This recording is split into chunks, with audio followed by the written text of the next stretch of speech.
The story starts off with an enormous crowd standing in front of a temple as someone excitedly announces it's finally time and requests everyone to count down from 5 seconds together. Hearing that, the people gathered there start counting down together chanting 5, 4. While the protagonist of the story worriedly thinks hell, he looks at his hands and understands that he came back to the time before he got swept away in this damned game as his hand starts trembling.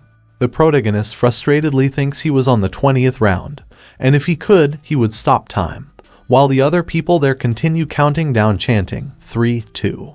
Then a message shows up before the protagonist saying rune of regression number of uses 100 out of 100, while the other people chant 1. Seeing the message, the protagonist determinedly thinks yeah, since this is the last time anyway, he's going to finish this game, and to do that, he needs to bring 4 other people with him to the last round.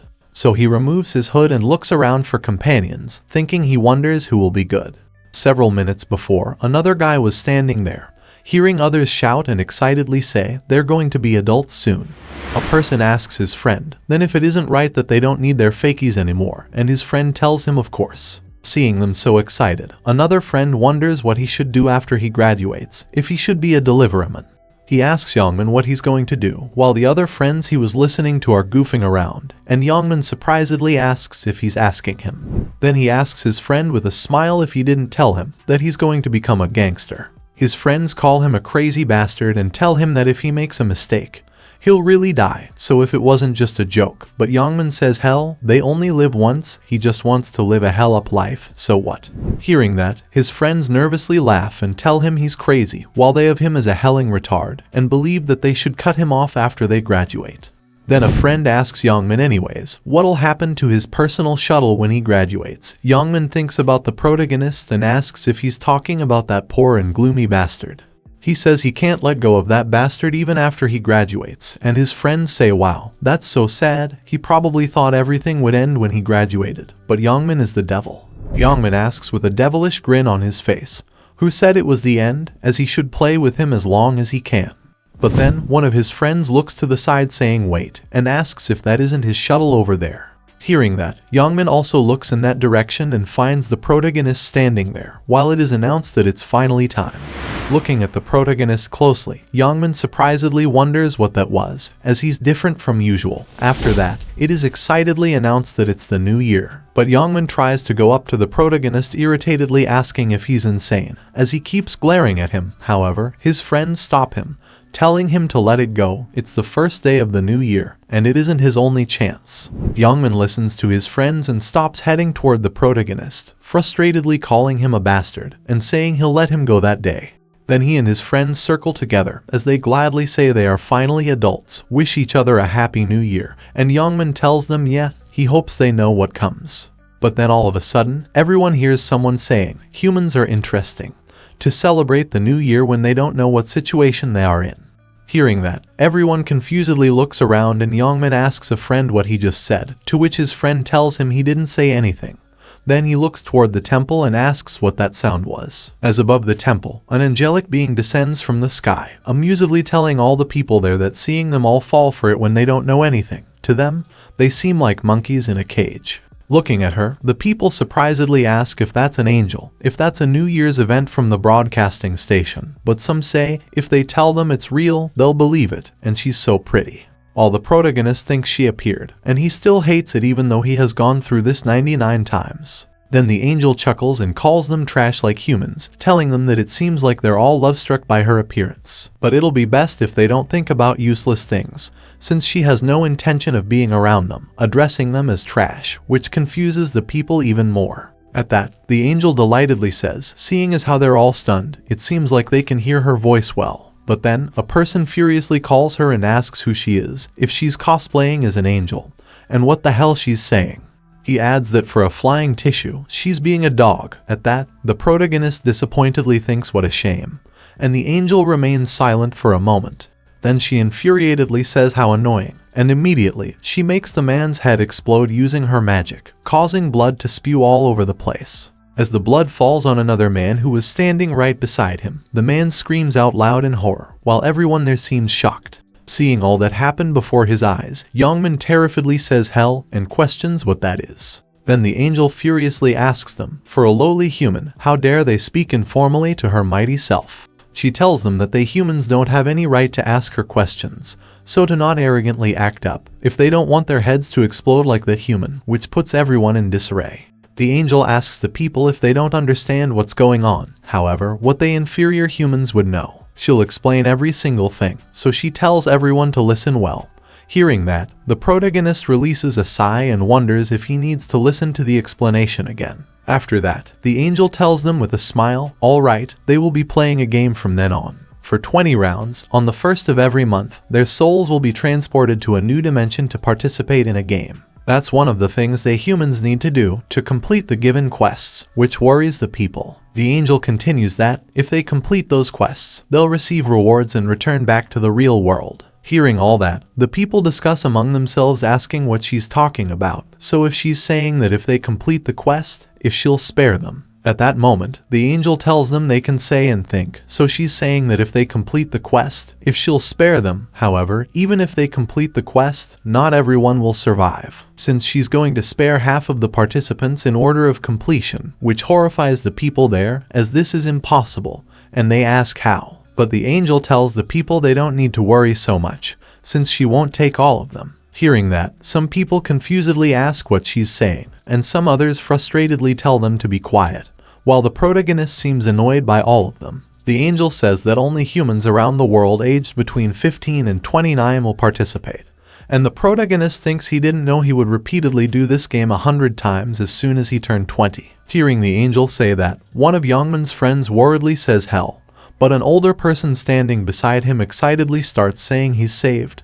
He's saved. At that, Youngman's friend grabs the man's collar, furiously asking if it's nice that he's saved, if he's pouring oil on the fire, and the old man stutteringly asks what. Seeing that, Youngman shouts at his friend, asking if he doesn't understand the situation, if he didn't see that guy's head explode. At that moment, the angel looks all around her saying they should see, and then, she says so that'll be 1,801,029,290 participants. She asks alright, since the explanation is done, if they shall start the game, as she uses some kind of magic, and immediately, the players get teleported to somewhere else. After that, the protagonist finds himself in an empty space, and the angel tells everyone that all of them have entered their own individual spaces, which only they can see. She explains that they need to shape their body in preparation for the soul transfer, a type of customization, as the protagonist looks at his own reflection. The angel tells everyone that they only have one chance, so she requests them to choose wisely, and the protagonist thinks, well, he's just going to choose the same thing, and he decides his nickname is Black Scythe, as he customizes his body as he believes is optimal. After that, he shows up in a vast open world, in his new customized yet basic looking body, wearing default clothes, and thinks, with that, it's his 100th time. Black Scythe finds that since he has had the same appearance since the 12th time, it really feels like his own body now. At that moment, the other players also start to appear, and they look around, confusedly asking where this place is, if it's a different dimension. Some check themselves and surprisedly say their body really changed. One of them tells his friend that he changed his face to look like Kang Donggun and asks what he thinks. His friend amazedly says that worked. Listening to all that, Black Scythe thinks, and as usual, everyone made themselves look cool and pretty, but if they were smart, they wouldn't have done that. He understands that in the other world, the strong prey on the weak, so if their appearance is too noticeable, it's easier to become a target, and if they die in the other world, they die in the real world. Then, Black Scythe looks the other way, thinking anyway, it's about time he came. As he looks at Youngman, thinking there he is, Hwang Youngman, and as expected, he made himself buff. At that moment, the angel tells everyone that looking at their expressions, it seems like they all like their new avatars, and immediately the players get anxious. Seeing that, the angel says their fearful expressions are great, they should see. A total of 1,802,910 people, so all the humans from Seoul are there. Some players confusedly ask if she's saying there are about 1,800,000 people, as it doesn't seem like that. At that, the angel says anyways, calling them inferior humans. She furiously asks if they think this is the only space. It's none of their business since there are other spaces where other angels are proceeding with the round.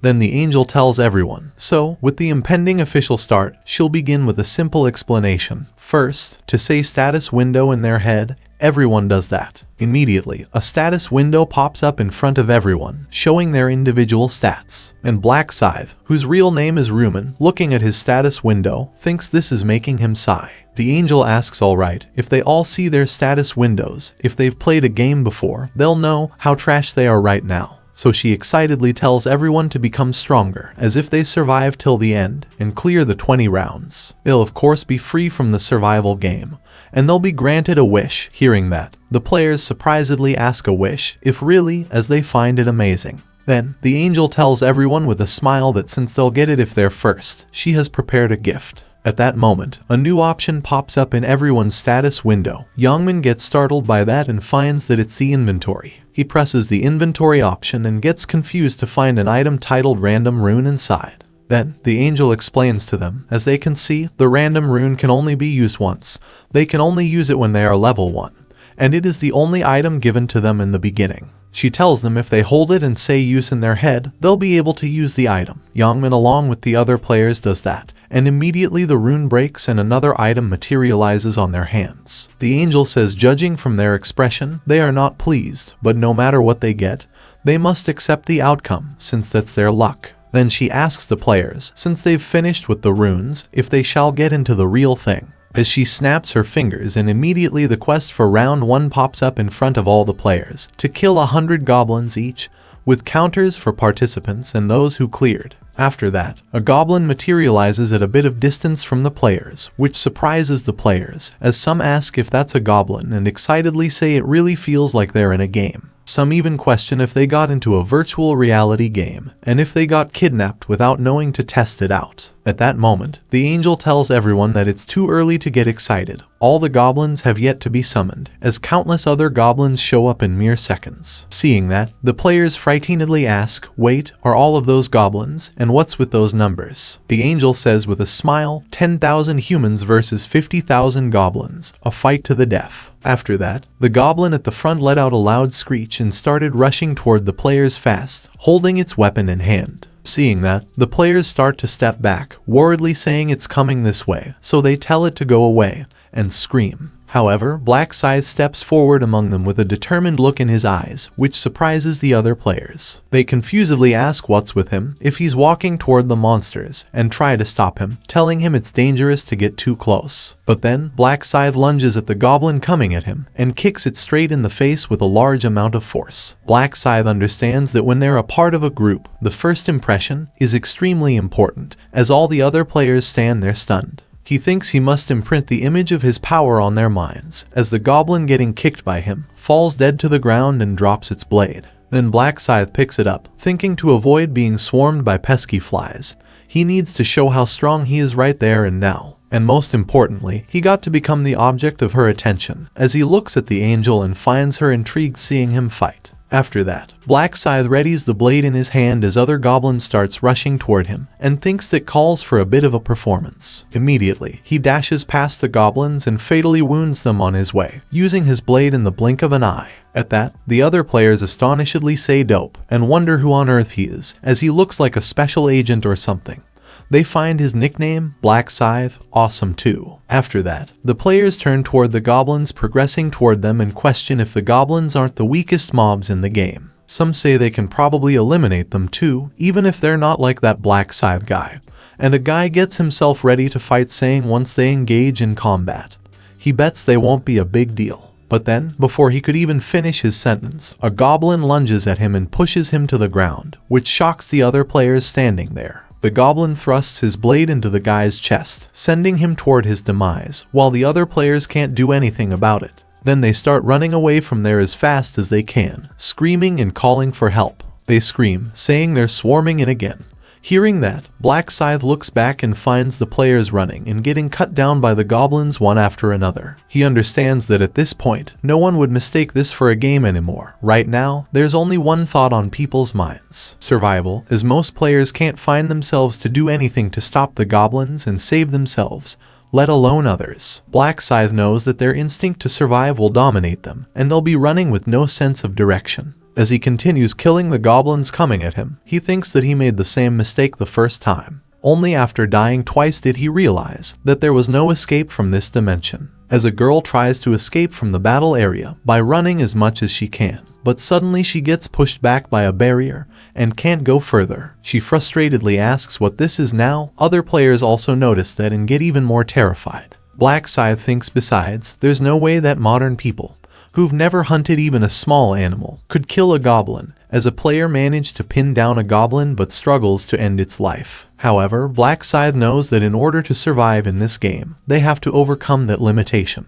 as the goblin takes the chance to overpower the player and manages to kill him instead. After that, as the angel sees most of the players running around, struggling to find the goblins and screaming, calling for help, she laughs and says this fight between humans and goblins is so amusing. They may be the size of a kid, but they don't stand a chance against a whole swarm of them, especially if they're armed with daggers. However, she looks at Black Scythe and wonders what the deal with him is, as he is busy killing the goblins one after another, without much effort. So the angel checks his quest progress, which says he has already slain 70 goblins out of 100, and finds that his name is Black Scythe. But she frustratedly thinks what a trashy system, as she can't believe it's blocking all player info except quest progress. Then the angel excitedly says anyhow, although guiding those mere mortals hurts his pride as a noble being. Some of them are peculiar, so watching them is unexpectedly interesting. Meanwhile, Black Scythe continues striking down all the goblins in his path like crazy, as the goblins don't stand a chance in front of him.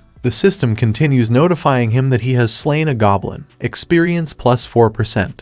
Gold plus 10, and then it says he has leveled up. Black Scythe's quest progress says he has slain 75 goblins and requirements to complete the quest, 25. Right at that moment, Black Scythe moves his head to the side and barely dodges a dagger coming flying at him, which a goblin throws it at them, as several goblins furiously rush toward him at once with killing intent. Then, Black Scythe sprints past them with an insane speed, killing them in his path by stabbing them with his dagger using a skill he gained mid-fight. After that, he flicks his blood-coated dagger to position it downward, which terrifies the last standing goblin near him. Immediately, he stabs the goblin right in the face and pushes its head into the ground, brutally killing him. Then, he looks ahead and says it seems they're standing back, as he sees some other goblins keeping a distance from him and hesitant to fight him, being horrified of him. So, he stands up and rubs blood off his face, thinking he guesses he can take a breath. Then, he opens his status window and finds that his level is 4 and he has 6 stat points, so he realizes that he advanced to level 4 at some point. He knows that they get 2 stat points when they level up, and puts all the points in agility. He understands that agility raises not only the dodge rate but also attack and movement speed, so nothing's more important than agility in the beginning. Also, this speed of progress should be enough to draw the angel's attention, so Black Scythe thinks how about he put an end to this. Right then, he tosses his dagger at one of the goblins and hits it in the head, killing it in an instant. The other goblins there get shocked by that and Black Scythe asks if they aren't going to come at him. The goblins seem highly wary of him and hold their blade tightly in their hands, but they still seem hesitant to head toward him. Then Black Scythe releases a sigh and tells them that if they won't come, he'll get to them himself, as he gets behind them at lightning speed. Seeing that, the goblins furiously turn toward him, but before they could do anything, he swings his blade at them and slices them all in half from the middle. After that, the system notifies him experience plus 4% and gold plus 10 for each goblin. And then it again tells him that he has leveled up, quest progress, goblins slain, 100 out of 100, he has completed the first round quest. Immediately, a bright light encircles Black Scythe, separating him from the others, and he thinks the first round was an easy pass. Sure, he went after the goblins like crazy to catch the angel's attention, but at that moment, the system congratulates him and tells him that he has achieved rank 1 in completing the quest in the given zone. The system also congratulates him, as he has achieved rank 1 as completing the quest across all the zones. The leaderboard for the first round pops up in front of Black Scythe, where his name is listed at the top and it says his completion time is 10 minutes and 21 seconds. He also sees a list for the given zone where his name is again at the top and excitedly thinks he also did that to achieve rank 1. He knows that the sooner they complete a quest of the round, the more favorable the rewards will be, because they are granted as per their rank till 3rd place. At that moment, the system notifies him that the reward for achieving rank 1 in his given zone is a lowest rank rare weapon selection coupon. Black Scythe understands that rewards are given separately for the given zone and all zones categories, as then, the system notifies him that the reward for achieving rank 1 across all zones is a special reward selection box, and so, he thinks he can surely gain a more favorable reward than others. First, for the weapon selection choice for the given zone reward, he activates the coupon. The system tells him that he may choose one of the following rare weapons: blue-edged longsword, stiletto, and javelin. Seeing all those, Black Scythe thinks it's a shame, but he's just thankful to have this in the beginning. Then he chooses the stiletto and the system notifies him that stiletto acquired. It has attack power 15, effect agility +1, and description, the best dagger available to beginners. After that, he drops the dagger he took from the goblins, thinking it's time to trash this, and decides that he'll keep the all zones special reward selection box for later. Then he again pulls up his status window, while the other player around him are still busy fighting for their lives. Black Scythe checks his status, thinking come to think of it, there's a title he received earlier that he has never seen in his past 99 tries, Last Time Regressor, status hidden. When he used the random rune he got in his inventory some time before, the system congratulated him and told him Rune of Regression acquired. Then it said that the acquired rune will be imprinted on the player's body, but a moment later, the system reported that the remnants of this rune are detected in the player's soul. So the imprinting failed due to Rune's traits. Black Scythe thought the results are kind of obvious. After all, a new imprint would mean he could regress infinitely. But right at that moment, the system reported that the remnants of the rune detected in his soul have confirmed that this is his 100th regression, which surprised him. Then the system told him that title Last Time Regressor has been acquired, and Black Scythe confusedly wondered what. He understood that in this game, titles are superordinate concepts of runes, and accordingly, the harder they are to obtain, the better their effects are. As the effect of the title Last Time Regressor is that upon death, he can stay in the soul form for 1 minute, and he can be resurrected at any desired point in time with all his health restored. The title will disappear after resurrection. Furthermore, Black Scythe knew that resurrection only exists as the priest's skill, and even that only restores up to 30% of their health. He astonishedly wondered, meanwhile, if this is a resurrection that restores all health, and so he thought he got his hands on something amazing. Because of that, he decided that he should keep something like this hidden, and put private status on his title. Now, Black Scythe stretches his arms as he finds it boring, and thinks people who finished the quest should be coming out about now. Also, he wonders how Min is doing. He looks to the side and thinks there he is, as he sees Min trying their best to survive and kill the goblins, and thinks with a smile that it looks like he'll survive this time too. After a while, the angel says she was wondering why it was getting boring to watch, and tells the players that their number is decreasing to be more equal to the number of goblins. She apologizes and says it's her mistake.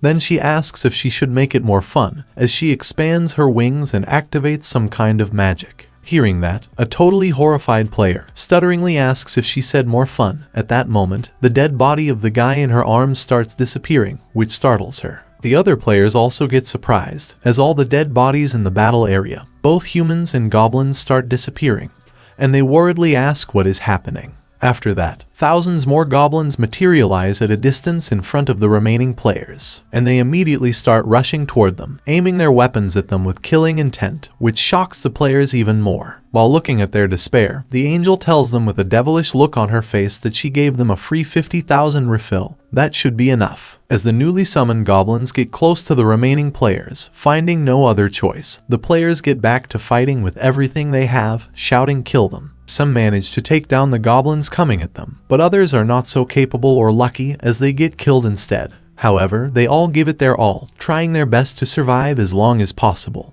And a while later, the system reports number of people who have cleared the quest, 1,021 out of 5,143. Some players work against each other, using others as meat shields, and some work together to take down the savage goblins. And a bit more later, the system reports number of people who have cleared the quest, 2,129 out of 5,143. Black Scythe sits inside his area silently, waiting for the chaos around him to end, while some others stand in their area, looking at their friends getting slaughtered and unable to do anything to help. Further later, the system reports number of people who have cleared the quest, 3,533 out of 5,143. The angel looks at all the helpless humans, massively struggling to even survive, and finds it enjoyable. Black Scythe also sees the other players fighting for their lives, but doesn't show any expression. And then, finally, the system reports number of people who have cleared the quest, 5,143 out of 5,143. Immediately, all the goblins disappear from the battlefield, and the players who couldn't finish their quest get surprised by that and worriedly ask where they went. At that moment, the angel announces to everyone that now half passed, showing them the quest completion counter,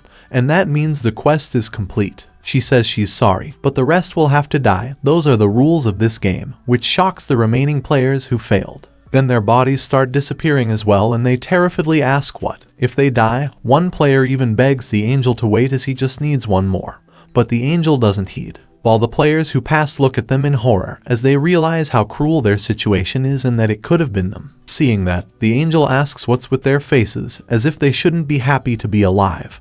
Then she says whatever, they have all survived, so they may return now. She congratulates them on passing the first round, calling them survivors, and says she hopes they'll do better in the second round. Then she asks if they should see the detailed results before leaving, and shows everyone the first round results, for both all areas and the applicable area. The system reports, currently, Black Scythe is in first place for all areas and applicable area. Rewards: lowest rank rare weapons selection coupon given, special reward selection box given. After that, the system reports to Black Scythe that he has earned 1,000 gold for clearing the quest. He may buy items with the gold, and he can access the shop once he reaches level 10. At that moment, Black Scythe notices other players staring at him and excitedly thinks he guesses everyone knows he's in the first place now. The angel delightedly says for someone in her area to be first place in all areas, how impressive. So then, she calls Black Scythe and tells him to answer her, and Black Scythe tells her yes. The angel curiously asks how he can be so strong, if he obtained some special rune, but right then, she stops and nervously thinks trash. At that, Black Scythe asks with a smile if she can't tell what runes he has from his stats window, and the angel hurriedly tells him of course. She hastily explains to him she knew all that. She's an angel. She knows that. She was just asking, and Black Scythe thinks as if. Then he calls the angel, and the angel tells him yes, calling him human. He asks if he could ask her for a favor, which surprises her, and she asks if he said a favor. Black Scythe tells her with no hesitation that he thinks the rewards for getting first place are a bit too stingy. Every other player standing there around him gets shocked to hear that he told such a thing to a being like the angel. And the angel infuriatedly asks what he just said. However, Black Scythe still arrogantly demands her that he would like a better reward. The angel again asks in a terrifying tone what he just said, calling him human. And Black Scythe repeats saying he wants a better reward. He doesn't like what he got. Hearing that, the angel remains silent for a moment. Then she starts fuming with anger, wondering if this human just demanded something from her. She kept a close eye on him because he did well from the start, but if he's underestimating her because he killed some goblins. So the angel decides she'll blow his head up, but then she thinks damn it, she already used that authority. She frustratedly thinks of Black Scythe as an arrogant little bastard, as she can't even kill him. However, at that moment, something comes to her mind and she thinks wait. She excitedly thinks yes, she has a great idea. She asks Black Scythe so if he wants a better reward, as she descends to the ground and walks toward him saying, usually, a request like this would be rejected right away. But the angel tells him that she'll think about it, so they should talk in private, and the other humans can wait until she's back. After that, she lets Black Scythe out of the light encircling him, and he follows her toward the forest, while the other players confusedly question if a negotiation like that worked, if they should ask for a better reward too. They assume that they at least have to be in first place like Black Scythe to demand something like that, and wonder how good the reward is going to be. Some say yeah, they envy him. At that moment, Black Scythe turns back to look at Youngman, but Youngman seems confused by that as he doesn't recognize him. Then Black Scythe continues to follow the angel. After a while, the angel looks back at him and asks why he's keeping such distance from her. She has to keep checking to make sure he's there, so she tells her to stay close, and Black Scythe says sure. The angel irritatedly thinks these stupid humans, they always have to yell at them before they understand something. They're as greedy as they are stupid. And she frustratedly wonders how she's supposed to change the reward when she's not even the one who chose the reward. Well, not that she would give him better rewards if she had the power to. The angel peeks back at Black Scythe and thinks with a devilish grin that he should just take what he can get, so she'll teach him a lesson for being greedy. She looks at a big rock ahead of her and decides that she'll kill him as soon as they're past that point. The angel understands, of course, it's likely that it'll be a big problem if she kills a player for personal reasons, especially if the players later complain to her about fairness. The higher-ups could blame her for basically ruining the game, so she needs to make sure there are no witnesses. The angel excitedly thinks of Black Scythe as a stupid human, as he should have just stayed quiet. Then she looks back at him and asks with a smile if it isn't right that he wanted a reward, as what kind of reward he wants. But before the angel could finish her sentence, Black Scythe comes at her at an insane speed and punches her straight in the face. The angel with a huge ego gets shocked, as she's being pushed back hard by a punch from a mere human. The angel finds it very hurting and also finds herself bleeding, which stuns her, as she wonders what this is if that human bastard hit her. Then she furiously turns toward Black Scythe, calling him a damned human bastard, but she gets confused to find him not there anymore. She worriedly wonders if he disappeared, and right then, Black Scythe comes at her from behind and tightly grabs her wing. The angel gets shocked by that and frighteningly tells him to wait. She asks what he's planning and tells him to stop, as he pulls her wing with a lot of force. And then, she screams out loud as Black Scythe manages to snap off her wing, with no sign of pity on his face. Before the angel could do anything to stop him, Black Scythe rips off the wing, and she starts bleeding profusely. Because of the immeasurable pain, the angel keeps crying out loud, but Black Scythe tells her to stop being such a crybaby. Without wasting any moment, he pushes her to the ground by stepping on her back, and rips off her other wing as well, while the angel continues crying in agony. Then, Black Scythe tells her that she won't be able to run, and asks how it is, if it isn't right that it hurts.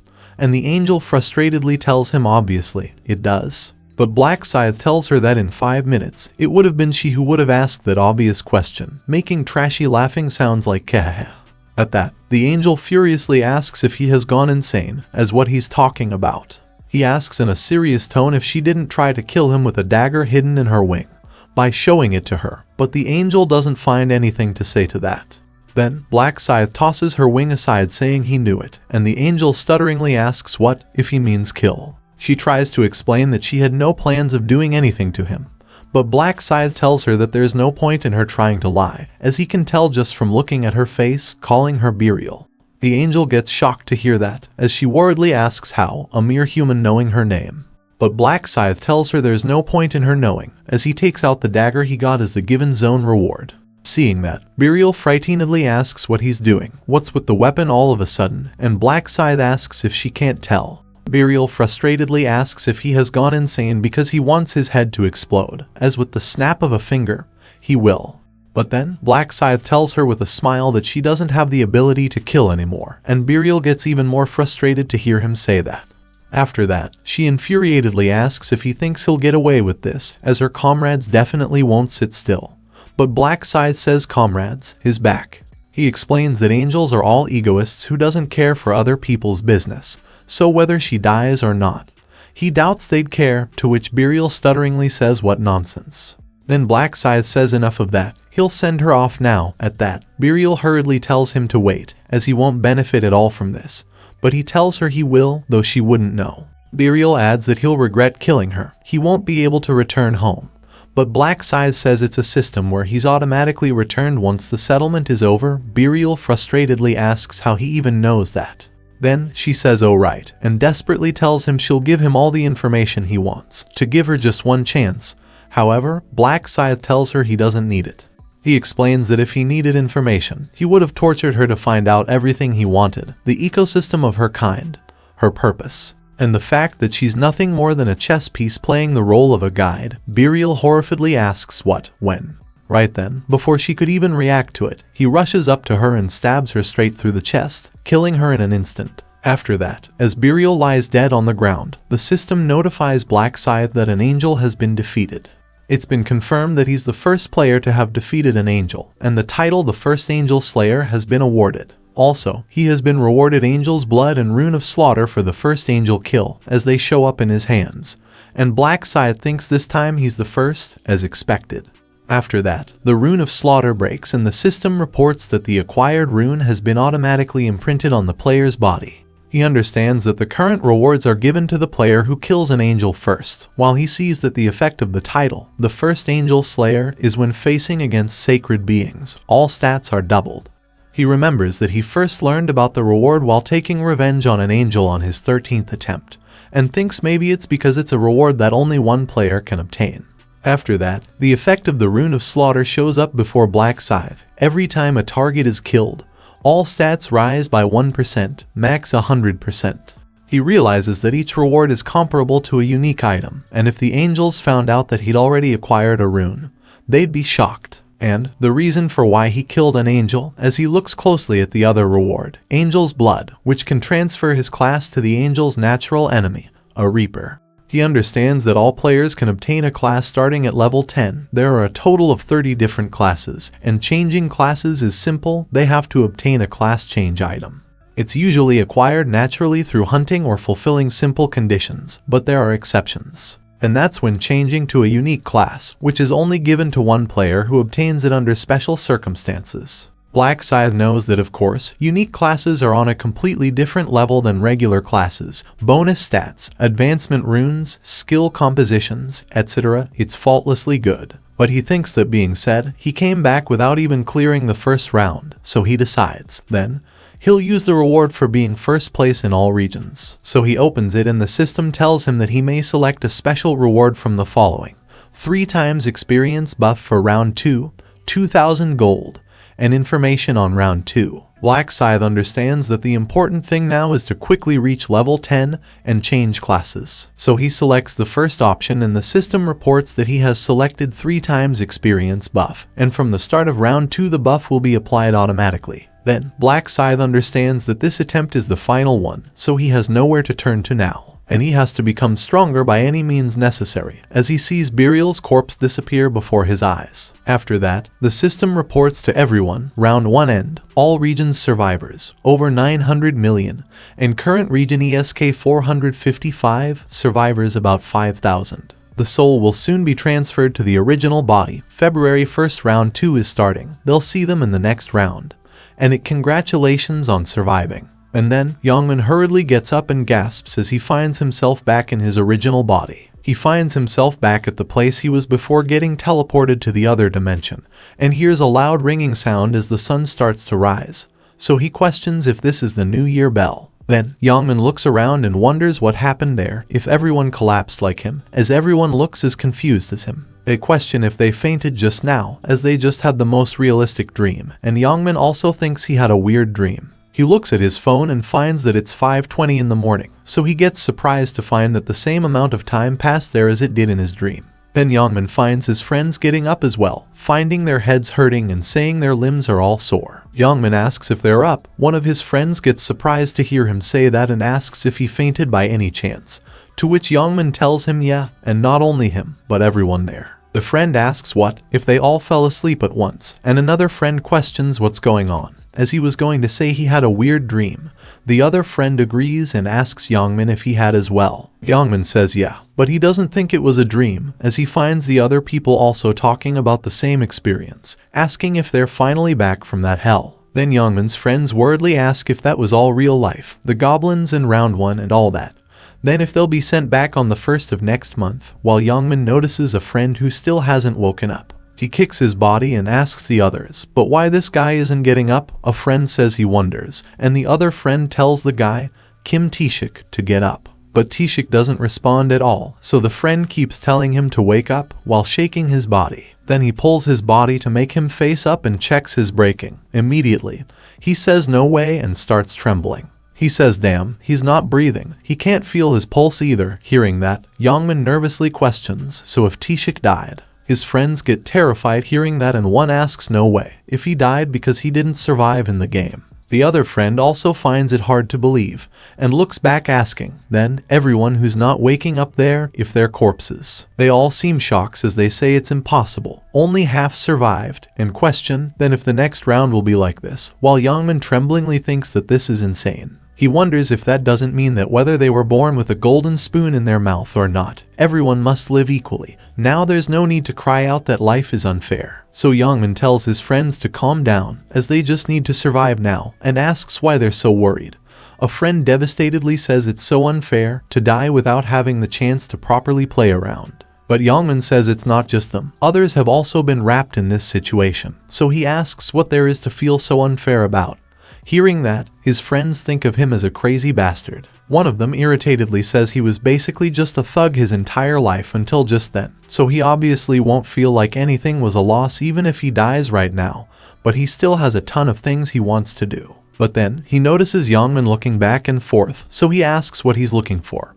And Min says he can't seem to find that son of a dog. His friend asks who, his personal errand boy. Min thinks about Ryu Min and wonders where that little brat went, as he's pretty certain he saw him there before he fainted. So if it could be that he couldn't even pass the first round and croaked. He thinks with a smile, well, that makes sense, as he questions how a weak boy like him could survive after all. But then, Min looks the other side, as he notices a guy wearing a piece of armor over his clothes and gets surprised. He wonders what's with that guy, and where the hell he got those tacky clothes. At that moment, something comes to his mind and he finds it hard to believe. Min takes a deep gulp and thinks, status window. Immediately, the status window that showed up in front of everyone in the other dimension shows up before him, which startles him. He says a status window opened, which startles his friends as well, as they say there's no way something like that could happen. But then they try it and find that it really works. Min asks why they're just staring at an empty space, and his friend asks if that isn't what he's doing too though. He says he guesses they can only see their own. Then he asks if this is something they can apply in reality as well, and the other friend asks, the hell, if they're able to use all their stats and items as well then. At that moment, Min picks up a rock to test it out, as he grips it tightly in his hand and manages to easily crush it to sand. At that, he excitedly says this is awesome. It is reported in the news that day, during Jongro area's New Year's welcoming, over 10,000 civilians suddenly lost consciousness simultaneously. Now, they should take a look at the scene. An unidentified woman dressed in an angel costume appears above the New Year's bell and speaks to the civilians below her. Not long after, a mysterious explosion takes place after a civilian points at the woman and says something, and the civilian in question was immediately killed. After which the woman spreads her arms out towards the civilians, causing over 10,000 people to suddenly collapse. According to police reports, most of the collapsed civilians fall within the range of 15 to 29 years old, and it has been confirmed that similar events have occurred in other countries across the world. Most people watching the news believe it's fake. They comment saying things like all the news channels are reporting fake news, and the video shows way too many signs of CGI. Seeing all that, Ryu Min thinks it's starting. And this is just the beginning, and the news continues that at around 5:20 a.m., roughly half of the collapsed civilians have regained consciousness, while the remaining half are in a comatose state at the location of the event. They have been diagnosed as brain dead.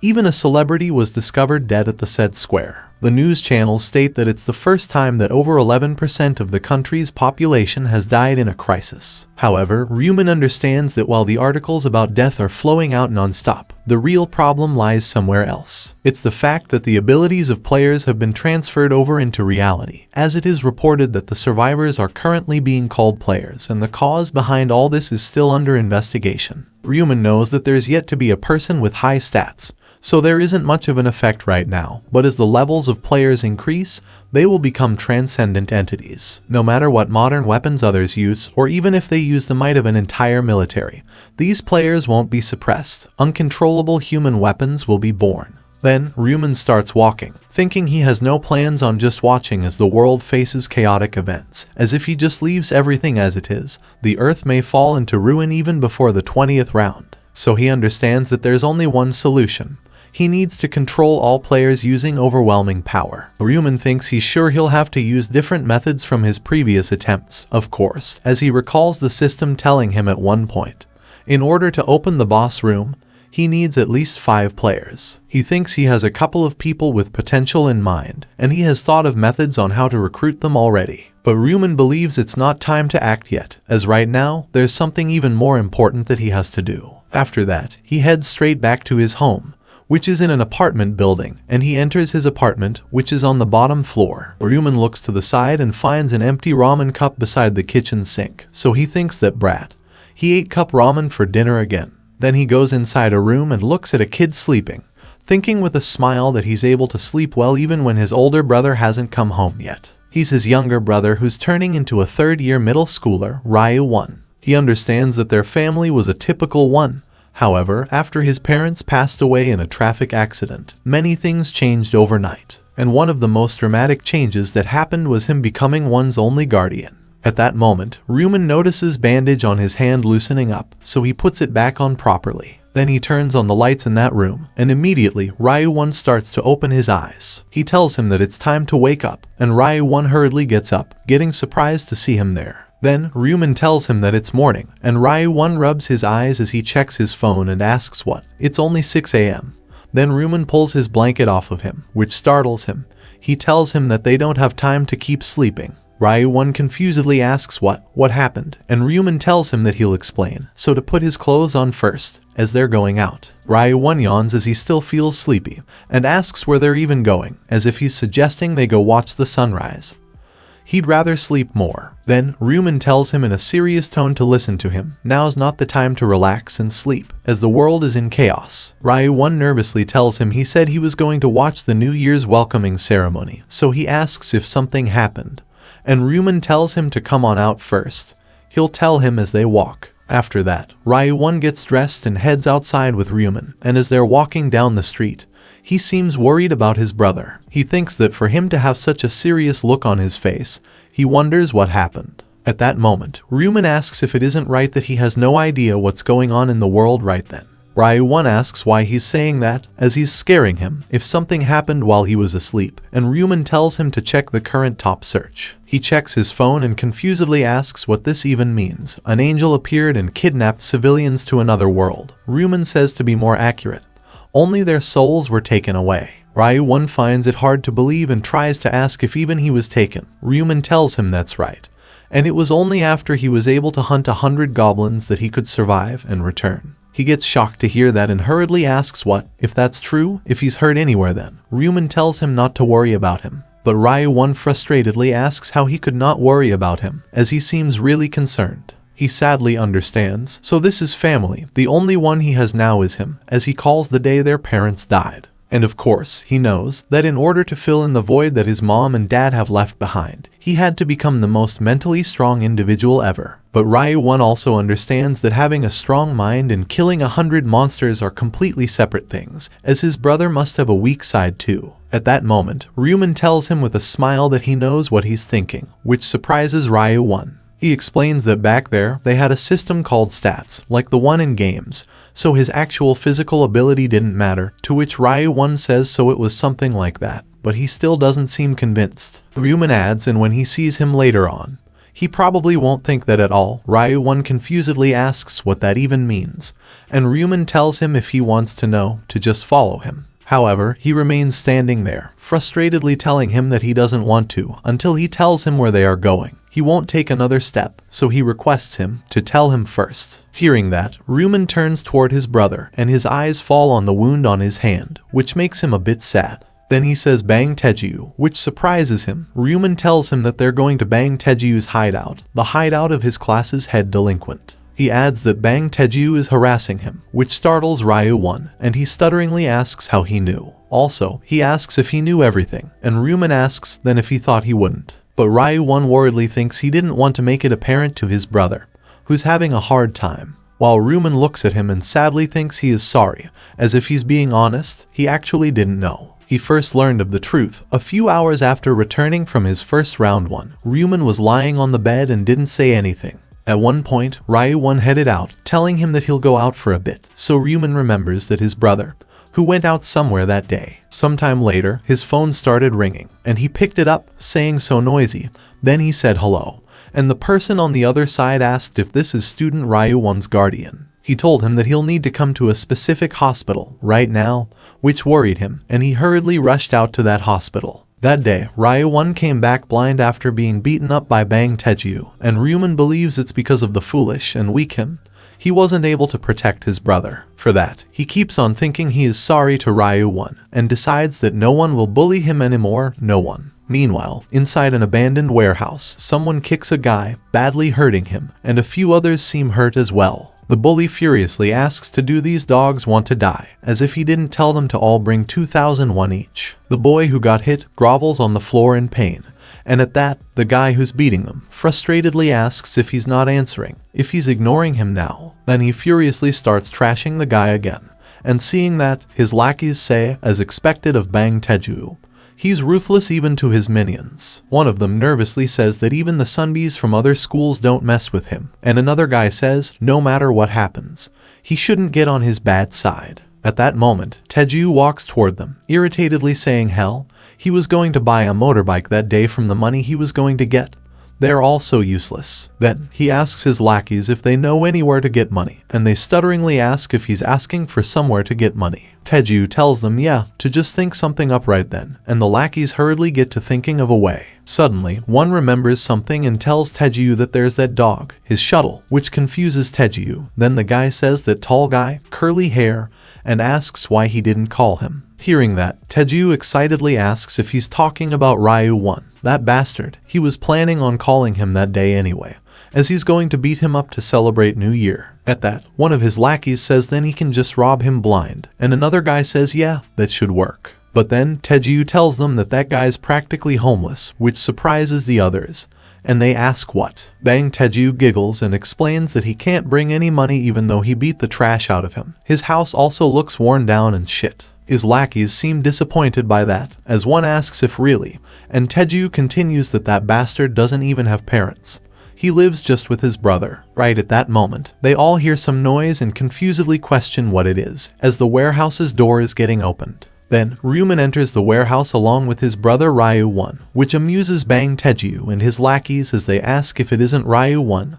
Holy trash, they got scared for nothing. Bang Tae-ju steps forward with a smile, saying speak of the devil, no, not a devil, but a dog. Then he furiously shouts at Ryu Min, and calls him a son of a dog. At that, Ryu Min frightenedly tells him he's sorry. Tae-ju looks at Ryu Min and irritatedly wonders who this bastard is. His face is pissing him off. So he calls Ryu Min and asks who that dog next to him is, if he brought a new shuttle because he got lonely. Ryu Min worriedly tries to tell him, but before that, Ryu Min tells Tae-ju that he's one's older brother, which surprises him. Then, he knuckles up, telling others to look at this, as he asks Ryu Min if he didn't tell him to keep his mouth shut. And he snitched on him, so he's dead that day. His brother as well. After that, Tae-ju calls his lackeys and gestures to them to go, and they head toward Ryu Min and Ryu Min to beat them up, saying wow, the world sure has gone weird. Now they have a shuttle that's trying to fight Tae-ju, and asks if his brother is good at fighting. One of the lackeys stands in front of Ryu Min and calls him, asking if he wants to go, while mocking him by comparing his height to his. Right at that moment, before the guy could even see it coming, Ryu Min punches him straight in the face hard, making him fall to the ground, which shocks the others. Then another one of the Tae-ju's lackeys rushes toward Ryu Min, furiously calling him, and tries to punch him. But Ryu Min moves out of the way at the right moment to dodge his attack and punches him in the face hard, making him go flying and hit his back against a pile of barrels and boxes, which badly hurts him. Then two guys rush at Ryu Min together, infuriatedly saying he dares, and shouts at him, telling him to die. But Ryu Min still manages to dodge both of their attacks at once and punches their faces. At that, they all grovel on the floor in pain. Seeing that, Bang Tae-ju thinks of his lackeys as trash and looks at Ryu Min, excitedly thinking it looks like he learned boxing from somewhere, but he wonders if he wants to fight him with just that much skill. Then he walks toward him, calling him one's bro, and tells him it looks like he thinks he's something because he learned boxing from somewhere. But as Tae-ju towers over Ryu Min, he asks with a devilish grin if he didn't learn that physicality is very important in boxing. And in response, Ryu Min asks if he hasn't seen the news. Tae-ju gets confused by that and annoyedly asks what news. Hearing that, Ryu Min chuckles. At that, Tae-ju rushes at him, furiously asking what news, and tries to punch him with a lot of strength. But Ryu Min easily evades it. Then Tae-ju keeps on throwing punches at him, and Ryu Min keeps on dodging every single one, so Tae-ju frustratedly calls him a squirrel-like bastard. After a while, he starts panting and finds his vision blurry due to exhaustion. At that moment, he thinks something is wrong. Tae-ju fumes with anger, looking at Ryu Min, as he wonders why he can't land a single hit. Then, Ryu Min charges his fist, telling him that if he saw the news, he wouldn't have even dared to charge at a player like him, as he knocks back Tae-ju far with a single punch. Tae-ju gets even more infuriatedly by that, so he somehow regains his footing and rushes back at Ryu Min, as he again tries to hit him, calling him a bastard. But then, he gets confused to find him not there anymore and asks where he went. Immediately, Taeja looks to the side, worriedly saying no way. However, before he could even react to it, Ryu Min again punches him in the face with a lot of force, severely hurting him. At that, Taeja holds his face and frustratedly tells him that he's no match for him.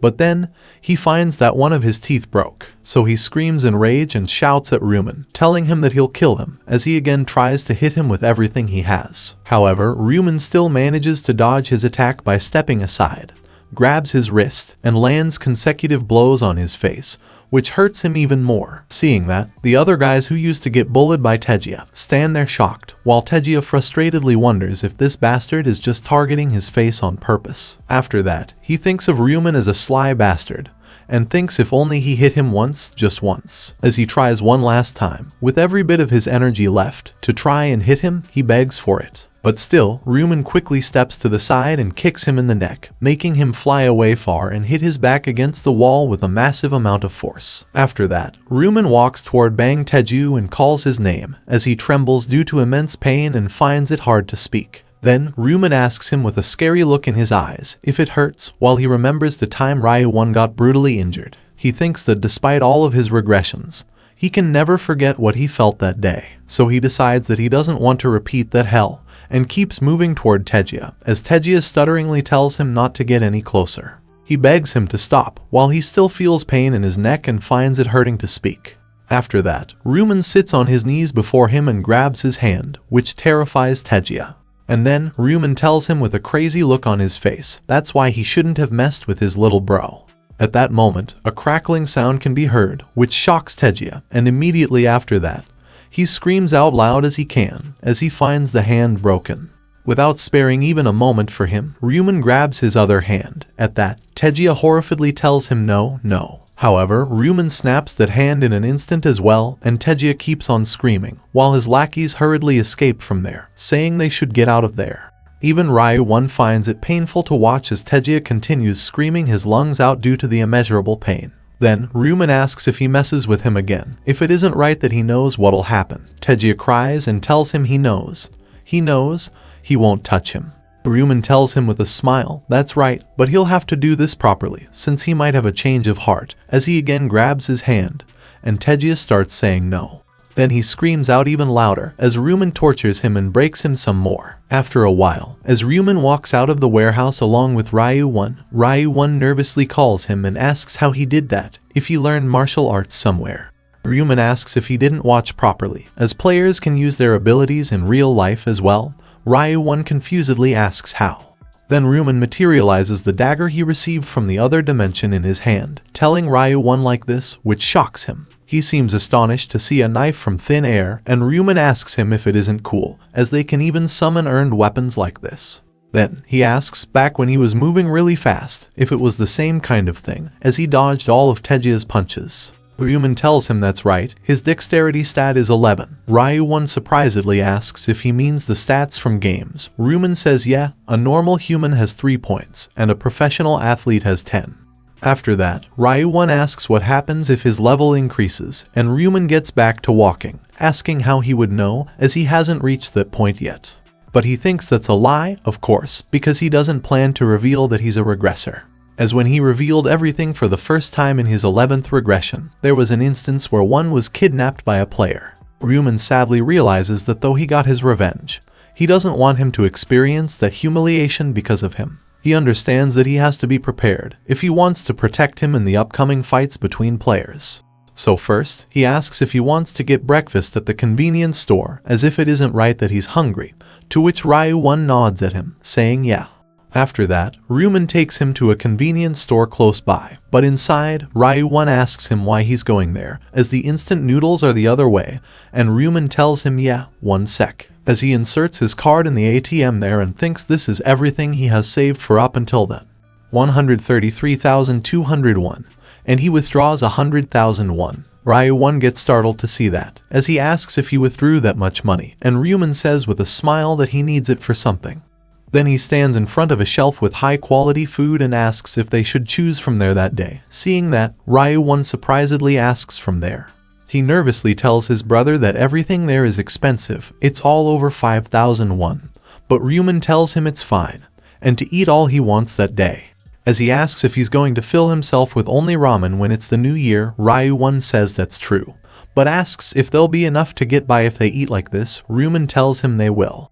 So to hurry and choose something, then Ryu Min picks up a food of his liking and excitedly tells his brother that they should eat this, chili pork belly. He adds that he really wanted to eat this, and amazedly says it looks so good, while Ryu Min seems glad to see that sparkle in his eyes.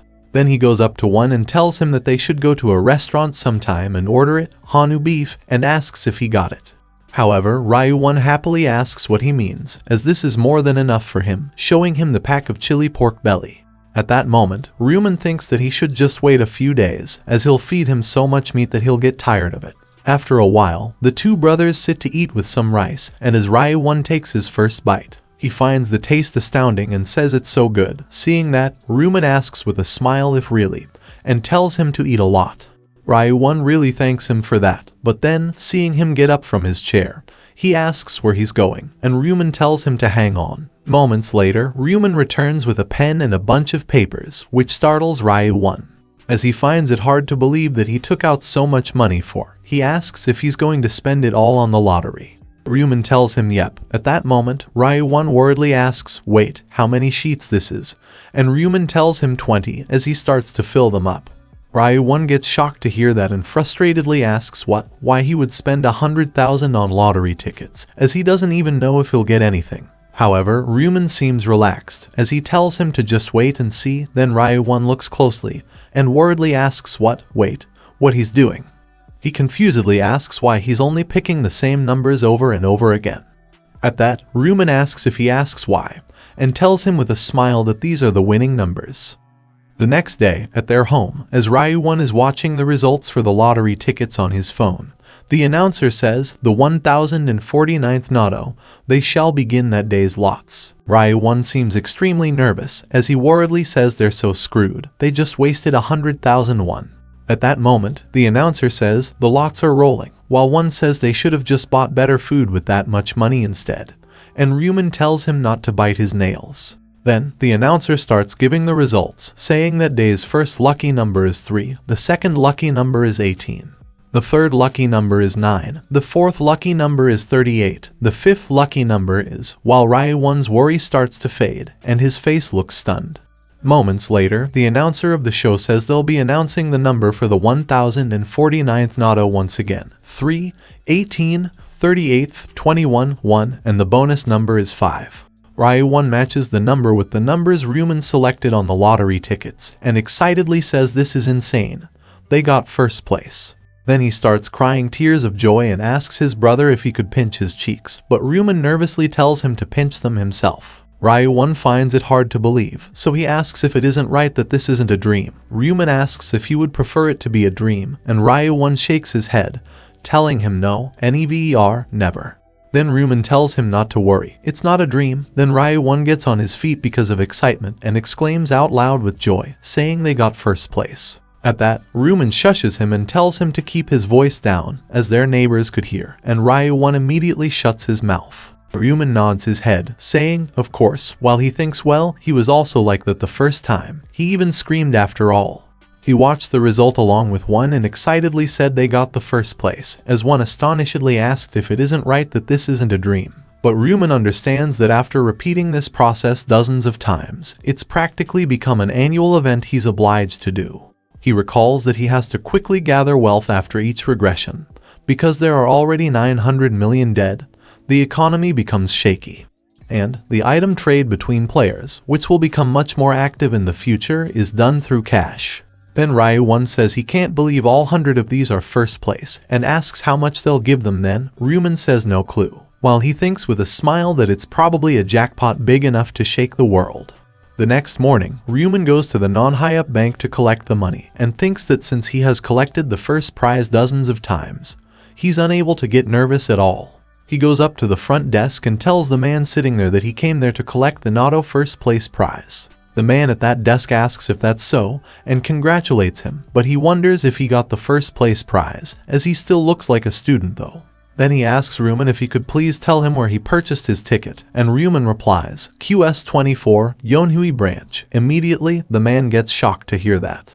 He remembers his colleague asking if heard. Apparently, there's 115 tickets that won this time. The man got surprised by that and asked 115, if that many.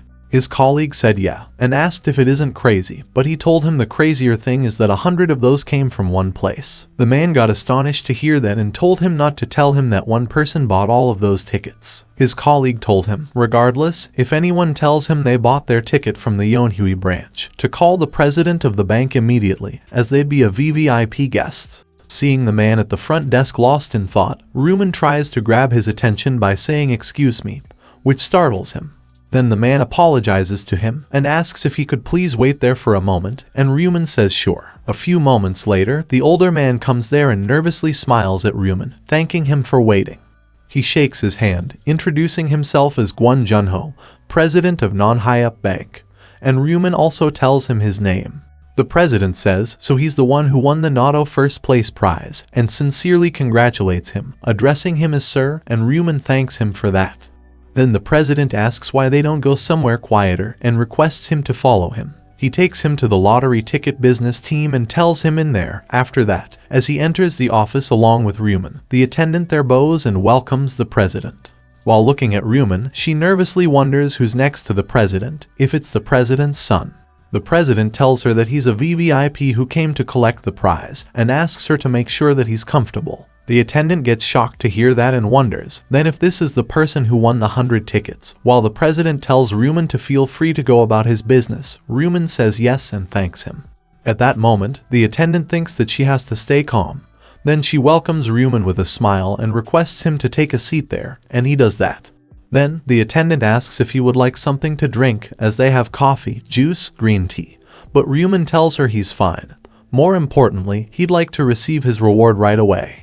The attendant sits in her chair and asks if that's so, then first, if it'd be alright if he confirmed the Nato tickets. Ryu Min hands her all the tickets, saying here. After that, the attendant checks all the tickets and gets shocked, thinking she can't believe he bought them all with the same numbers.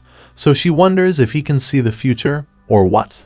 Then, she tells Ryu Min she has finished confirming them. All 100 are confirmed to be the first place prize. And Ryu Min asks how much he would receive, which makes the attendant nervous. She stutteringly tells him, calling him sir, that, so, his rewards are roughly 22.5 billion won. Ryu Min found that after taxes, he'd have roughly 15 billion won, and everything happened quickly after he collected his reward. First, he looked for a place to move into, and in the evening, he opened a stock account. Bitcoin was expected to go up by 500% in the next month, so he planned on investing in stocks after increasing his money with Bitcoin. And that day, Ryu Min asks Ryu Min what he thinks of their new house, if he likes it. Ryu Min tells him of course, it's super nice, he has never seen a house this big and expensive, except in photos. Ryu Min tells him that that was the best among the places they could move into immediately, but Ryu Min asks why he chose to pay rent instead, as they have so much money, they should have just bought it. In response, Ryu Min says he doesn't have any money, though, as other than 1 billion won. He put the rest into Bitcoin. Ryu Min gets shocked to hear that. Then, Ryu Min pats him on the shoulder, saying he knows what he's about to say. But he should know that he didn't do this without thinking about it. Also, he can always earn more money with Nato anyways. After all, he saw 4 sets of numbers in his dreams. Ryu Min gets really excited to hear that, as he thinks OMG, he has only heard about people dreaming about Nato numbers. So then, he desperately shakes him, asking if it isn't right that he remembers all of the numbers. As he tells him not to forget them no matter what, Ryu Min laughs and says he won't. He thinks there's no way he'd forget them when he has done this countless times, while Ryu Min apologizes for making him feel dizzy. After that, Ryu Min proceeds to walk out of the room, telling him, regardless, they should eat out for lunch and get ready to leave. Ryu Min confusedly asks ready to leave, where to? Hearing that, Ryu Min says with a smile that it seems he didn't tell him they're moving that day. Meanwhile, at another part of the city, Min punches a concrete wall and manages to leave a huge crack on it. It doesn't even leave a mark on his fist, so he excitedly thinks he knew it was a good idea to put all of his stats into strength. Then, he punches the wall even more, thinking furthermore. He even got the strength rune, which doubles his strength, so he got really lucky with his random rune. After that, as Min looks at the cracks he just created on the wall, He thinks he bets even Tyson would be jealous after seeing a punch this strong. And this is probably enough for a test, so he wonders while clenching his fist why he doesn't try it out in an actual fight now. So then, Ryu Min heads to Ryu Min's house and starts banging on his door, calling his name. But finding no response, he says he doesn't think this bastard is dead or anything. But he questions why he's not even answering his calls. Ryu Min recalls Ryu Min staring straight at him on the night of getting teleported to the other dimension, and thinks of him as an arrogant bastard. He infuriatedly wonders if he thought he'd let him go after he glared at him like that, as he's going to kill him. After that, Ryu Min starts banging on his door even harder, thinking that even if they're both players, a loser is still a loser, so he needs to teach him a lesson. But even after that, as no one responds, he thinks it's obvious this bastard is hiding in his house, so he wonders why he isn't coming out. Then Ryu Min places his ear on the door and says in a loud voice, he guesses this dog isn't home. Can't be helped, he'll go for now. While Ryu Min irritatedly thinks he dares him to make even a breathing sound. He'll just destroy this door But right then, an elder person calls him and asks what he's doing in front of someone's door. At that, Ryu Min annoyedly asks why he cares, if he's the landlord or something, which surprises the man a bit. Then he tells him that he is the landlord, which startles Ryu Min as he asks what. And the landlord asks what he's doing, if he's there to meet a friend. Ryu Min seems a bit confused hearing that. Then he tells the landlord with a smile that that's right, a friend, and asks if he could open the door for him. He explains that he suddenly lost contact with his friend, so he tries to ask if he could open it. However, the landlord sadly tells him that it seems he got left behind by his friend, which confuses Ryu Min. The landlord tells him that that's an empty room now. The student that used to live there moved somewhere else. Ryu Min gets shocked to hear that and asks when it was, where he went. And the landlord tells him that he moved that day, though he doesn't know where to. Hearing that, Ryu Min clenches his fist, furiously thinking of him as a bastard, as he ran without saying anything. Meanwhile, standing in front of the apartment building, Ryu Min is moving along with his brother. One amazedly says, "Whoa, it's so tall." As he enters the building, he amazedly says it has a rotating door as an entrance. Ryu Min finds it surprising that they even have entry cards, and even have security guards. As a guard checks their entry card and tells Ryu Min his identity has been confirmed, before letting them through to the elevator. So, as they go up to their floor using one of the elevators, Ryu Min excitedly tells Ryu Min that this place is amazing, which makes Ryu Min glad. Then, when they reach their floor, Ryu Min walks out of the elevator, telling his little brother that they should go, and Ryu Min says yeah. After that, they enter the apartment they just rented, which astonishes Ryu Min, and he asks how big this place is. Ryu Min says about 330 square meters, and Ryu Min gets shocked to hear that, as he nervously asks if it isn't too big for just the two of them. But Ryu Min says they have a lot of money, so it should be at least this big. Then Ryu Min worriedly asks how much the contract is. Ryu Min thinks for a bit and replies 500 million won in deposits, and 22 million won per month. Hearing that, Ryu Min starts to feel dizzy and asks if the monthly rent alone is 22 million won, as he thinks just not too long ago he was worrying about spending 5,000 won on a convenience store lunch. So he tells his bro that he thinks this place is too expensive and asks if it wouldn't be better to get a cheaper house, while Ryu Min checks how the house is. Then he tells Ryu Min no, they need to spend at least this much, as the more expensive it is, the better the security. He knows that on the first of every month, all players fall under narcolepsy, and this period of time is the most vulnerable for all players. Vulnerable to disasters like fire and earthquake, and assassins hired by other players. So when the time comes, the players need to prepare to go over to the other world in as safe a place as possible. As Ryu Min understands that no matter how extraordinary they are in the other world, everything will end if they die in real life. After that, he asks Ryu Min if he likes this house, to which he replies that it's great and asks why that's even a question. Ryu Min nods and says yeah, it's good that he likes it, but at that moment, Ryu Min gets thoughtful, and seems worried about his brother. He apologizes to Ryu Min, which confuses him. Then Ryu Min explains that he'll get dragged into the other world to fight when next month comes as well. But he's just enjoying everything like it's no problem. He was too short-sighted, so he tells Ryu Min he's sorry. Hearing that, Ryu Min slaps him on the shoulder and asks with a smile why he looks so down. If he thinks he won't return from the next round, Ryu Min doesn't find anything to say to that. Then Ryu Min proceeds to head out, telling him to stop thinking about that, and they should go eat some food. He heard that the Korean place on the second floor is pretty good. At that moment, Ryu Min checks his phone and gets surprised by something.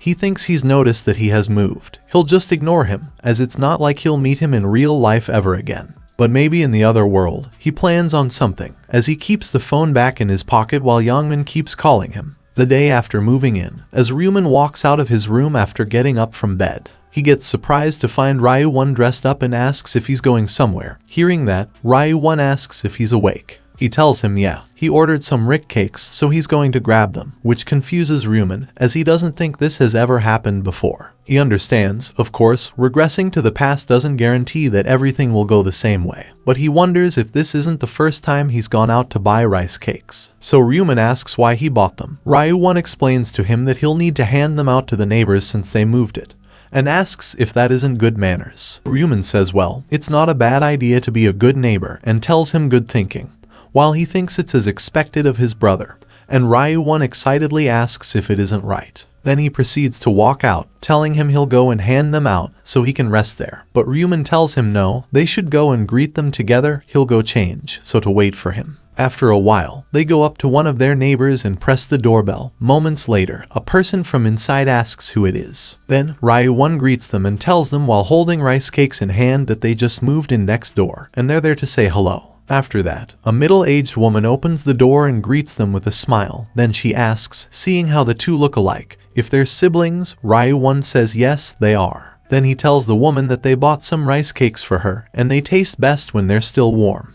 Their neighbor accepts them and happily thanks them for it. As she'll eat it well, Ryu Min thanks her as well and tells her that they'll see her around. After that, Ryu Min and Ryu Min proceed to greet even more neighbors, telling them that they moved into 4302 the previous day, and here's some rice cakes. Some time later, Ryu Min exhaustively tells Ryu Min there's only one place left. They should go to the end. Ryu Min says yeah, they should finish the greetings and go home to rest. As they reach the final floor, Ryu Min asks Ryu Min if he knew that this floor is the penthouse.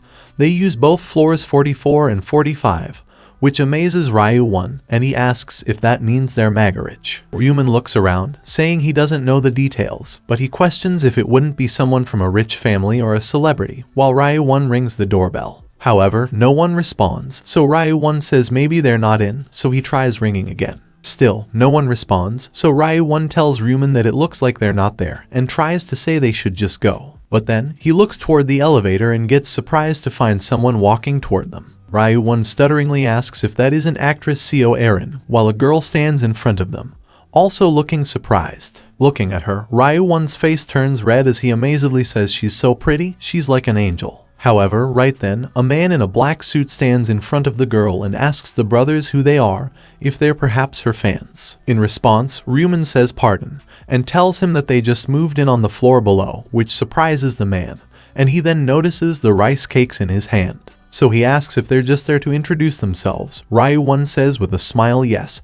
and tries to tell them to have some of these. However, before he could finish his sentence, the man tells them it's fine, she doesn't eat things like that, and walks toward the house entrance. He places the entry card on the lock to open the door, and requests Ryu Min to head in. Erin nervously says okay. She looks back at the brothers for a moment, then she enters her house, and the man in black shuts the door behind her. At that moment, Ryu Min annoyedly says he doesn't know who they are, but he sure is rude. He tells Ryu Min not to mind guys like him, which surprises him as he was lost in thought, and tells him he's fine. But he excitedly asks his brother if he saw, as this is amazing, and Ryu Min confusedly asks what is. At that, Ryu Min asks what he means, and hastily tells him that he saw her too, it's Ryu Min. But Ryu Min still seems confused, as he asks who that is. Meanwhile, Erin looks at the news about popular actors suddenly dying. According to reports, only 58% of celebrities who were taken to the other world have survived, which saddens her. She worriedly wonders what's happening to this world, while she reads a news report saying actor Gwang Minho takes a break because of anxiety. Right then, a friend of hers texts her, asking if she heard the news Gong Seojin Sunbi died, and Erin replies yeah. The friend asks if she's going to the funeral the next day. Erin says she should. Sunbi used to take care of them a lot. Then the friend says they should go together, and Erin says alright. After that, she puts down the phone, sadly thinking even the Sunbis who were much more famous than her couldn't survive the first round. Erin believes that if it weren't for the rune, she would have been on the news too. Then she releases a sigh, thinking she guesses she has gotten pretty famous. She just assumed that she'd be on the news if she died. Aaron also wonders if she would have even made it this far if it weren't for the sponsorship, as this penthouse was also provided to her. Right then, the guy in the black suit comes up to her and asks what she's thinking about, which startles Aaron, and she tells him nothing. Then the guy sits beside her and tells her it's okay. She can tell him, as he's always ready to hear her out. Hearing that, Aaron tells him that she was just thinking about how the world came to be like this, and how she's going to survive the next round, stuff like that. The guy tells her not to worry about the next round, she has him, so he asks what there is to be anxious about. He adds that she worries too much, she should just rely on him, and Aaron tells him with a smile, sure, as she asks who else she would trust if not him. She remembers that when the company first chose him as her bodyguard, she was rather wary because it felt like he was assigned to her to keep an eye on her. But Aaron understands that if it weren't for him, she would have died in the first round, as the bodyguard was teleported to the other world along with her. Then, the bodyguard tells her that he'll protect her no matter what, so not to give up. Aaron says okay and thanks him so much for it. She adds, by the way, about earlier, she guesses they have new neighbors downstairs,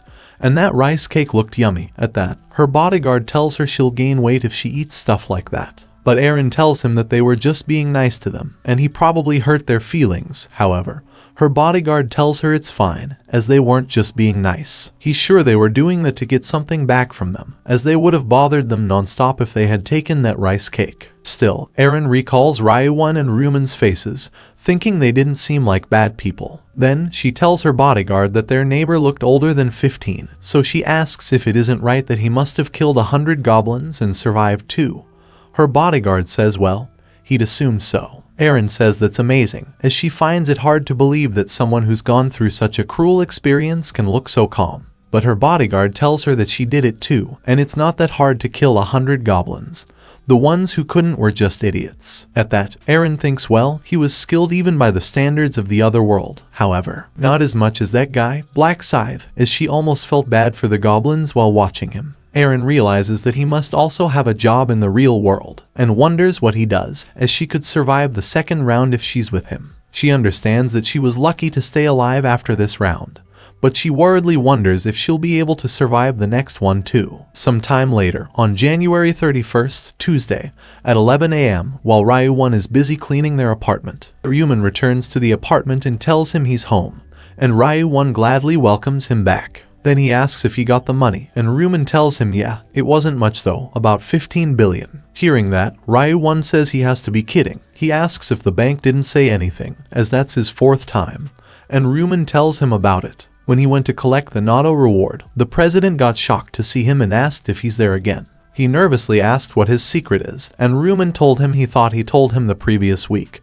that it came to him in a dream. The president said how amazing. He wishes he could get those dreams too. Hearing that, Ryu Min seems speechless. Then he asks Ryu Min, anyway, if he's going to put it all into Bitcoin again, and Ryu Min tells him, yeah, it has grown to 150 billion. But Ryu Min worriedly asks if they shouldn't sell it, as he's scared the value is going to go down. However, Ryu Min says not yet. He tells him with a smile that he'll take care of it, so not to worry, and they should go eat. After that, the two brothers head out for lunch, and by the time it gets dark, they return home with food for the night. Then, at 11:55 p.m., Ryu Min is on his bed while Ryu Min holds his hand, and worriedly tells him that he has to come back. Ryu Min confidently tells him not to worry, as he saw him overpower even Bang Taeju, to which Ryu Min says yeah, but he still seems concerned. Then Ryu Min ruffles his hair and tells him to get some sleep instead of worrying for nothing, as when he wakes up, he'll be awake too. Right then, he starts to lose his consciousness, saying he'll see him. The next moment, Ryu Min finds himself in his other body in the other dimension. All the other players in that zone who made it to the other round also find themselves there, and worriedly ask if they're there. Some find it amazing that it happened in an instant, some seem terrified, some look around asking where they are, as this isn't the location that was in the first round.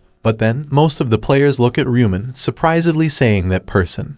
He's the one who got rank 1 in the last round, it's Black Scythe. Seeing that players eyeing him and talking about him, Ryu Min thinks it seems like most people recognize him, and they're all keeping their distance from him. Also, it looks like everyone's there, as he notices Yangmin among them too, and he wonders when she'll appear. Right at that moment, an angel descends from the sky, asking if they are all there. The players get surprised to see her, as they say it's a different angel, and worriedly ask what happened. Then the angel explains to them that the angel that was in charge of the first round had an accident, and couldn't come, which surprises the players even more. But the new angel tells them with a devilish grin not to panic, calling them humans, as she'll guide them from there onwards. Then, she announces, since everyone's there, she'll tell them about the second round's request. Immediately, the system menu pops up in front of everyone and tells them, main quest. Pick a zone representative within the next 3 hours. All zone participants more than 900,000, current zone participants about 5,000, which confuses the players, and they ask what that is. One says he thought they were going to be fighting monsters again, but then another player tells everyone to wait and look at the number of people who passed. Hearing that, another player surprisedly asks if that means they all get to survive this round, and the angel giggles, saying they all look very confused, so it seems like they need her to explain. She tells them, as they can see, this round is not a combat round, they just need to choose a zone representative. That's all. The angel explains with a devilish grin that if they become the zone representative, they can force people to do things. They can force them to crawl or die, so she asks if it is an amazing authoritative power, which worries the players. Then the angel tells them that 3 hours from now, they'll be able to vote. They just need to use that to choose their zone representative. At that moment, one of the players nervously asks if that's really it, if there's nothing more. The angel tells him correct, if they just vote, they'll be counted as someone who passed, and they'll be returned home. It's a kind of rest round. Hearing that, the players get excited, as they say they won't die, they don't need to fight. It's way too easy compared to the last round. Then the angel tells them to discuss who they'll choose to be the zone's representative for the next 3 hours, and the timer starts. Then players gladly question if they'll live as long as they just vote after 3 hours, as that's awesome. And they even get authoritative power if they become the zone's representative. However, Ryu Min seems irritated by that, as he says he was really prepared to fight. How lame. Hearing that, one of his friends tells him to just let it go. They'll just let them live if they vote. He asks why that's something to complain about. But Ryu Min says he invested everything into his strength stat, but he doesn't get to even use it. That's so frustrating. Hearing that, Ryu Min questions if he said his strength stat, as he guesses he got the rune of strength then. He looks at the players around him, realizing that Ryu Min's rune, and this situation, everything's happening the way it always has. He knows that they'll all talk about who to vote for the next 3 hours, but that's not what's important right now. As if there's a main quest, then there must be a sub-quest. And second round subquest / hidden quest is class selection. It's to obtain a class. He walks ahead, distancing himself from the other players, and takes out his dagger, thinking in order to do that, he needs to reach level 10 fast. After a while, he finds a monster walking in the forest, and taunts it, telling it to come at him. At that, the monster furiously screeches and starts rushing at him. However, Ryu Min lunges at the monster at a tremendous speed and strikes it down with a single strike of his dagger. Immediately, the system notifies him that he has defeated a hobgoblin.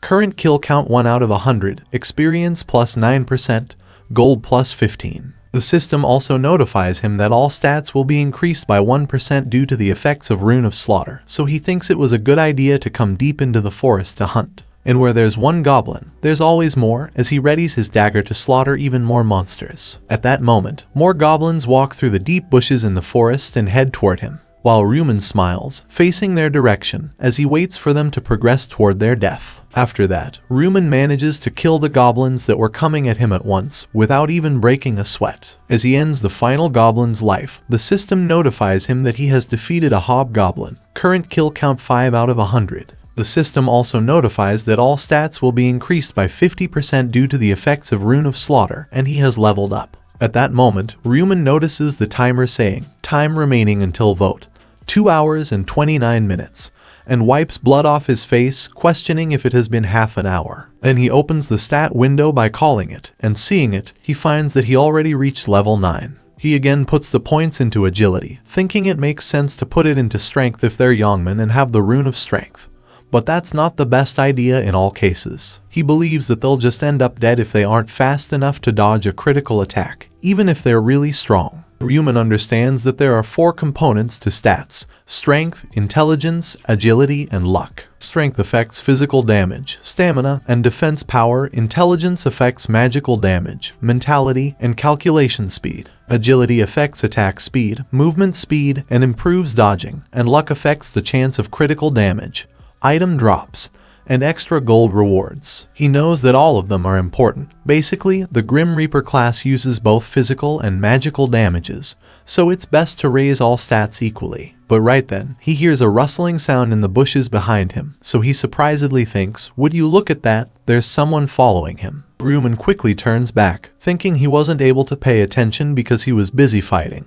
But it seems like he has company, and that hasn't happened before. So then, he points his dagger in that direction and tells the person he doesn't know who they are, but to show themselves, to come out and reveal their intentions. Otherwise, they better be prepared for death. After that, Seo Erin comes out from behind a tree and nervously tells him she's there. Ryu Min gets surprised to see her, as he wonders if that person isn't that actress, if she was the one following him, while Erin worriedly tells him that she's sorry she followed him. Her bodyguard also shows up and tells Ryu Min that he's sorry about that. They didn't follow him with bad intentions, so he requests him to calm down. At that moment, Ryu Min notices the name over his head, On Sangcheol, which surprises him, as he recognizes that's Ma Jeonrok's right hand. Ryu Min understands that Ma Jeonrok is the oldest son of the nation's biggest corporate, who goes by the username Heavenly Demon. And he's one of the people he's after, as he believes that having him on his side would make it easier for him to get stronger. But Ryu Min also understands that he needs Priest, who has a connection to Ma Jeonrok, to be on his side for the 20th round.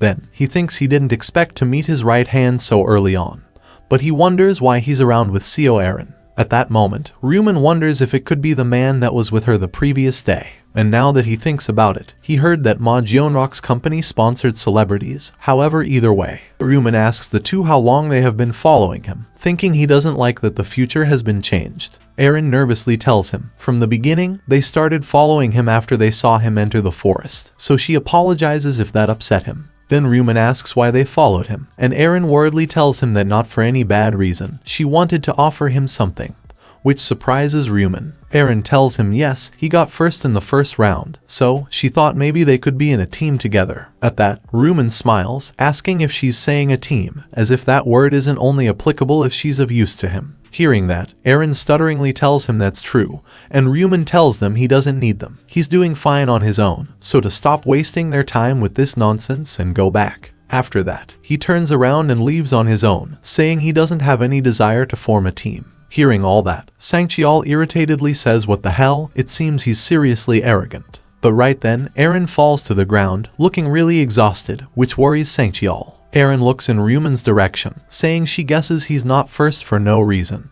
His aura was so intimidating, but Sangcheol says not even, as he asks who wouldn't be intimidated if they put a knife to their face. However, Erin disappointedly says she wanted to be on the same team as him, but that didn't work out. At that, Sangcheol asks what he told her. He told her that people like him have strong egos and don't ever work in teams. Erin says yeah, what a shame. Sangcheol says it's a shame that they wasted their time following him around.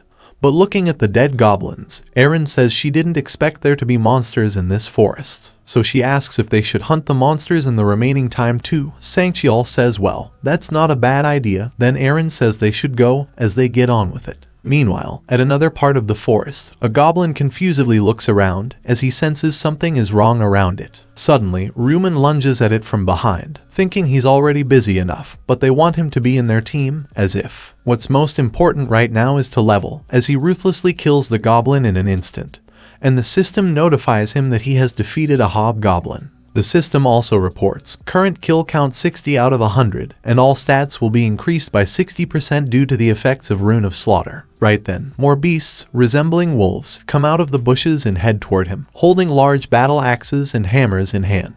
Seeing that, Ryu Min sounds surprised, and asks with a smile if this many gnolls at once, as he got lucky. Then, the monsters all roar at him and lunge at him at once, with killing intent. However, Ryu Min seems unfazed, as he swings his dagger at them and manages to kill all of them in a flash. Immediately, the system notifies him that he has defeated a gnoll. Current kill count, 65 out of 100. All stats will be increased by 65% due to the effects of Rune of Slaughter. And he has leveled up. He's now level 10, so he has fulfilled the conditions for class selection. The system further notifies Ryu Min that he can now use the shop. Also, there is a hidden subquest, and he thinks finally, advancement. Then he checks the subquest, which says advance before the voting time, acquire the advancement item and obtain a class. When successful, he'll get daily item 50% sale ticket. Ryu Min understands that people who see the subquest for the first time usually get confused, as they question where they can acquire the advancement item, and if it's not going to tell them what classes there are. He believes that everyone knows getting a class is great,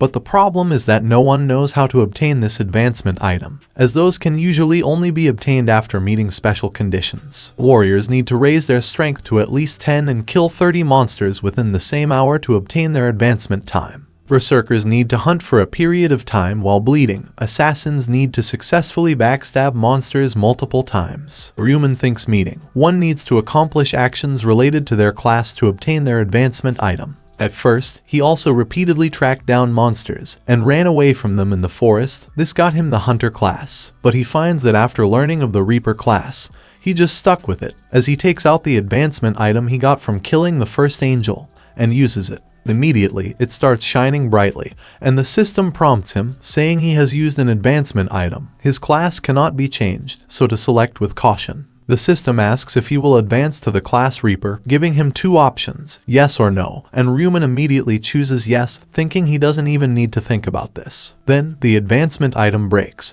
and the light coming out of it surrounds his whole body, as the system notifies him that he has advanced to the class Reaper. Also, as an advancement reward, he has obtained the Reaper rune, which, when used during the day, weapon attack is doubled, and when used at night, attack speed is also increased by 50%. The rune immediately activates, and the system notifies Ryu Min that the obtained rune has automatically been imprinted into the player's body. Also, as an advancement reward, he has obtained Reaper's Scythe. He checks it in his inventory and thinks he got both the rune and weapon for his advancement. Then, the system tells him that for the completion of the subquest, he has obtained the daily item 50% sale ticket, and his rank has increased from beginner to apprentice. So Ryu Min thinks his rank increased as well, as he finds it showing up on his status window. He understands that the player's rank is divided into 6 ranks: Grandmaster at level 99, Master at level 60, Expert at level 40, Regular at level 20, Apprentice at level 10, and Beginner at level 1. Just like a game, they get perks whenever their rank increases. They could gain new class skills or have some functions get unlocked. As at that moment, the system tells Ryu Min that he has learned the Reaper class skill, Insignia of Death. It creates an insignia that only the target and caster can see. The target's heal becomes visible, and an additional 100% damage will be dealt to the target whenever the caster attacks. Ryu Min realizes that they can even equip items of a higher rank, as he checks the Reaper's Scythe that he just obtained, which has much higher stats and a better effect than his dagger. He understands that if they can't advance, they'll be forever stuck as a beginner, so it's better to advance quickly. And at that moment, the system tells him that he has been identified as the first player to advance, so he obtained random gold pouch as the first advancement reward. Also, he learned the neutral skill tracking as the first advancement reward. Ryu Min knows that the first player to advance learns this. They get a neutral skill. The system tells him that the effect of the skill is to track the location of the desired target. However, the face and nickname must match for them to be a valid target. Price 20,000 gold. He wonders, since he got a 20,000 gold skill, if he should test it. Then he activates the skill, tracking, and searches for Yongmin. Immediately, his image shows up before Ryu Min, and the system notifies him that nickname and face match, tracking the target's location. In a matter of seconds, the system says confirmed player Yongmin's location, 190 meters from the target, and tells Ryu Min that to track the target, to follow the arrow in front of him. Ryu Min gets surprised to learn that he's 190 meters away, then if that means he also entered the forest. He gets thoughtful as he recalls that he was 2 kilometers away in the previous attempt, so he wonders if he should go take a peek. At that moment, in another part of the forest, Sangchial and Eren seem really exhausted because of running for a long time. Then, suddenly, Eren falls to the ground and tells Sangchial, holding her leg, that she can't run anymore. Her leg won't move. But Sangchial worriedly tells her that they need to keep moving if they get caught by them, so she needs to stand even if it hurts, as he helps her with it. And Eren apologizes to him, as the place she got hit with an arrow feels like it's burning. At that, Sangchial tells her it's only a theory, but even if they get hurt in this world, their body in the real world should be the same, so if she can just survive there somehow, they'll be able to return home. Aaron says she got it, she'll try to hold it in, but then someone asks from behind where they think they're going with that, which frightens them. They immediately look back and find that Ryu Min caught up to them with 3 other players, as Ryu Min tells Aaron with a devilish grin, "Looks like it doesn't hurt enough yet." At that, Sang-cheol frustratedly thinks, damn it. He glances at Aaron, believing that they got caught because of this damn dog, and takes out his dagger, wondering if he has no choice but to fight now. Seeing that, Ryu Min asks if he wants to fight them, mockingly calling him an old man. He tells Sang-cheol to look at them with his eyes and asks if he doesn't see how many there are, as his companions take up their weapons. Seeing that, Sang-cheol frustratedly asks why they're doing this, what they did to them. Hearing that, Ryu Min tells him, of course, they didn't do anything. Then Sang-cheol asks why he attacked them out of nowhere. Ryu Min replies that he just wants something. At that, Sang-cheol confusedly asks what, and Ryu Min tells him, the girl next to him, which starts Aaron. He explains that they don't care about a man like him, it's just Seo Aaron. But one of his friends asks if that's really her. Another friend asks if he can't tell, as her nickname and face just say. Another friend says it could be someone else trying to imitate her. At that, others ask who cares, the outside looks the same. If that isn't right, and start giggling, which horrifies Aaron. Then, Ryu Min tells Sang-cheol that if he leaves Seo Aaron there, he'll let him go, and asks how about it. Hearing that, Sang-cheol irritatedly thinks they should have said Seo Aaron was their target from the start. If they did, he would have left her without a second thought, as he doesn't intend on dying because of that woman. But he understands that there's one problem. If he can't protect Seo Aaron, he will disappoint director Ma Jeonrok, so Sang-cheol gets ready to find Ryu Min and the others. Seeing that, Ryu Min amusedly calls him old and asks what that stance is, if he wants to fight. Sang-cheol asks if they don't know that what they're doing right now is criminal. Hearing that, Ryu Min bursts out laughing and says that's a funny one, as he asks what the laws there are, and well, if he's going to report him when he goes back to real life. He adds with a devilish look on his face to try it, but he asks what proof he has, as this might not even be his face. Hearing that, Sang-cheol irritatedly thinks he's pissing him off, but he's right, and he doesn't think he'll back down with just words, so he has no choice but to fight him with his damaged body. But right then, he notices someone familiar standing to the side, and surprisedly says he is Black Scythe. Ryu Min also gets startled to find him there and wonders what, when he got there, as Ryu Min steps forward and asks Sang-cheol what he's doing there. Hearing that, Ryu Min laughs and tries to ask how about he just keeps going on his way. Ryu Min interrupts him, saying he wasn't asking him, and asks Sang-cheol what the situation is. Then Sang-cheol desperately tells him that those guys were aiming for Aaron and ambushed them, so he'll be in his debt if he helps them, calling him Mr. Black Scythe. Ryu Min seems irritated by that. Then Ryu Min looks at him and asks if what he's saying is true. In response, Ryu Min says who cares if it's true or not, and dismissively tells him to go on his way, as it's not his business.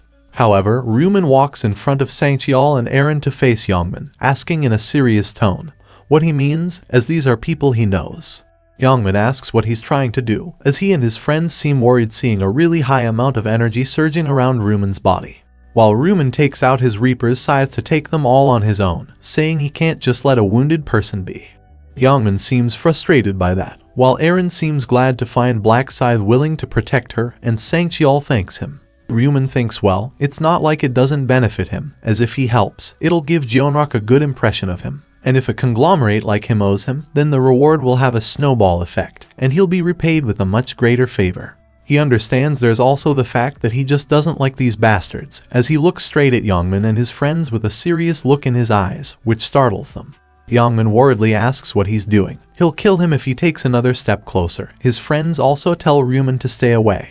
Seeing them so terrified, Ryu Min asks with an amused look on his face what the problem is if they don't want to fight him. At that, Ryu Min frustratedly wonders what he thinks he's saying. He tore apart the goblins in an instant, and he took the top rank last time, so he questions if anyone would want to fight such a monster in his position. Right then, all of a sudden, they hear a clank sound and get frightened as Ryu Min puts his scythe on the ground, so he tells them to be honest with him if they don't want to fight. Hearing that, Ryu Min seems a bit surprised as he asks if he'll just let him go if he's honest. Ryu Min tells them with a smug look on his face that he'll consider it if they get on their knees and earnestly beg for their life. Hearing that, Ryu Min infuriatedly wonders, so if he's asking him to humiliate himself when his friends are watching and in front of Aaron. He realizes that he doesn't want to fight him if he can avoid it, but he's really pissing him off, thinking of him as a son of a dog. But then, Min thinks, wait, if he isn't strong enough to break a wall with his bare hands. He believes that if he's lucky, he might be able to send Black Scythe or whatever flying in just one punch. So then, Min gets ready to fight, excitedly telling Ryu Min that he's crossing the line and calling him a bastard. He walks toward him, asking what he wanted him to do, to get on his knees and earnestly beg, if he wants to die. Min thinks right, he'll naturally close the distance like this, then he'll punch him straight in the face, believing that not even he'll be able to survive that.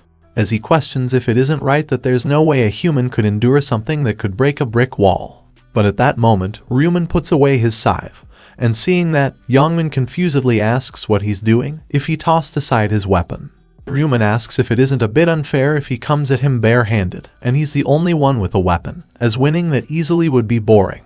At that, Min irritatedly thinks he's being completely ridiculous, but then, all of a sudden, Ryu Min's straight at him.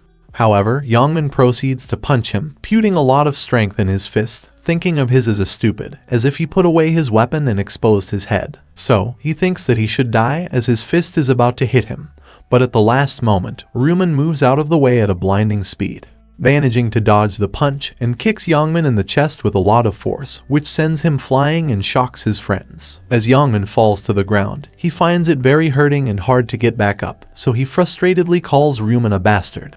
But then, Ryu Min tells him to stop swearing and kicks him in the face, saying his ears might rot. Min finds it even more hurting and holds his face because of the pain. After that, Ryu Min walks up to him and picks him up by his shirt. And then, he starts hitting his face repeatedly with his fist, causing him to groan because of the immense pain. While he thinks this isn't a fist, it's like he's getting pummeled by a hammer, so he terrifiedly wonders if this bastard is as strong as him.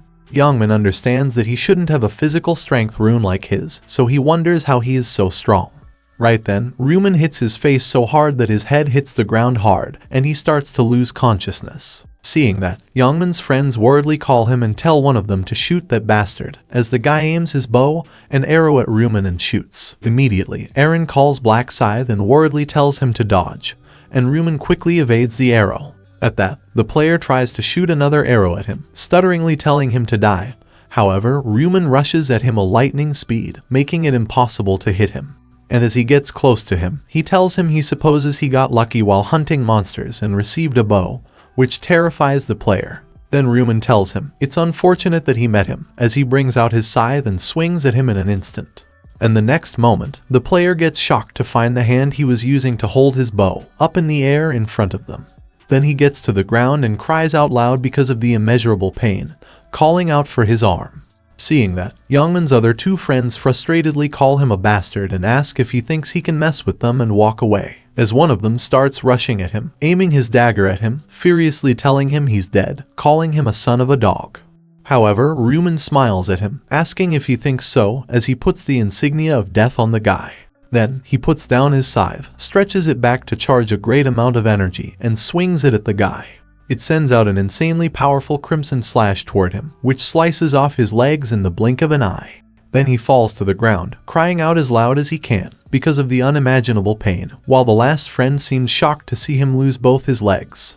But then, before he could even notice it, Ryu Min comes straight at him at a tremendous speed. He tells him that attacking him with a weapon means he has a bit of resolve, asking if that isn't right. As the next moment, Ryu Min swings his scythe at the player's hand holding a dagger, slicing it off clean, which severely hurts him. He looks at the insignia on his head and thinks, as expected of insignia of death, it has a 2x damage buff, so he can even armor in one go. Then, as he sees all three of Min's friends on the ground, continuously bleeding and whimpering in pain, he thinks it's too easy. But Ryu Min understands that he can't end things there.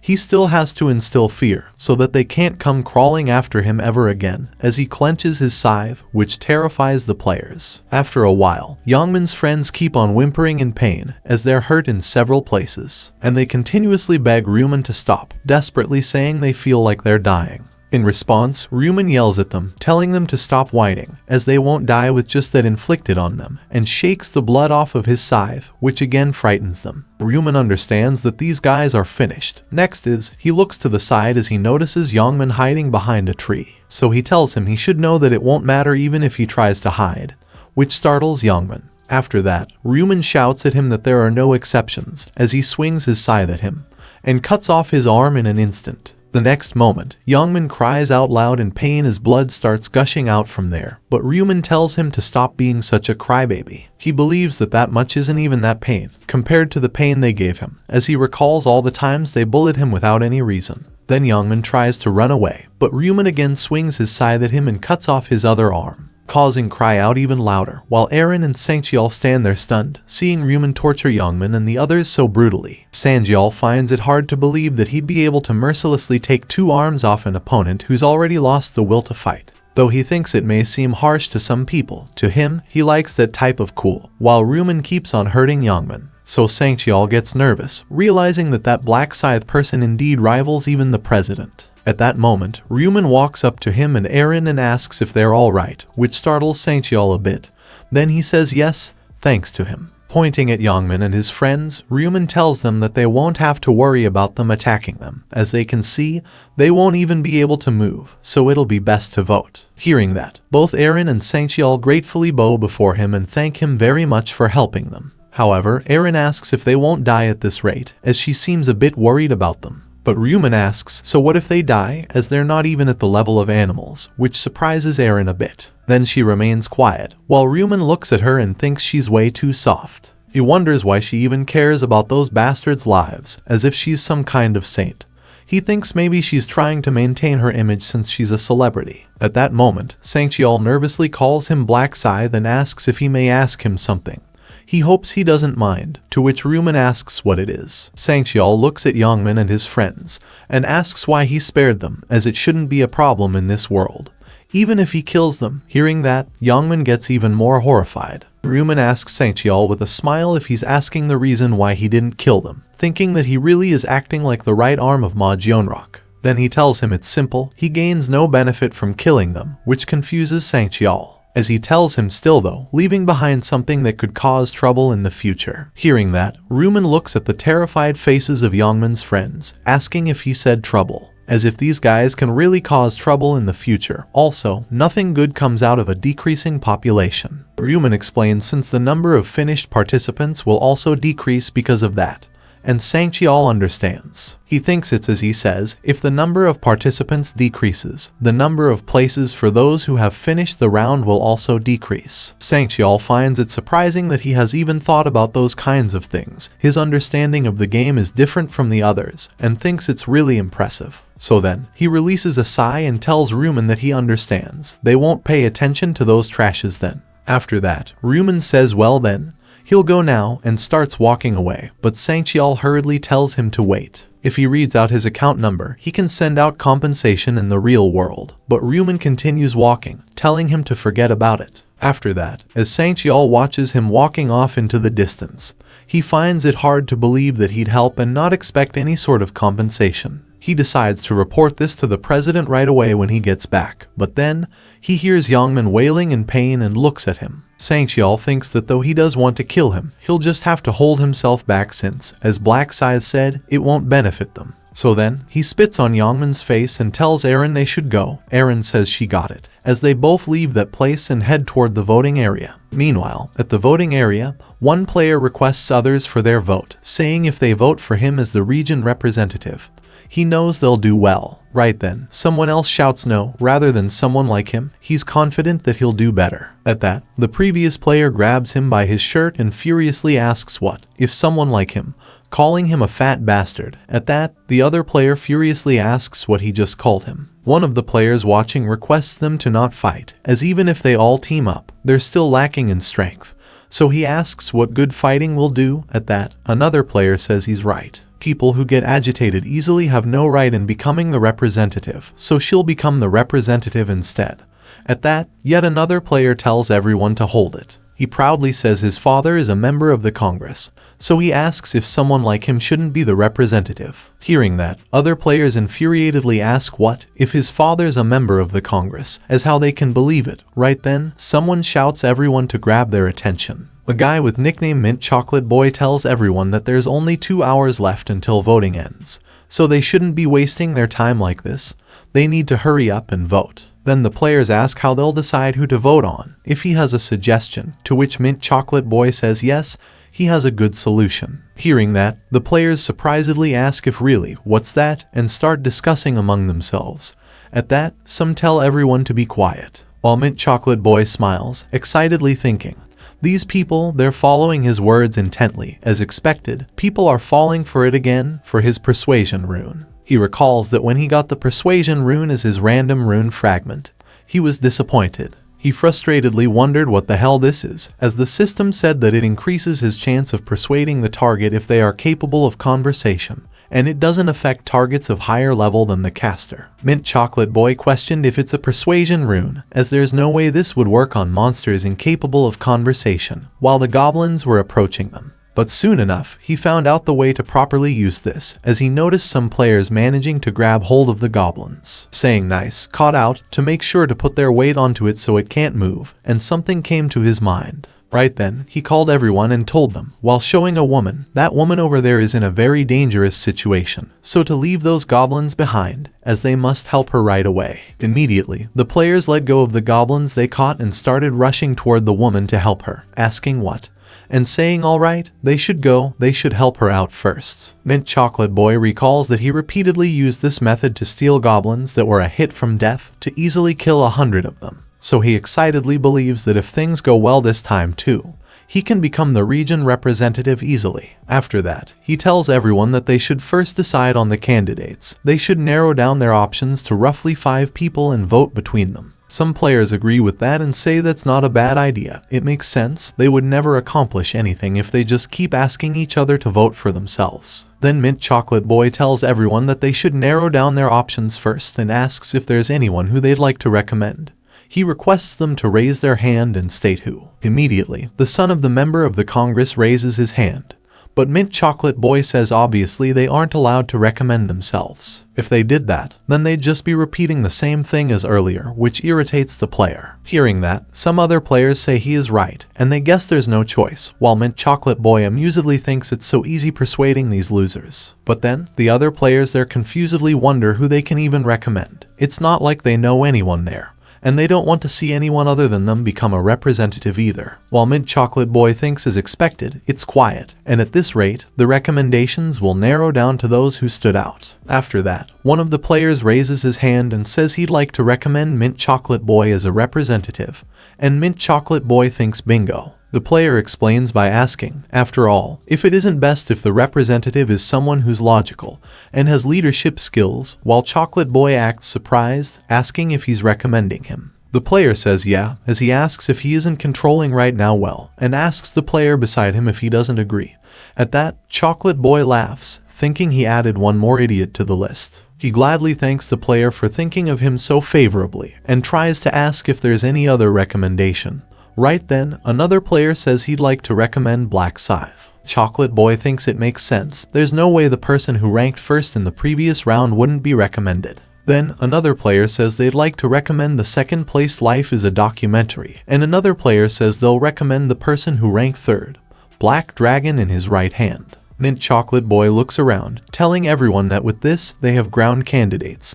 They still have a spot left, so he asks if there's anyone else. Then he says they should just say that they have 4 candidates, and before they vote, he asks if each person can come forth to make a statement. Chocolate Boy decides that he'll go first, while thinking that convincing these losers is piece of cake. After that, he starts his statement saying, if he becomes the region representative, then he'll, but right then, someone interrupts him by furiously telling him to stop his trash. Immediately, Chocolate Boy looks to the side and gets shocked to find that its Life is a Documentary, the region rank 2, as he's walking toward him looking pissed. After that, Life is a Documentary tells him that he can't continue listening to that bullshit he's going on about. Hearing that, Chocolate Boy annoyedly asks what he's doing. In response, Life is a Documentary calls him, and tells him with a scary look on his face, he must think that the world's real easy. People just do whatever he tells them to do with just a few words. Hearing that, he worriedly wonders what, if he figured out his skill, then he thinks no, he could just be saying this. Right then, Chocolate Boy infuriatedly asks who the hell he thinks he is to decide who the region representative is, calling him an instigator. Chocolate Boy tells him that he has crossed the line. There's a saying that goes, a person's word is their face and personality, and asks if he must really use such hostile words. He thinks yeah, that one probably worked, but right then, Life is a Documentary yells at him, calling him a bastard, which startles him. He fumes with anger as he asks if he really is trying to lecture him, so if he has a death wish. Hearing that, Chocolate Body worriedly wonders why his skill isn't working on him, as he expects the worst and finds it hard to believe. Then he turns toward the others, calling them bastards, and tells them to play with the candidate's trash and just vote for him, as he'll kill them if they don't, asking if it's alright. At that, Chocolate Boy releases a sigh and thinks this guy really is a mess. He asks him if he really thinks people will listen to him when he's talking like that, as he dismissively tells him to stop embarrassing himself and go back. But then, Life is a Documentary gets even more infuriated, so he takes out his dagger and slits his neck in an instant. Before Chocolate Boy could realize what happened, he starts bleeding profusely from his neck, and Life is a Documentary asks if he didn't tell him that he'll kill him if he messes with him. After that, Chocolate Boy falls to the ground and stops moving, and Life is a Documentary tells the other players that if they don't vote for him, he'll kill them just like this bastard. Seeing that, the other players near him get terrified, saying he died, that person killed Mint Chocolate Boy. That's insane, and calls him a murderer. However, he points his bloody dagger at them, asking so what, to come fight him if they have a problem. At that, one of the players shouts at him, telling him he's insane. That guy must be out of his mind. Then, Life is a Documentary asks with a devilish grin on his face if they're not going to come fight him, if they want him to go to them, as he rushes at the player and strikes them down one after another at lightning speed as they try to call for someone to save them, and kills them. While he, the players, excitedly thinks this is the best, there's no police, reporters, or cameras, he can kill them as much as he pleases. So then, he tells the rest of the players that are alive that if they don't for him, he'll kill them in the next round no matter what, and asks if they got it, as the players all seem shocked. Seeing that, he excitedly thinks now they'll vote for him because they're scared of what he'll do to them, and if he can become the region representative like this. He thinks about Black Scythe, and decides that he'll kill that annoying first, as if he can just kill him, he'll be rank 1. In the meantime, Ryu Min continues slaughtering monsters, and the system notifies him that he has defeated Noel. Current kill count 265 out of 100. All stats increased by 100% due to the effect of Rune of Slaughter. 3 times experience buff is applied, and he has leveled up. Ryu Min looks at his status window as the system tells him that he's now level 16, and wonders if he's just barely level 16 now. He realizes that the pace at which he levels up is slower now that his level's high, as even though he killed over 200 monsters in the past 2 hours,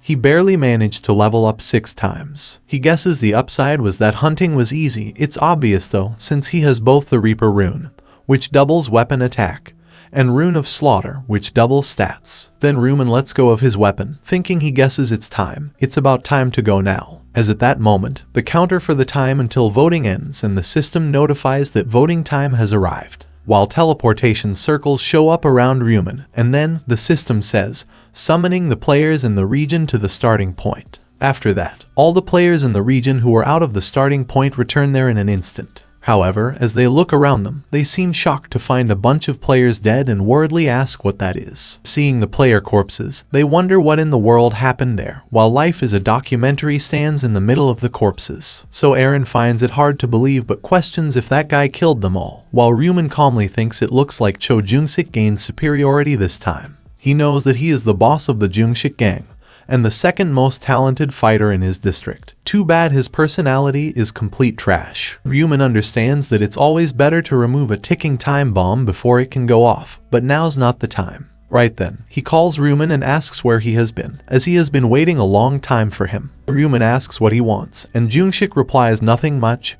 he just has a suggestion. He adds with a devilish grin that he'll get straight to the point, and tells Ryu Min to serve him. Hearing that, Ryu Min gets confused, and Jung-sik intimidatingly swings his dagger, telling him yeah, he'll spare his life if he does. Hearing that, Ryu Min dismissively asks so if he wants to get started fighting now, which irritates Jung-sik. Then Ryu Min tells him to kneel, to get on his knees and beg, as that's the only way he'll let him go unharmed. At that, Jung-sik annoyedly says man, look at this crazy bastard, it doesn't seem like he has grasped the situation yet, but if he becomes a regional representative, right then, Ryu Min interrupts him, asking if it's hard to understand what he's saying, or if it would be more satisfied if he died there, as he takes out his scythe and gets ready to fight. Jungshik gets shocked to see that and wonders what's that, where he got such a weapon. He worriedly thinks trash. He messed with the wrong guy. Finding him not saying anything, Ryu Min asks what's wrong, if Cat's got his tongue, which makes Jungshik even more worried. Then he tries his best to hide his fear, calling him and telling him that he's Cho Jungshik, the boss of the Jungshik gang, so if he thinks he'd kneel down to the likes of him. Jungshik readies his dagger and furiously tells him to come at him with that fancy weapon of his, calling him a bastard. Ryu Min seems amused by that and thinks he's just as short-tempered as usual. Well, enough with the jokes. He understands that things would get complicated if he showed his strength and received the votes. He needs to make Cho Jungshik the representative so he can use him in the third round. Plus, he knows it's time for the angel to show up. Right then, the new angel descends from the sky, asking if they are all gathered, calling them humans, and all the players immediately turn toward her. At that moment, Ryu Min tells Jungshik that he's in luck, which startles him, and he hurriedly looks at him. Then Ryu Min puts away his scythe, telling him to make sure to check who he's challenging next time, if he doesn't want to die an early death, while Jungshik stands there speechless. He frustratedly thinks trash. He almost had a heart attack. He'll let him go for now. But he should just wait and see, as if he becomes a representative, he'll pay this humiliation back many times over. After that, the angel asks the players if they have decided on their representative. Looking at the player corpses, she says she understands. It looks like they did more than just talk for 3 hours. Of course, it's none of her business if they garbage humans die or not. Then the angel asks with a smile if they shall proceed with the scheduled voting, as she flicks her finger upwards. Immediately, status windows pop up in front of every player, and tell them that the vote for the region representative will now commence, which startles them. The system explains that they may each cast one vote, and the player with the most votes will be the region representative, to look at who they wish to vote for and think, vote. The system adds that players who fail to vote within the 5-minute limit will be eliminated from the round and will perish. And then the timer starts. After reading all that, some players confusedly question if they have to look at who they want to vote for, as then most turn toward Jungshik, and Jungshik excitedly thinks, as expected, all eyes are on him. But suddenly, he notices something and calls a player by her nickname, Chubby Cheek Steamed Bun, which frightens her and she immediately looks at him. Jungshik furiously asks why she isn't looking at him, if she wants to die. And the girl stutteringly says no, she voted for him, while Ryu Min releases a sigh. Then, Jungshik looks all around him and shouts at everyone, telling them to consider themselves dead if he doesn't see them looking at him. He notices someone not doing as he said and yells at them, asking who the hell just turned their head. Sometime later, as the timer ends, the angel tells everyone time's up, and thankfully, none of them dumb humans tries to skip out on the vote. Then she claps her hands to catch everyone's attention and asks if they shall tally up the votes. Immediately, the voting results for the region representative selection show up in front of everyone. Where Life is a Documentary got first place, Black Scythe came close second, and the rest are very low compared to them. Jungshik sees that he's first but surprisedly wonders if they're saying he only got 2,412 votes, and Black Scythe is in second place. He looks around, frustratedly thinking these idiots. He told them to only vote for him, but they voted for Black Scythe, while most players try to evade his gaze. After that, the angel tells everyone with a smile, there they have it, Life is a Documentary is the region representative. That being the case, she'll give the authority of command so he can order people around. Immediately, the system tells Jungshik that as the region representative, he has been granted the authority of command. Seeing that, he giggles, thinking he'll make Black Scythe regret not killing him if he commands everyone to kill him. However, right then, he gets shocked to see something in front of him and wonders what this is. The system says he can issue commands to players and forcefully control them, however usage limit is 10 uses total. He may only command one player at a time, and this skill doesn't work on players with high class. So Jungshik worriedly wonders if he can only use it 10 times, and it doesn't even work on players with high class. That means anyone with high class can just ignore his commands. After that, the angel calls the humans with an amused look on her face and asks if it isn't right that they must have thought they were done after the vote. She explains that's not quite the case, as there's a hidden quest this round. Hearing that, the players question what that means, a hidden quest. Right then, the status window pops up in front of everyone and notifies them about the second round subquest. To get an advancement item and high class, they'll receive a 50% discount voucher if they succeed. Almost all the players there seem confused by that, even Sangchiol and Aaron, as they confusedly ask what this is, an advancement item, getting high class. The angel tells them that the quest window was set to pop up like this at level 10, but she chuckles, asking if it isn't right that they didn't realize it. One of the players nervously asks, he means how they are supposed to level up when there are no monsters. Hearing that, the angel infuriatedly asks what he means, as the forest is full of monsters. Then she calms herself and tells them well, not to feel so bad about that. She checks the system and says there are only 80,000 people in all regions who were able to advance to high class this round. The angel adds, speaking of which, someone in this region received a class advancement as well, which surprises the players as they ask if someone already advanced. Who? The angel snaps her fingers, asking if they shall take a look at the subquest results and find out. Immediately, the second round subquest results show up, which says Black Scythe, level 16 Reaper, came first in both all regions and current region. Seeing that, the other players get astonished, wondering if the first to advance was Black Scythe, and if he's the only one in their region who's advanced, as they all turn toward him. The players also wonder, on top of that, if he's a Reaper, while Ryu Min seems unfazed by all the attention. The players start to gather around Ryu Min, questioning Reaper what type of class that is, as if it doesn't look hella strong class, and if that's why he's carrying around such a huge scythe. While Jungshik thinks trash, he was going to use authority of command to make Black Scythe kill himself. But who would have thought Black Scythe would change class now of all times? Then, the angel explains that in round 2, ranks have been awarded in the order of who completed the subquest the quickest. She looks at the rankings and says, so the one who changed class in their region was the player Black Scythe. The angel finds it surprising that not only did he achieve first place in the current region, but also in all regions. So then, she looks at Ryu Min and tells him impressive, his class is unique, Reaper, and he even matched his nickname with it, so she requests him to answer how he came up with such a nickname. If he knew he'd gained the Reaper class beforehand, Ryu Min replies he didn't know he'd get high class that'd fit his nickname either. Then the angel asks, perhaps if becoming a Reaper was fate. Ryu Min says yes, which intrigues the angel even more, while the other players look back and forth, seeing them converse so casually. Ryu Min understands that even angels don't know how to obtain the Reaper class, they only know that it's a unique class. After that, the angel asks with a smile if that's what fate is, and says how interesting, as she finds it hard to believe that there would be one person in that region to switch classes. So, the angel asks Ryu Min if he's the only one who won't be affected by authority of command. The other players get confused to hear that he won't be affected by it, and ask the angel what she means. The angel wonders if she should just explain everything and tells them that the authority of command doesn't apply to humans with high class. Therefore, the region representative cannot command Black Scythe to do as they wish. Also, there are only 10 chances, so just because they're a regional representative doesn't mean that they have indefinite power. And giggles, the players find it surprising, and say so it was like that. While Jungshik frustratedly thinks trash, he thinks of the angel as a bastard, as she can't tell them that. Then, the angel asks if it isn't right that they'll have to give Black Scythe, who obtained his class the quickest, a reward. So she snaps her fingers. Immediately, the system congratulates Ryu Min, notifying him that he has completed the quest as rank 1 in the current region, also in all regions. As a reward, he has been rewarded with a low-rank rare armor choice, also a special reward choice, and Ryu Min chooses the rare armor choice.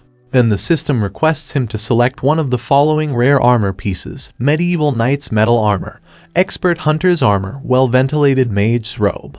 Ryu Min understands that there's no need to even think about it. The first choice is too heavy, and the third choice has next to no defense, so he chooses the Expert Hunter's Armor. Then Ryu Min opens the special reward choice, and the system tells him to select one of the following special rewards: 3 times experience buff, 3,000 gold, information on the third round. He understands that since there are many monsters in the third round, he'll obviously need the experience buff, so he selects the 3-time experience buff. After that, the angel tells everyone right, now that the rewards have been distributed, they can return home. The next round, round 3, will be very fun, she says with a devilish grin. She guarantees it, while all the players start to teleport back to their original world. The system reports to everyone the round 2 outcome results. All regions survivors, more than 873 million, current region, 4,988. The soul will soon be transferred to the body in the existing dimension. 1 March, they'll see them in the next round, and congratulates them on surviving. Right then, Youngmin hurriedly gets up and yelps out in fear, then he finds himself on his bed. After that, he looks at his arms and nervously laughs, thinking they're still attached. As expected, as long as they don't die, they'll return with a normal body. However, he gets worried as he decides never again. He'll never mess with Black Scythe again. He adds that he doesn't want to get involved with such a heartless bastard again. Meanwhile, at CO Aaron's place, Sang-cheol tells Aaron that she worked hard, but Aaron asks what she did, as he's the one who worked hard. Also, she gladly thanks him for protecting her. At that, Sang-cheol starts sweating due to nervousness and tells him it's something that's expected of him as her manager and bodyguard.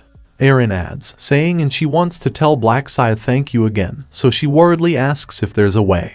Sang-cheol explains they don't know his real appearance, so there's no way to find him. It also seems like Black Scythe doesn't want his identity revealed. Aaron confusedly asks if he doesn't want it. Sang-cheol asks if he didn't ask him to call out his account number so that he could compensate him. However, he says, judging by the way he immediately refused. Black Scythe knows that it's possible to track his real identity using his account number. Aaron understands it and feels disappointed. However, Sang-cheol asks if she wants to show her thanks, then why she doesn't find him in the next round and give him an item, which surprises Aaron. She thinks about it for a bit and says that's a good idea, as she'll have to think a bit more on how to compensate him well. Then Sang-cheol tells her to get some rest that day, and he'll see her the next morning. Aaron says yeah, and tells him to take care. After that, as Sang-cheol heads down the building using an elevator, his phone suddenly starts ringing. He receives the call and asks if it's President Ma, and Ma Jeonrok from the other side calls him Section Chief in Sang-cheol. He asks if he hasn't gone to sleep yet, and Jeonrok says he was drinking some whiskey as soon as he got back. Then he tells him he saw the outcome results, and congratulates him on switching his class to Dark Knight. Jeonrok says that's nothing and asks what happened on his side. Sang-cheol reports to him that CO Aaron and he were only able to reach level 8 midway through, due to them getting injured. They were unable to hunt, which surprises and worries him. As Sang-cheol reaches the basement and walks toward his car, he tells him that he was actually going to report back to him about this incident, so he asks if now's a good time. He adds that it's related to Black Scythe. Hearing that, Jeonrok tells him to come to the hotel. He'll hear the details in person, to which Sang-cheol tells him yes, he'll be there in 20 minutes. After that, he gets inside his car and heads out of the building, while Ryu Min looks at him leaving from a distance and wonders, as expected, if he's going to Ma Jeonrok. 10 minutes ago, after he returned to this dimension and woke up, he used the tracking skill that he received. The system requested him to think of the target he'd like to track's face and say their name, and Ryu Min thought of Sang-cheol. Then, the system said, name and face have been matched, tracking the target's location. The system reported that target and Sang-cheol's location has been found. Target's location, 9 meters, so Ryu Min thought he's quite close and wondered if he's still in the penthouse upstairs. But then, he suddenly noticed the location changing fast, and thought, judging by how it's changing rapidly, he must have taken the elevator. At that, Ryu Min wonders where he's going so early in the morning, if it could be to Ma Jeonrok. He decided that he'll confirm it, as he put on a jacket and headed out. Now he thinks it was a good thing he tracked him as soon as he returned. That night, Ma Jeonrok looks out the window at his place, thinking the shadows are covering the moonlight. It's the perfect night to chase after someone. But he decides to endure it for now, since the report comes first, and sits on a couch. He wonders, Black Scythe, what kind of player wouldn't know of him? Someone who achieved rank 1 in both the forest and second rounds. However, he starts tapping his finger, worriedly thinking something related to do with the rank 1. He doesn't have a good feeling about this. He wonders if he could have picked a fight with his subordinate, as if that's the case, he can't sit idly by. He believes that, to mess with his right-hand man is the same as challenging him, and no matter who it is, if they block his way, he won't leave them be, even if it's rank 1. At that moment, someone knocks on the door, asking if he's there, addressing him as Mr. President, and saying it's him Sang-cheol, to which Jeonrok says yes, come in. As Sang-cheol enters the room, Jeonrok gets up, addressing him as Section Chief, and saying it's nice seeing him again. Sang-cheol says it's nice to see him too. He smiles at him, gladly telling him that this is all thanks to him. But Sang-cheol says he didn't do anything. They weren't even in the same region. Sang-cheol bows before him, telling him that he feels motivated by his existence alone, and thanks him. At that, Jeonrok tells him he sure is good at flattery. However, Sang-cheol tells him it's not flattery, it's the truth, and though belated, he congratulates him on his survival. Jeonrock asks what survival, as round 2 was like taking candy from a baby while they both sit on the couch. Then Sangcheol tells him that he'd also like to congratulate him on his advancement, but Jeonrock says no, he was simply lucky. Sangcheol adds that some say luck is also a skill. Besides, being ranked 2nd and 3rd in all regions is no easy feat, so there's no greater honor to him than being able to serve someone like him, addressing him as Mr. President. Hearing all that, Jeonrock puts his drink on the table in front of him, saying there must be something he wants, seeing how much he's buttering him up. So he tells Sangcheol with a smile to tell him if there isn't something he wants to ask. And Sangcheol embarrassedly asks, in that case, if he could ask him where one can obtain an advancement item. Jeonrock says oh, it's nothing, it just dropped while he was hunting monsters, while he thinks truth be told, it's thanks to the Dark Knight rune he got as his random rune fragment. Back when Burial was explaining the system, and told everyone to say inventory and look inside, saying she prepared a present. Jeonrock did that and received Dark Knight rune, which raises all stats and envelops their weapon with a dark aura that damages their enemies, also can automatically advance to Dark Knight when they hit level 10. Jeonrock got surprised to see that last part, as he kept wondering if he can advance to Dark Knight when he reached level 10. He believes he was lucky in round 1 to get such a cheat level item as his random rune. However, he understands that even to a subordinate he values as family, he can't reveal all his important information, as a person can always change at a moment's notice. That's human nature. Then he tells Sangcheol that they should get to the main topic, and asks who it was that hurt him, which startles Sangcheol. Jeonrock asks with a scary look on his face if it was perhaps Black Side. Sangcheol asks what and hurriedly tells him absolutely not. In fact, he's the one who saved his life. Jeonrock gets surprised to hear that he saved his life, and tells him to tell him in detail. Then Sangcheol explains all that happened.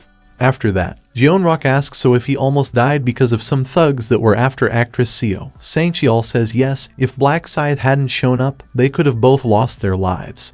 He adds that Miss Erin might have survived, but she would have suffered psychological damage that could prevent her from continuing her work in the entertainment industry. After hearing that, Jeonrock gets thoughtful as he wonders not only did he almost lose his precious subordinate, but if his business was almost foiled as well. So then he asks what happened to them. If it isn't right that they were killed, Sangcheol replies that though Black Scythe gave them pain on the level of death, he didn't in fact kill them.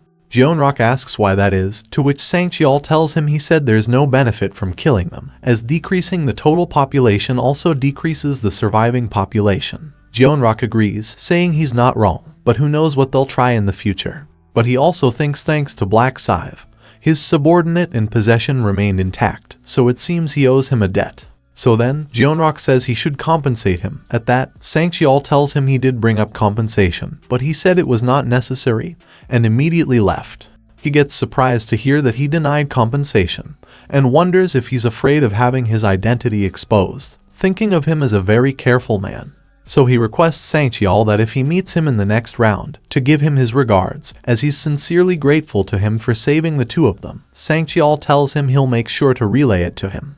And Jeonrock also tells him to keep tabs on him to see if there's any way they can help him, as he should know that he's not the type to leave debts unpaid. Sangcheol bows before him, telling him of course, as he wishes. Right then, Jeonrock remembers something and says he forgot to ask something important. He turns towards Sangcheol with a scary look in his eyes and asks those thugs what their nicknames are. Meanwhile, Ryu Min stands outside the hotel and thinks, what a loyal dog, to go straight to Jeonrock as soon as he made it back to reality, even this late into the night. Then he starts to walk away from there, thinking since he confirmed his destination, he should head on back, as he'll only draw suspicion hanging around. He thinks that for a celebrity sponsored by Jeonrock to live in the same apartment as him, he should thank his lil bro, as if they didn't hand out rice cakes, they would have never run into Erin, and he would have never learned that Sangcheol and Erin are connected. Ryu Min believes that if he properly leverages their connection as neighbors, it'll help in earning Jeonrock's trust, though he'll have to see if he should bring Jeonrock to round 20 or not. He knows that Jeonrock's Dark Knight rune is so good, it can be called a cheat. However, there are downsides, such as no advancement reward rune, and being forced to advance into a Dark Knight. But he believes that the biggest downside is, in order to use Dark Aura, a power of Dark Knights, they need to charge up an exclusive mana called Dark Mana. And this Dark Mana cannot be acquired through ordinary means. In a way, it's an ability fit for someone with a psychopathic hobby like Jeonrock. Ryu Min nervously thinks it might be dangerous to have a psychopath as a comrade, so for now, he'll keep him as a candidate and use him however he can, as he knows that there are plenty of talented individuals other than him, thinking of someone in particular, and decides he should get working right away once the sun is up. The next day and morning, at a convenience store, the store owner releases a sigh and wonders what he should do. He worriedly thinks revenue is going to plummet in half at this rate. Right then, a lively girl enters the store and calls him Dad. Her dad seems a bit happy to see her and greets her, calling her Julie. She greets him back and asks why he's sighing so loudly. Her dad sighs again and says the thing is, lottery ticket sales have been fully suspended. Julie gets surprised to hear that and asks why so abruptly. Her father says the government has made a reasonable sounding excuse, but apparently, they say it's because of players. They don't know what abilities players might use, to which she understands. Her father worriedly adds that things are already tight because of rent and labor costs, so he asks what he should do. Right then, Julie tells him not to worry. She happily says that she's graduating soon, so she'll help out from then on. Then she says wait. She asks if it wouldn't be better if she got a part-time job and added to the household income.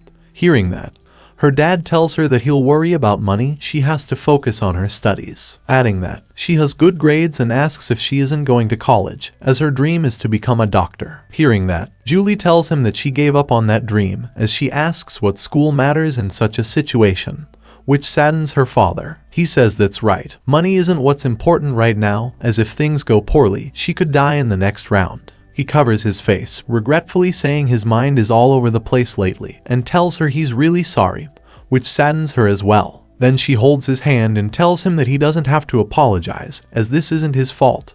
Her dad says still. At that, Julie tells him with a smile it's okay, she promises, as she survived round 2 and even got high class, which confuses her father. Then Julie says right, as she puts her hand over his head and tells him to wait a sec, while she uses some kind of skill on him. After that, her father surprisedly asks what that was just now, and Julie explains that it's a skill called Bless she got from obtaining a class buffer. It slightly increases all stats. Also, they say it has a reinvigorating effect on normal people. Her father excitedly says what an incredible ability, his body does feel energized, and Julie gladly says she'll regularly cast this skill on him. So she tells him to cheer up, and her dad happily says okay, he'll cheer up. Right then, he hears someone entering the store. The store owner looks in that direction and tries to welcome the person.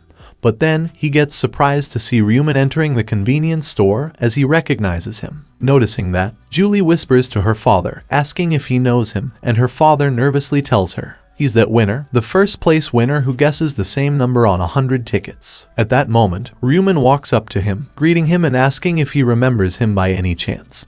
He bought 100,000 won worth of lottery tickets. The store owner says yes, he remembers, but he asks what he's there for. Right then, Ryu Min bows before him, telling him first of all, he'd like to start by saying sorry, which startles the store owner, and he confusedly asks what this is all of a sudden. Ryu Min tells him he saw the news, because he won first place consecutively. The selling of Natto lottery tickets has been discontinued. He's sorry for unintentionally causing damage to the store, while Julie listens to them. Then, the store owner tells him with a smile not to worry about it, as it's not his fault.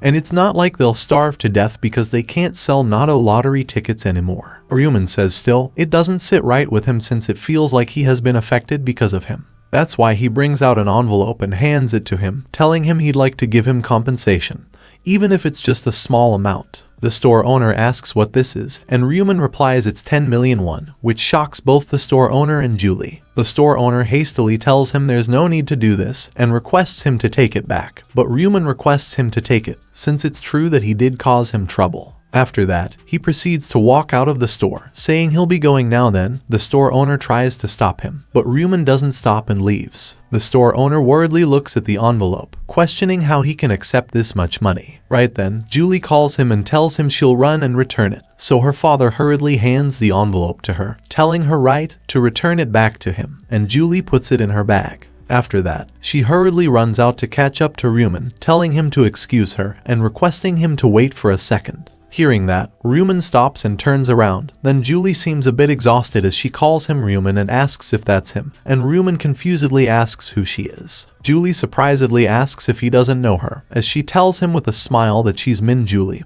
They're in the same class. Hearing that, he seems even more confused. Then, she asks if he's saying he doesn't even know that they were in the same class together. He says he's sorry, as he's not good with faces, while thinking of course, that's a lie. He knows about Min Julie, that she's in the same class as him and is the convenience store owner's daughter. She also has the unique class buffer. Ryu Min thinks he learned for the first time that she was in the same class as him back then, and he was really surprised that this kind of fate existed. And the reason why he met Julie for the first time under the pretense of it being a coincidence is to bring her to his side. At that moment, Julie asks him if they should go somewhere and talk then, and Ryu Min says okay, they should do that. After that, they both head to a park nearby and sit on a bench together. Then Julie takes out the envelope from her bag and tells Ryu Min to take it. Looking at it, Ryu Min asks if it isn't the money that he gave. Julie explains that they can't accept this much money, so she requests him to take it back. Ryu Min thinks, well, 10 million won is an amount that can be quite burdensome. He did give it to them knowing they wouldn't take it though, since no matter how difficult her circumstances are, she's the type of person who can't live with debt.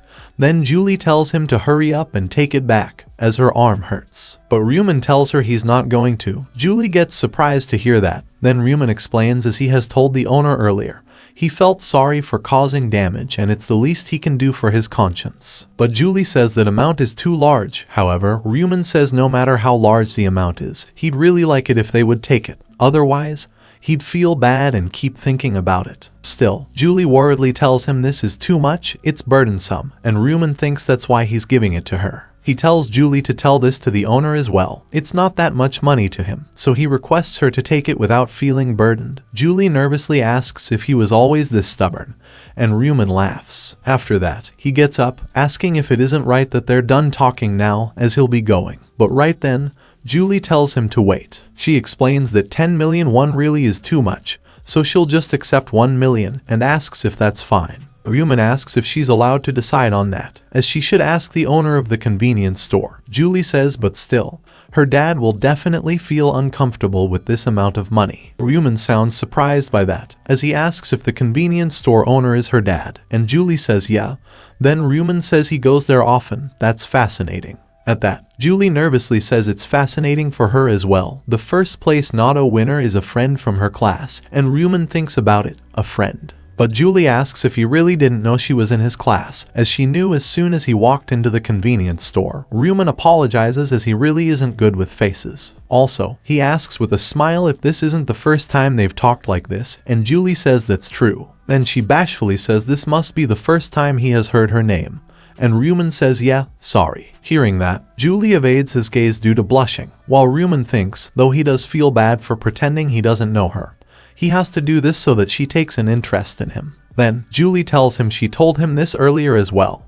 Her name's Min Julie, she's in the same class as him. And this is her face. She asks if he'll remember it now, as she goes up to Ryu Min's face to show him her face. Ryu Min tells her with a smile that he will, and Julie seems embarrassed, realizing what she just did. Then she disappointedly says she's suddenly hit by reality, as she asks what the hell she's doing. She's introducing herself to a classmate when graduation is just around the corner. At that, Ryu Min gladly says well, at least he knows now, and it's not like they won't be able to contact each other after graduation. Then he asks, speaking of which, if she could tell him her number, which surprises Julie, and her face turns red. Ryu Min says yeah, and asks if there's something wrong with it, as he doesn't think there's anything weird about asking a classmate for their number though. Julie nervously says that's true, and tells him to give her his phone, as she saves her phone number in his phone and returns it back to him. Ryu Min tells her it's fate that they met like this, so they should contact each other often from then on. And Julie says sure. After that, Ryu Min says he'll get going then. He has got something he needs to do urgently, and leaves. Julie says okay. But then, she hurriedly tells him to wait, as he forgot the envelope. But Ryu Min keeps on walking without taking the envelope. So Julie disappointedly thinks she wasn't able to give it back in the end. However, she finds it hard to believe he'd suddenly ask for her number. She's struggling because her heart keeps pounding. She bashfully thinks though, she does of course know that he asked her for it as a friend. But still, she likes Ryu Min. Julie recalls that they met by chance at first, as she saw Min along with his friends beating him up, furiously asking if he didn't tell him to bring money, if his words are funny to him. Julie felt worried to find Ryu Min in trouble, so she immediately called the police using her phone in order to help him. She wonders if it was because she felt pity for him, or if it was because she wanted to see it through till the end. She remembers she followed Ryu Min to make sure he made it back home safely. But when she saw Ryu Min working at his part-time job as if nothing happened, she learned he was a much stronger person than he seemed. She understands it began from there. That's when she started taking interest in him. However, she didn't have the courage to speak to him. After that, her feelings for him grew so much, she couldn't even approach him, so she wonders who would have thought they'd meet there. Now, Julie decides she'll be brave now. This is a chance given to her by the heavens, as she can't pretend not to know him after receiving 10 million won. So she wonders with a bright smile, well then, if she should ask him to go eat somewhere. The next day in morning, Ryu Min finds that Julie texted him, asking if they can meet at around 1. Lunch is on her. Ryu Min agreed and offered to pay, but Julie insisted she'll pay. At that, Ryu Min thinks with a smile, as expected. She thinks she owes him now and immediately offered to buy him lunch.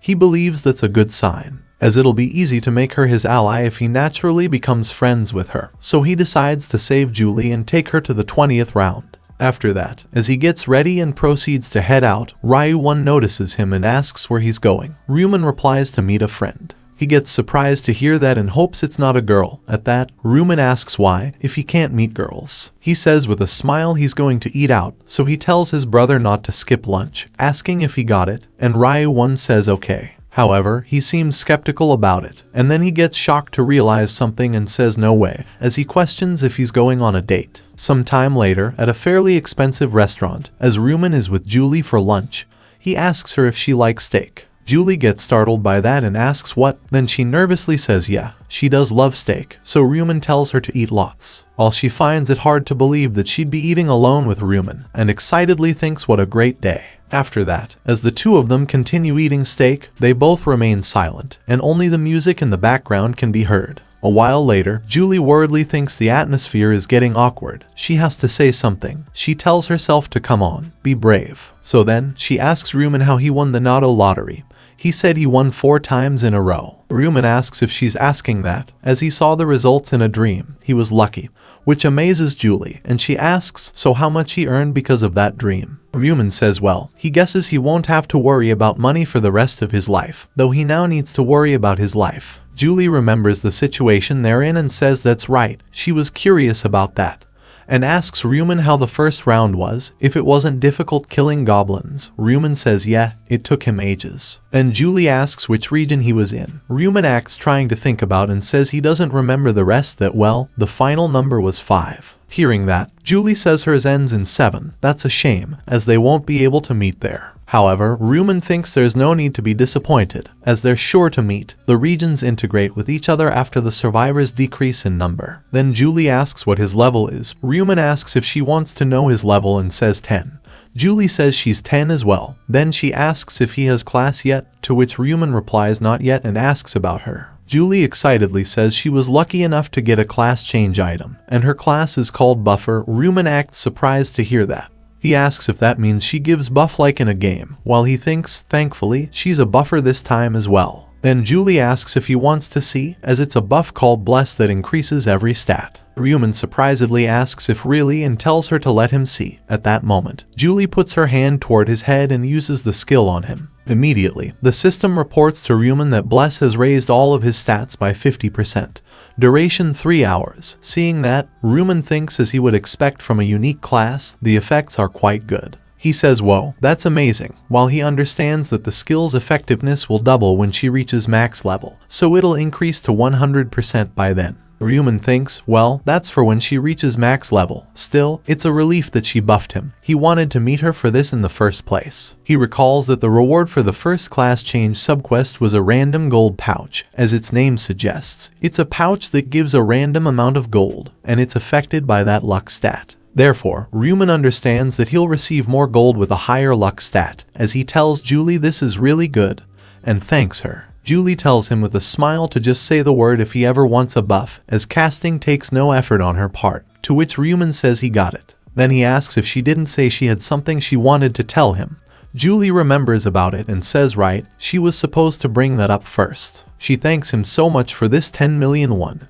Her dad asks her to give his thanks as well, and she'll pay it back no matter what. Ryu Min nervously asks if that's what she wanted to say, as he already told her not to worry about it. Hearing that, Julie excitedly claps her hands and says if he doesn't want money, then maybe something else, as she materializes something in her hand and tells him to take it. Seeing that, Ryu Min confusedly asks what it is. Julie offers him a peculiar crystal, telling him she got it while hunting. If he doesn't accept money, then she at least wants to give him this. She's being sincere, so she tells him not to even think about rejecting it. After lunch, they head out, and Julie says they should see each other again. To which Ryu Min says sure, and tells her to stay safe in the next round. Julie giggles and says right, they should live and see each other. Then, as Ryu Min walks toward his home, he opens his inventory to check what Julie just gave him. The system says it's a low-grade purple magic crystal, a beautiful purple store. Subtle mana can be felt, and Ryu Min wonders who would have thought he'd get this from her. He takes it out, thinking he doesn't know what it does yet due to its brief explanation.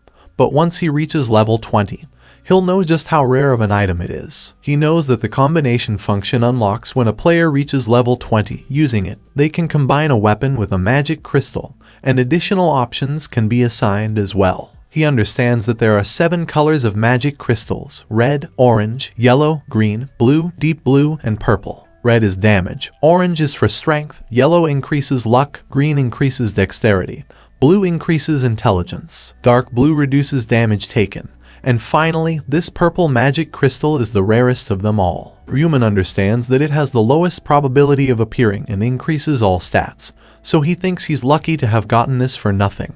But then, he gets startled, realizing that his luck stat in real life is pretty high.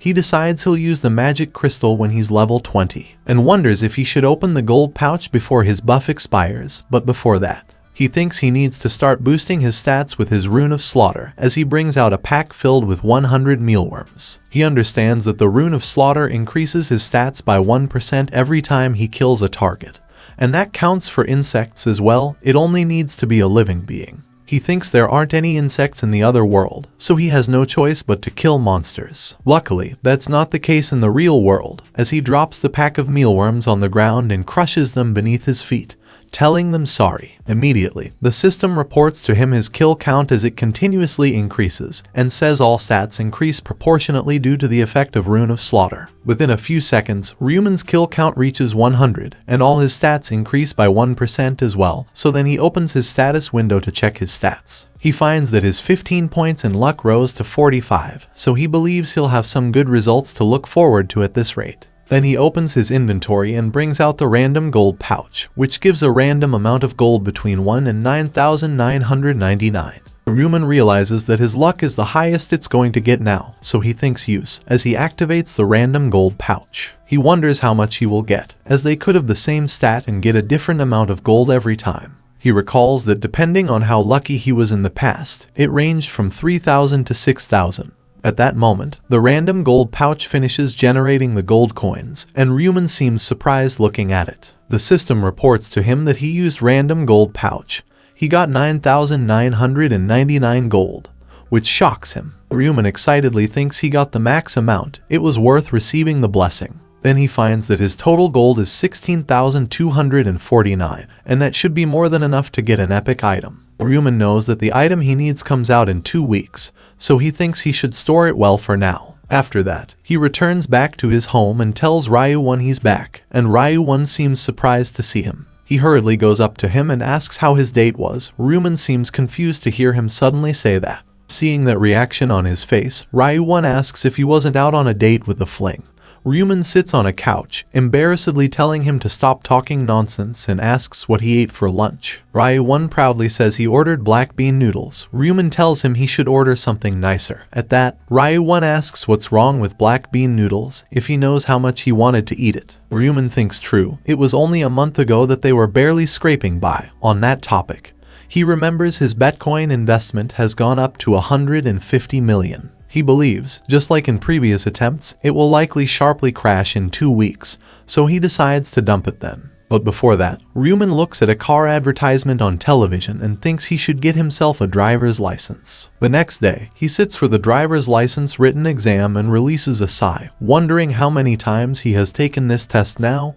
He thinks he should just half-back it and go. After a while, Ryu Min gets up from his chair and leaves as his exam is done, which confuses the examiner.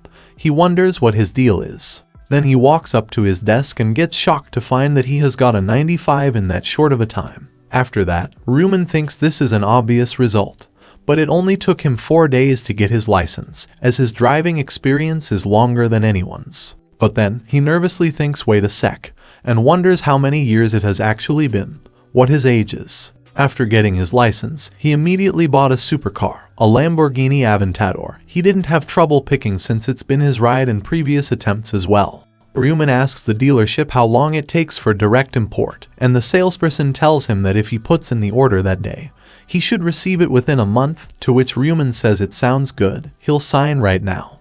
As he finishes signing, the salesperson excitedly tells him excellent. He has great taste, and Ryu Min seems speechless by his excitement.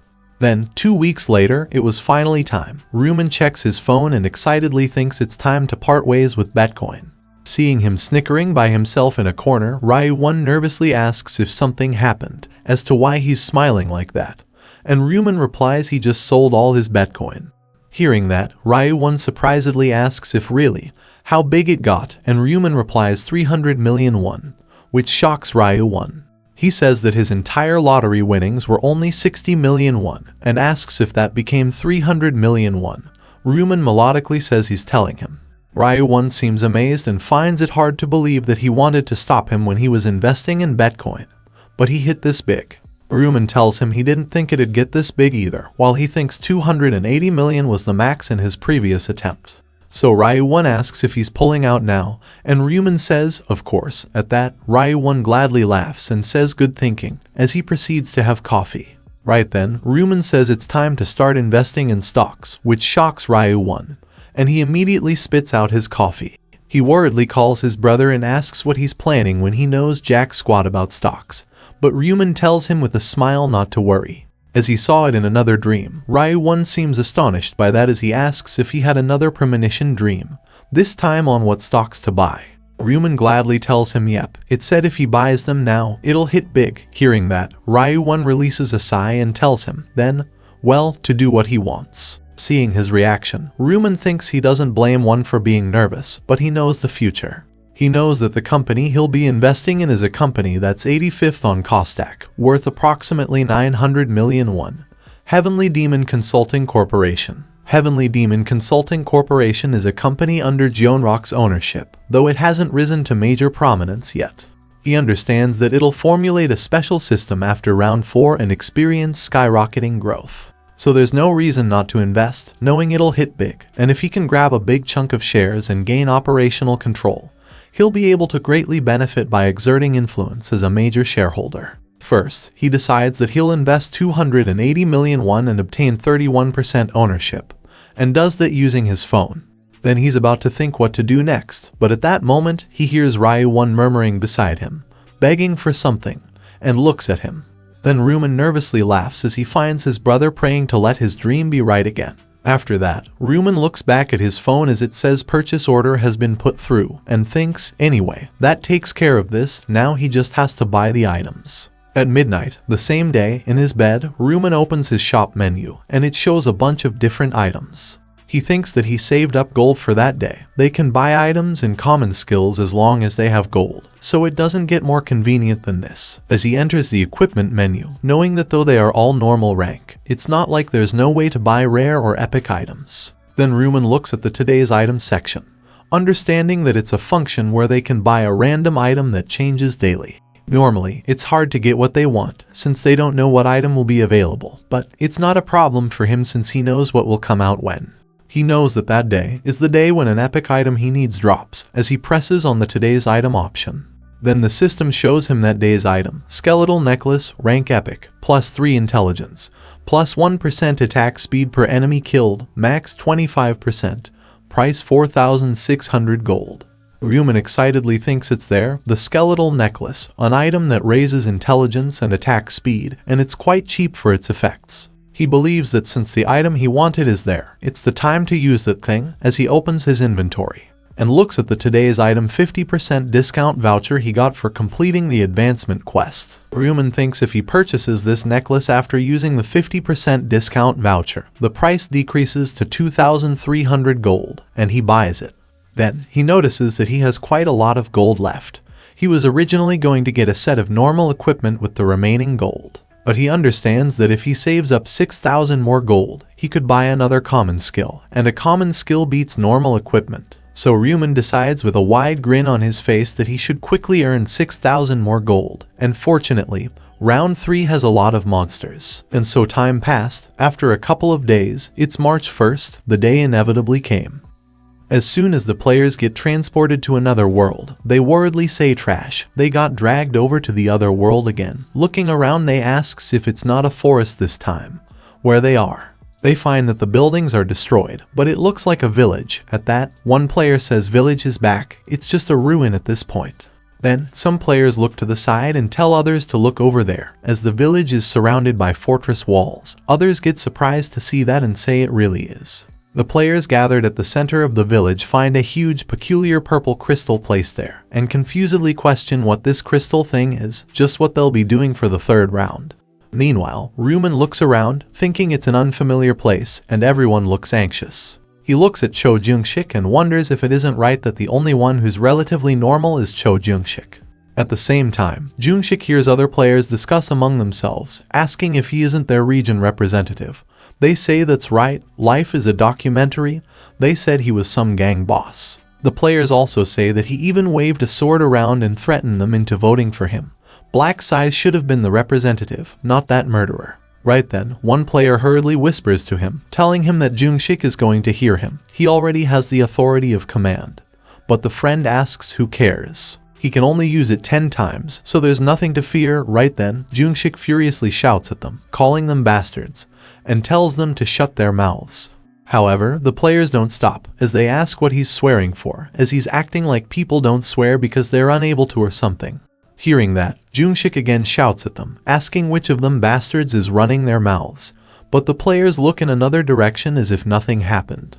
At that, Jung-shik frustratedly thinks he knew this would happen, if only that damn angel bastard had kept quiet. Right then, all of a sudden, Youngmin walks up to him, then he bows before him and greets him, shouting hello. He calls him Youngmin by looking at his nickname above his head and confusedly asks what he's doing.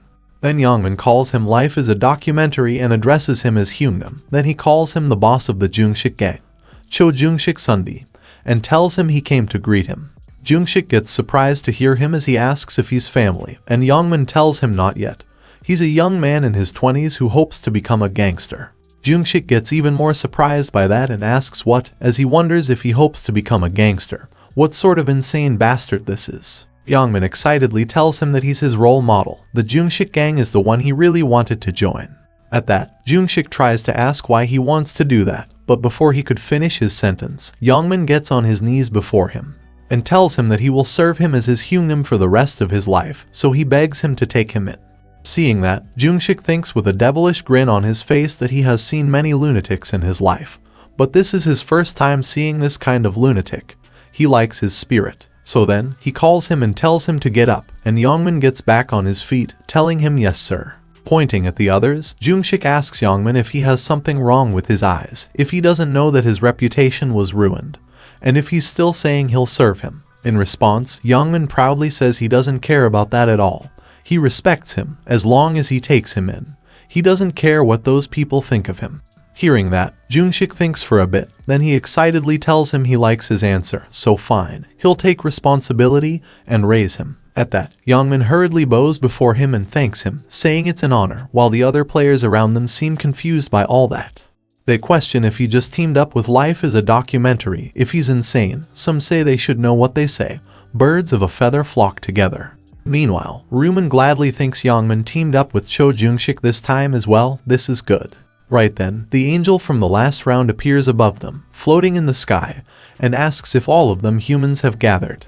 He looks around, saying they should see, and questions if there are about 90 less people that day. The players confusedly ask if there are less people, what that means. Right then, a system window pops up before them.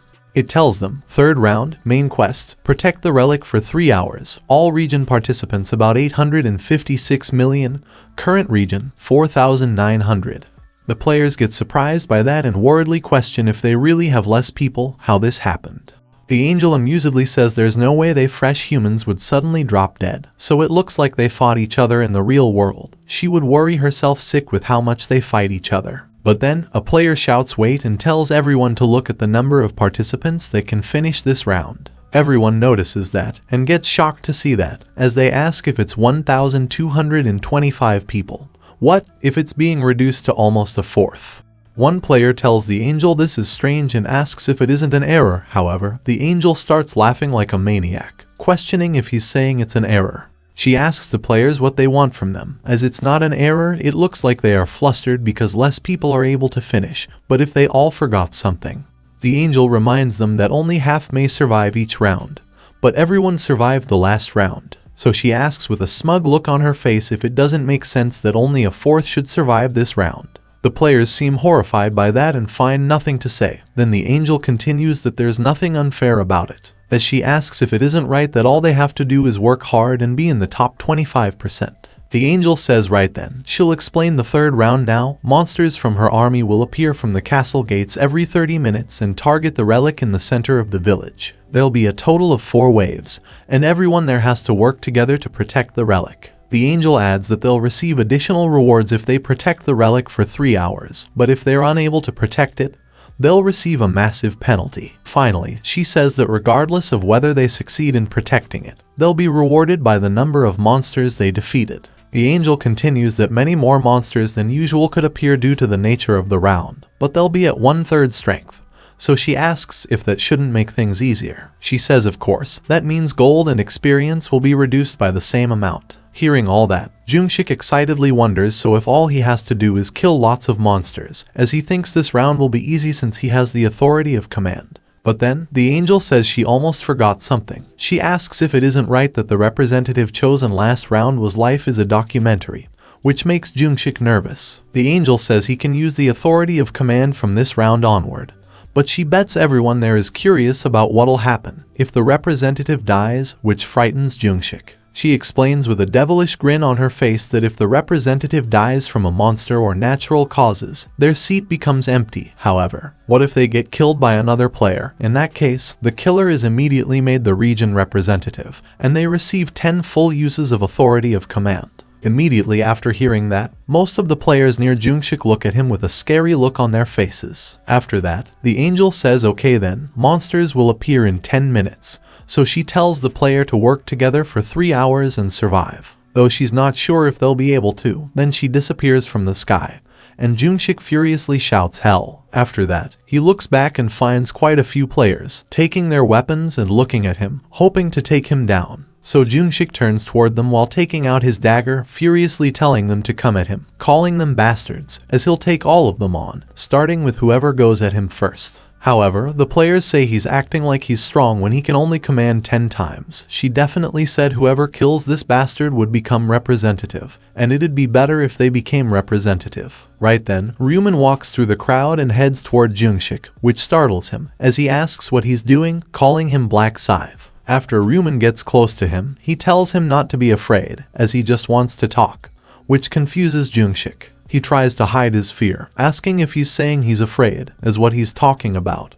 He tells him to say whatever he came there to say. Jungshik adds that he'll say this in advance, but if he plans to threaten him into bowing his head, right then, before he could finish his sentence, Ryu Min says he has a suggestion. He tells him that he thinks he's in a difficult situation right now, so he asks how about he protects him. Jungshik gets confused by that and asks what. Then Ryu Min explains that he'll protect him so that other players can't target him. It means he'll take responsibility and escort him one-on-one. The other players there also get confused to hear that, as they ask what if Black Scythe will protect Life as a Documentary, then if it means that they have to face Black Scythe as well. They find it a bit worrying and ask, then what they do now. Jungshik finds it hard to believe that the name Black Scythe would be this revered, just looking at their reactions.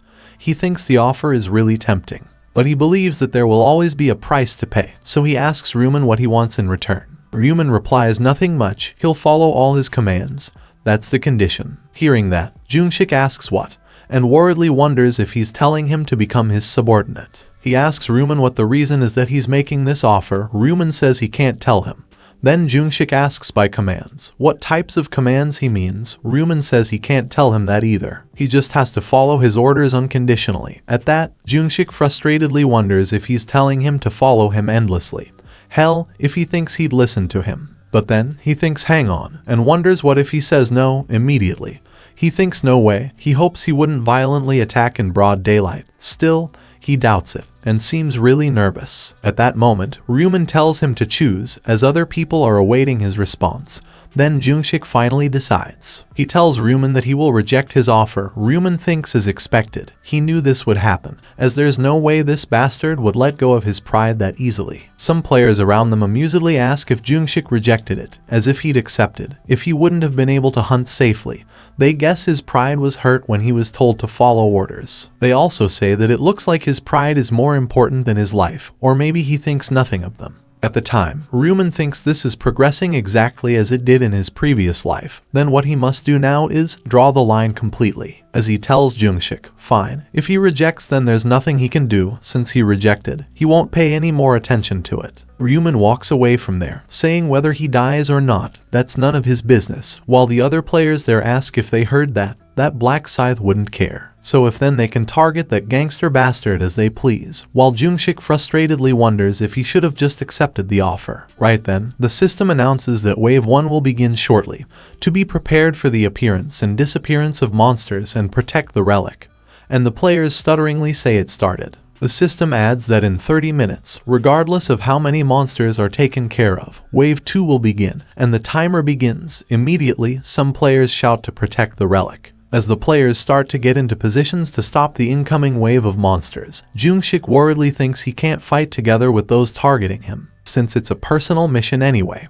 He believes that he has no choice but to do this alone. But then, Jungshik looks to the side and gets confused to see Ryu Min heading somewhere alone, wondering where that bastard is going. He follows after him to see what he'll do and wonders if he's playing on fight alone, as well if he's going to the entrance. Right then, the system notifies Wave 1, players 4,900, weakened goblins 9,800, which terrifies Jungshik and the others, as an enormous number of goblins immediately pile at the entrances while the doors are being opened. The system tells everyone that due to the nature of the round, the goblins are at a third of their usual strength, and they wish for their success. At that moment, Jungshik hurriedly runs away from there, thinking this is crazy.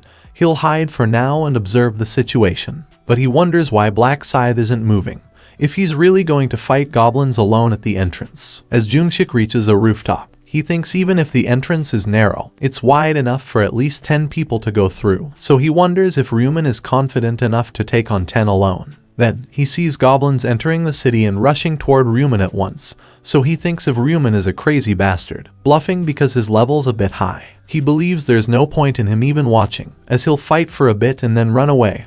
However, at that moment, Ryu Min takes up his scythe and charges his energy. And then, he lunges at the goblins and swings his scythe at them, sending a powerful slash at them, cutting down a bunch at once. Immediately, a few goblins jump up to dodge the attack and come at Ryu Min, aiming their knives at him. Right then, Ryu Min jumps at them and cuts them apart into pieces in the blink of an eye, without even breaking a sweat. Jungshik seems astonished by that and wonders if Black Scythe is that strong.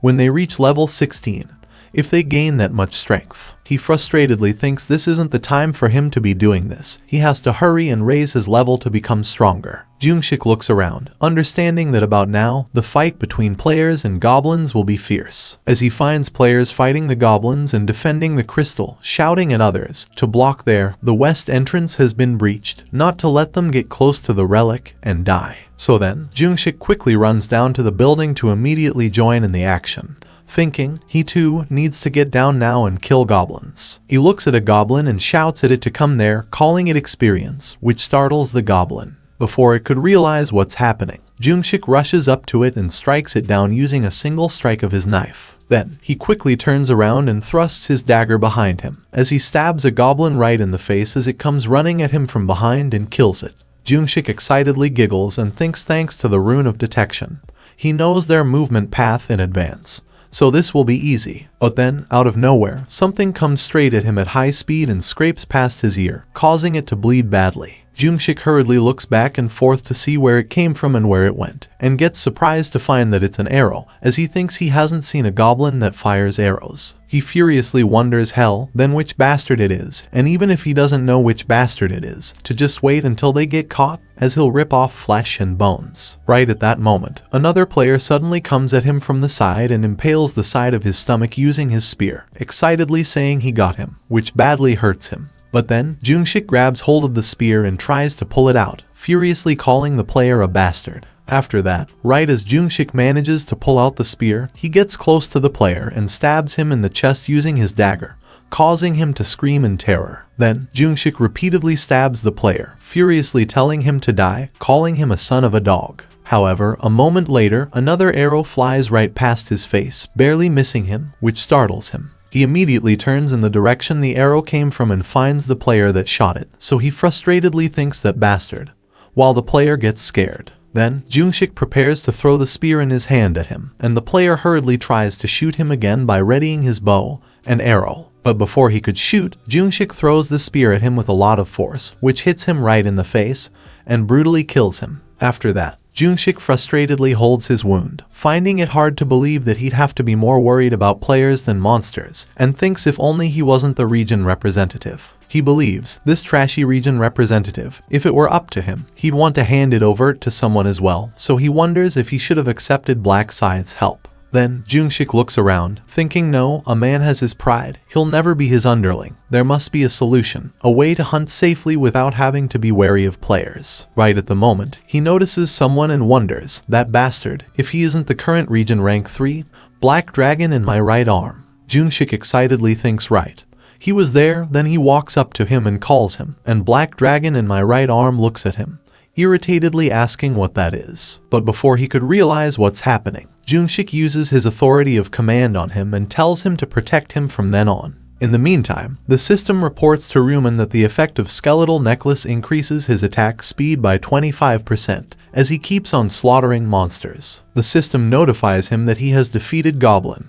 Current kill count 502 out of 100, 3 times experience buff is applied. All stats increased by 100% due to the effect of Rune of Slaughter, gold plus 3.33, additional gold plus 1.66, then Ryu Min opens his status window. He gets amazed to find that he has earned close to 2,000 gold already, as he sees that he currently has close to 16,000 gold. So he excitedly wonders, at this rate, if he'll be able to collect 20,000 gold during the second wave. Then he thinks no, he'll save more gold this round and buy 2 common skills, as if he can do that, he'll be able to obtain the Heart's True Thoughts rune, while even more goblins come rushing at him from behind. Immediately, Ryu Min turns around and swings his scythe at them, sending out a powerful slash that kills the goblins in an instant that got close to him. Seeing that, the rest of the goblins behind them stop and make worried noises, as they seem wary of Ryu Min, and Ryu Min asks if they're not coming. Then he tells them if they won't, then he'll come to them, as he again takes up his scythe and rushes at them, charging up a lot of strength to create a bloodbath. After a while, a mysterious light suddenly flashes on the remaining players and the relic. At that, the players worriedly question what's going on. This sound is if something happened. Then the remaining goblins and the dead goblins and players start to disappear, as the system informs everyone that they've succeeded in blocking the first wave. Seeing that, the remaining players gladly say they lived and release a sigh, while the system reports surviving players 3,933, dead players 967. And as a reward, the surviving players have been given 500 gold. Some players say they should get some rest before the second wave. Looking around the battlefield, Ryu Min thinks 967 people died. Even if they're weakened goblins, they can't be ignored. In any case, he wonders just where he is. As he looks for someone, then he sees him and thinks found him. Ryu Min thinks Cho Jungshik. As expected, he survived. Well, it'll be difficult for him to get by this round. Meanwhile, Jungshik holds his wound and frustratedly looks around, thinking these bastards aren't killing the goblins and are only after him. Right at that moment, one player comes rushing at him from behind, holding his dagger, shouting and telling him to die. But then, Black Dragon and Yongmin show up in front of him and kill him in an instant. And Jungshik excitedly thinks, thankfully, he has those bastards, thanks to them protecting him like meat shields. He managed to survive the first wave. Yongmin quickly glances at him, calling him Hyungnam, and asks if he's okay, and Jungshik thinks that bastard is following him even though he didn't use the command of authority. At that moment, he finds his wound really hurting and holds it more tightly as he finds that he's bleeding too heavily, so he wonders if he can survive in this state for the remaining time. Then Jungshik frustratedly thinks, hell, and decides that he'll tenaciously survive. He'll pass the round as if he's showing off. Right at that moment, they hear sounds of even more goblins entering the battlefield, and immediately look back. The system notifies, second wave, players 3,933 versus weakened goblins and hobgoblins 7,866. Due to the nature of the round, the goblins are at a third of their usual strength. They pray for their success in battle, as even more monsters start pouring in. And Ryu Min again stands in front of one of the entrances alone to fend them off on his own, and gets back to slaughtering them using his scythe. The goblins and hobgoblins can't even stand a second in front of his powerful slashes, and after a while, countless piles of monster corpses remain on the ground. At that moment, the system tells Ryu Min that he has reached level 20. His rank has risen from apprentice to regular, and he may now start using the combination function. Ryu Min excitedly thinks he did it. He's finally level 20. Now he can use the combination function to create unique items that can't be obtained in the store. The system also reports that to commemorate his rank increase, Insignia of Death has been strengthened. Its additional damage increased from 100% to 120%. Additionally, the Reaper exclusive skill Night of Death has been learned. In a radius of 500 meters, darkness energy is cast, creating an artificial night. Ryu Min excitedly thinks his Insignia of Death's additional damage increased, and a new skill, Night of Death in particular, synergizes well with the Reaper rune because it gets stronger at night, increasing attack speed by 50%. Right then, even more goblins and hobgoblins come rushing at him, holding their weapons. And Ryu Min tells them with a wide grin on his face, welcome, he has just learned a new skill. As he activates his skill, Night of Death, and immediately, the area around him gets completely dark, making it hard for the monsters to see, which frightens them. After that, Ryu Min goes at them at a tremendous speed and cuts them down one after another using his scythe, while the goblins find themselves completely helpless. The monsters can't even see him coming, and moments later, Ryu Min stands there besides only piles of monster corpses, as none that came at him survived. Then, the system notifies that he has succeeded in blocking the second wave, surviving players 3,343, dead players 590. As a reward, they've been given 500 gold. Ryu Min releases a sigh and thinks the second wave is over with as well. He wonders then if he should buy some common skills while he rests. So then, he opens the shop and goes through the common skills section, thinking the first common skill he'll buy is presence detection, which costs 20,000 gold. Ryu Min understands that with this skill, they can identify all targets within a 30-meter radius, and it seems the only thing within 30 meters of him are goblin corpses. So he wonders if he should save up another 20,000 gold. Right then, the system reports, third wave. Players 3,343 versus weakened hobgoblins 6,686, and every player jumps back into action. A while later, the system tells everyone they've succeeded in blocking third wave. Then it's time for fourth wave. Players 3,001 versus weakened hobgoblins 6,002. The players continue their fight against the monsters and try their best to remain alive. Also, Jungshik uses his command of authority to force even more players to protect him. Some more time later, the system tells everyone that they've succeeded in blocking the fourth wave. And Jungshik exhaustedly thinks, just one more hour, if he can last one more hour, then he can leave with his life. He believes that though he has used up all of his authority of commands, as long as he has these bastards protecting him, his life won't be in danger. After that, the system reports, fifth wave, players 2,700 versus weakened Knoll 10,800, which shocks Jungshik as he wonders why there are so many of them. The system adds that due to the nature of the round, the gnolls are at a third of their usual strength. They pray for their success in battle until the end. Immediately, the big gnolls start pouring in, and the players bring out everything they've got to kill them. While Jungshik believes he has no need to worry, this is actually a chance to set the record. He infuriatedly thinks he'll get stronger, and rip the throats of everyone who look down on him. But then, Jungshik hears crying noises and looks to the side, worriedly asking what. As he finds some players taking down a few of the players guarding him and shouting there he is, the gangster bastard. The regional representative is theirs, they have to kill him this time. Then, as they rush toward Jungshik, he frustratedly says these bastards, right up till the end, and pulls a few players guarding him to the front, telling them to block them. However, right at that moment, the other players throw arrows and blades at them, killing them in an instant. After that, as the players aiming to kill Jungshik start surrounding him, he horrifiedly thinks he's doomed. This isn't time to be hunting, as he starts running away from there as fast as he can, and the players targeting him chase after him, shouting there he goes after him to get him. Jungshik keeps on running, thinking hell, he just needs to survive this wave, just this wave. Then he gets surprised to find Ryu Min in front of him and stops, wondering if it's Black Scythe. After that, he hurriedly goes up to him, calling him Black Scythe, and tells him that he accepts his offer. He'll do whatever he says, so to protect him. Jungshik desperately adds that he's saying he'll accept his offer, so he begs him to protect him. Right then, Ryu Min tells him with a scary look on his face that he rejects. He asks if he didn't tell him before, that he won't pay any attention to it, whether he dies or not, so he tells him to deal with it himself. Jungshik tells him to wait, but the offer he made, he's saying he'll become his underling, so he asks why he's refusing. Ryu Min says he doesn't need an underling who doesn't even have authority of command. Then he walks away to destroy more monsters, while Jungshik frustratedly wonders, that damned, if he's saying he has no use for him, as if he had known this, he would have accepted earlier. Right at that moment, someone excitedly asks from behind if everyone saw that. He rejected the offer, which startles Jungshik, and he immediately looks back. He gets worried finding players aiming their weapons at him, excitedly saying what a relief. They were wondering what they'd do if Black Scythe helped. The players adds that they can now kill him to their heart's content. Hearing all that, he tightly holds his wound and furiously tells them, damn, even if he dies, he'll kill at least one more of them. Right then, Ryu Min calls him and walks toward him, pushing aside the others, asking if it isn't right that he's tired, so he has come to help him, which surprises him. He excitedly says right, he had him, and tells him if he gets out of this alive, he'll take good care of him. However, at that moment, Ryu Min suddenly comes rushing at him and punches him right in the face before he could even finish his sentence, with an insane amount of strength. Getting hit so hard, Jungshik falls to the ground and finds his back badly hurting. Then Ryu Min mockingly calls him Sunbeam. He tells him with a devilish grin on his face that he'll kill him so he'll die comfortably.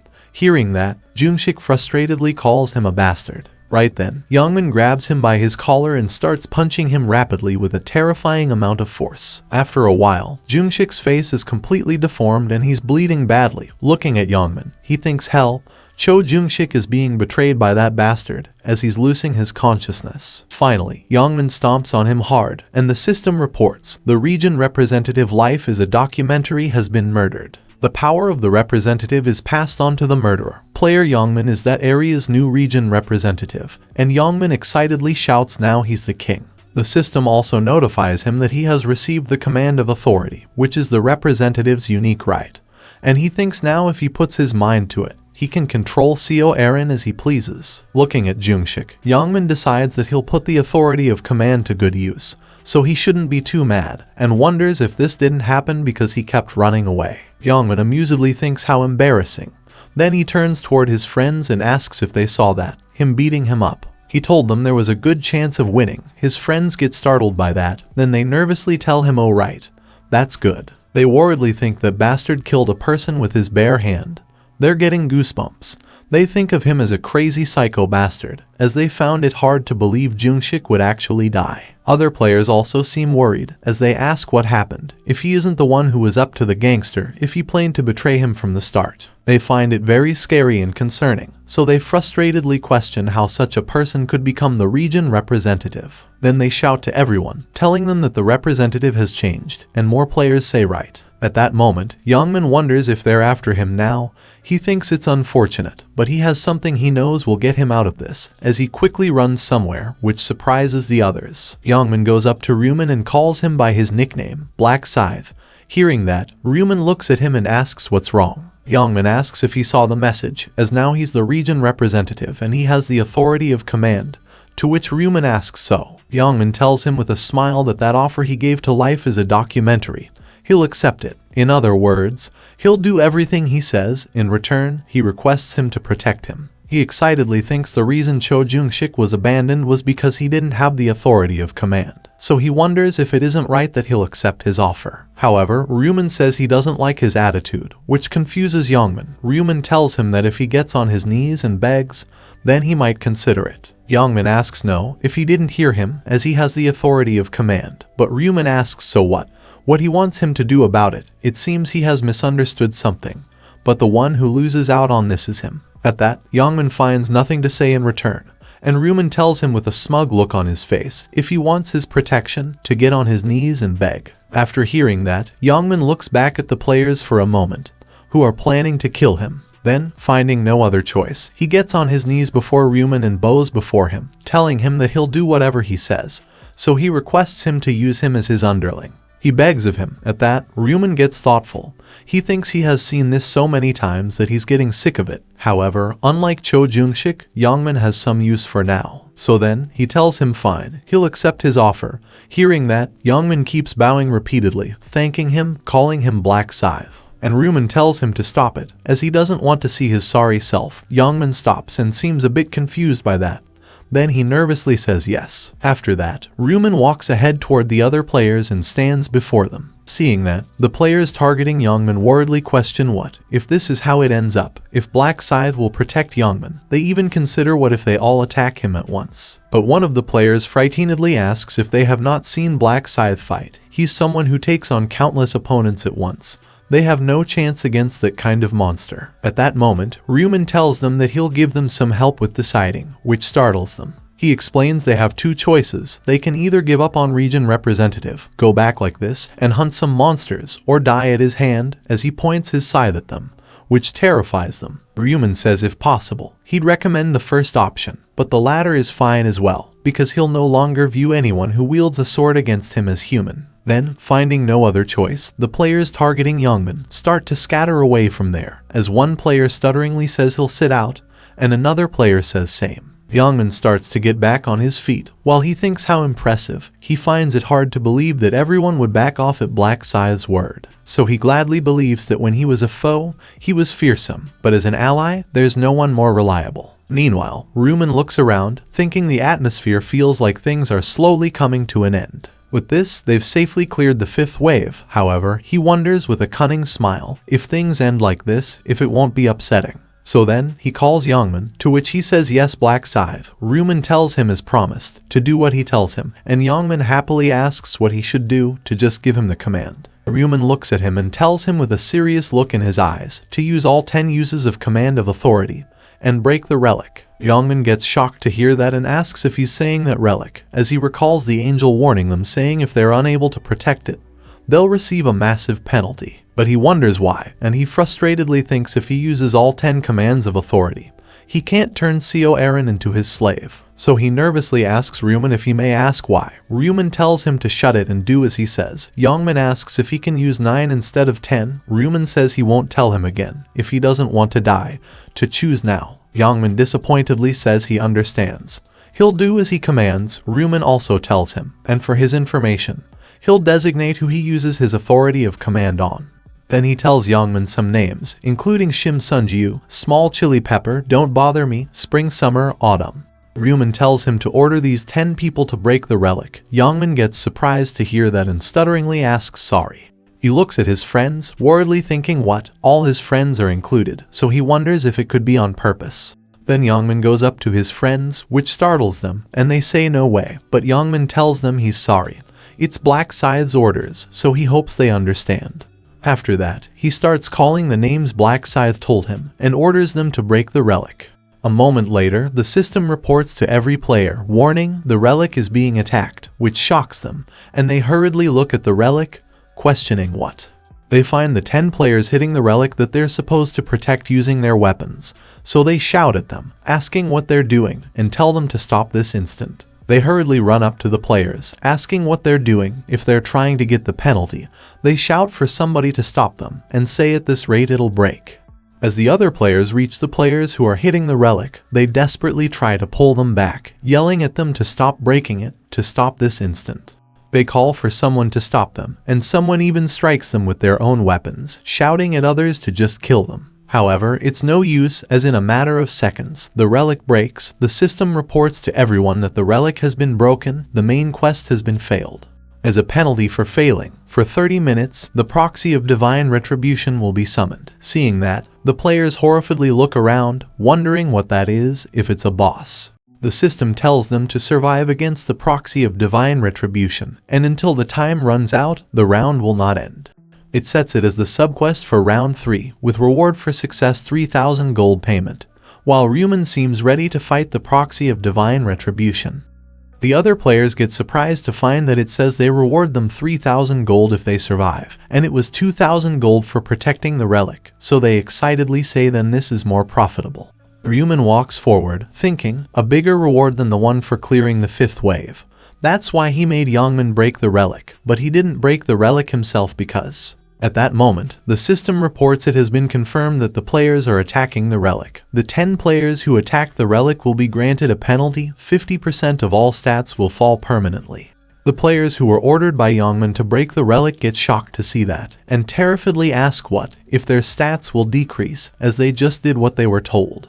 They furiously turn to Yongmin and calls him a bastard. At that, he nervously apologizes to them as he asks who knew there'd be a penalty like this. But then, the system reports that as the one responsible for not being able to protect the relic, the zone representative will also be penalized, which shocks Yongmin, and he asks what.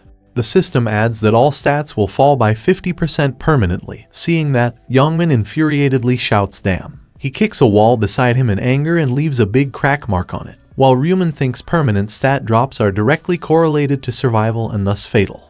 Then he decides that he should get ready to catch the agent of divine punishment. As he opens the shop, Ryu Min thinks of purchasing normal items with extra gold, as he looks through different equipments and buys 2 items. Assassin's Hood, which increases agility, and Astute Long Boots, which increases agility and movement speed, understanding that even the slightest boost in stats would make it easier to catch. Next, Ryu Min decides to use the combination function, as he first opens the combination menu. Then he puts an item in, a skull bone necklace, and combines with a mana stone. After that, the system notifies him, combination successful. The option +1 all stats has now been added to the skull bone necklace. He understands that he can insert 1 mana stone on each piece of equipment, so for the remaining items, the same can be used. And then, as he adds a blue mana stone, the system notifies him, combination successful.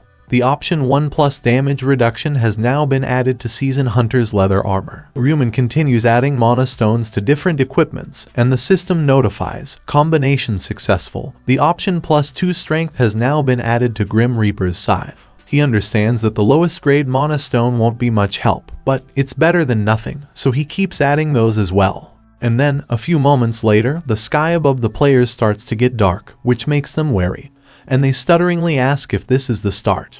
They look around holding their weapons, saying they're getting kinda nervous, and one of the players tries to grab others' attention and suggests that they should just hang in there for 30 minutes. Others agree with him and say he's right, they can just keep running away, while Yongmin and his friends also seem terrified. Ryu Min looks up at the sky, thinking he doesn't know. It won't be easy to run from the agent of divine punishment, as in his last life, around 500 out of the 2,700 survived.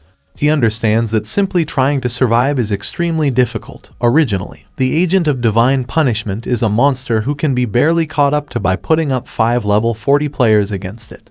But he plans on receiving a huge reward by killing it, as the sky above them breaks and golden light pours down. Ryu Min knows that because he has the title he acquired from killing Burial, the title First Ever Angel Slayer, which doubles one's stats when fighting divine types. And the agent of divine punishment is a divine type, as it finally descends from the sky, holding its divine magic staff. Looking at it, the players question if that is the agent of divine punishment, so if they can survive just by dodging that, if it wouldn't be way too easy, as they thought a monster would at least come out. Yongmin gladly says hell, he got scared for nothing. While because of the agent of divine punishment radiant light, some players say they can't see anything. At that moment, the agent of divine punishment walks forward, raises his staff, and then strikes the ground with the bottom of the staff. Immediately, a big light sphere starts spreading around it, getting larger, and envelopes quite a lot of players. The system reports that the agent of divine punishment has casted restriction field, and the players hurriedly try to get out, asking what the hell this is, but can't. Then, the system tells them that they cannot exit the area unless the caster disarms it. At that, the players terrifiedly ask if they can't leave. They hope they're not locked in there.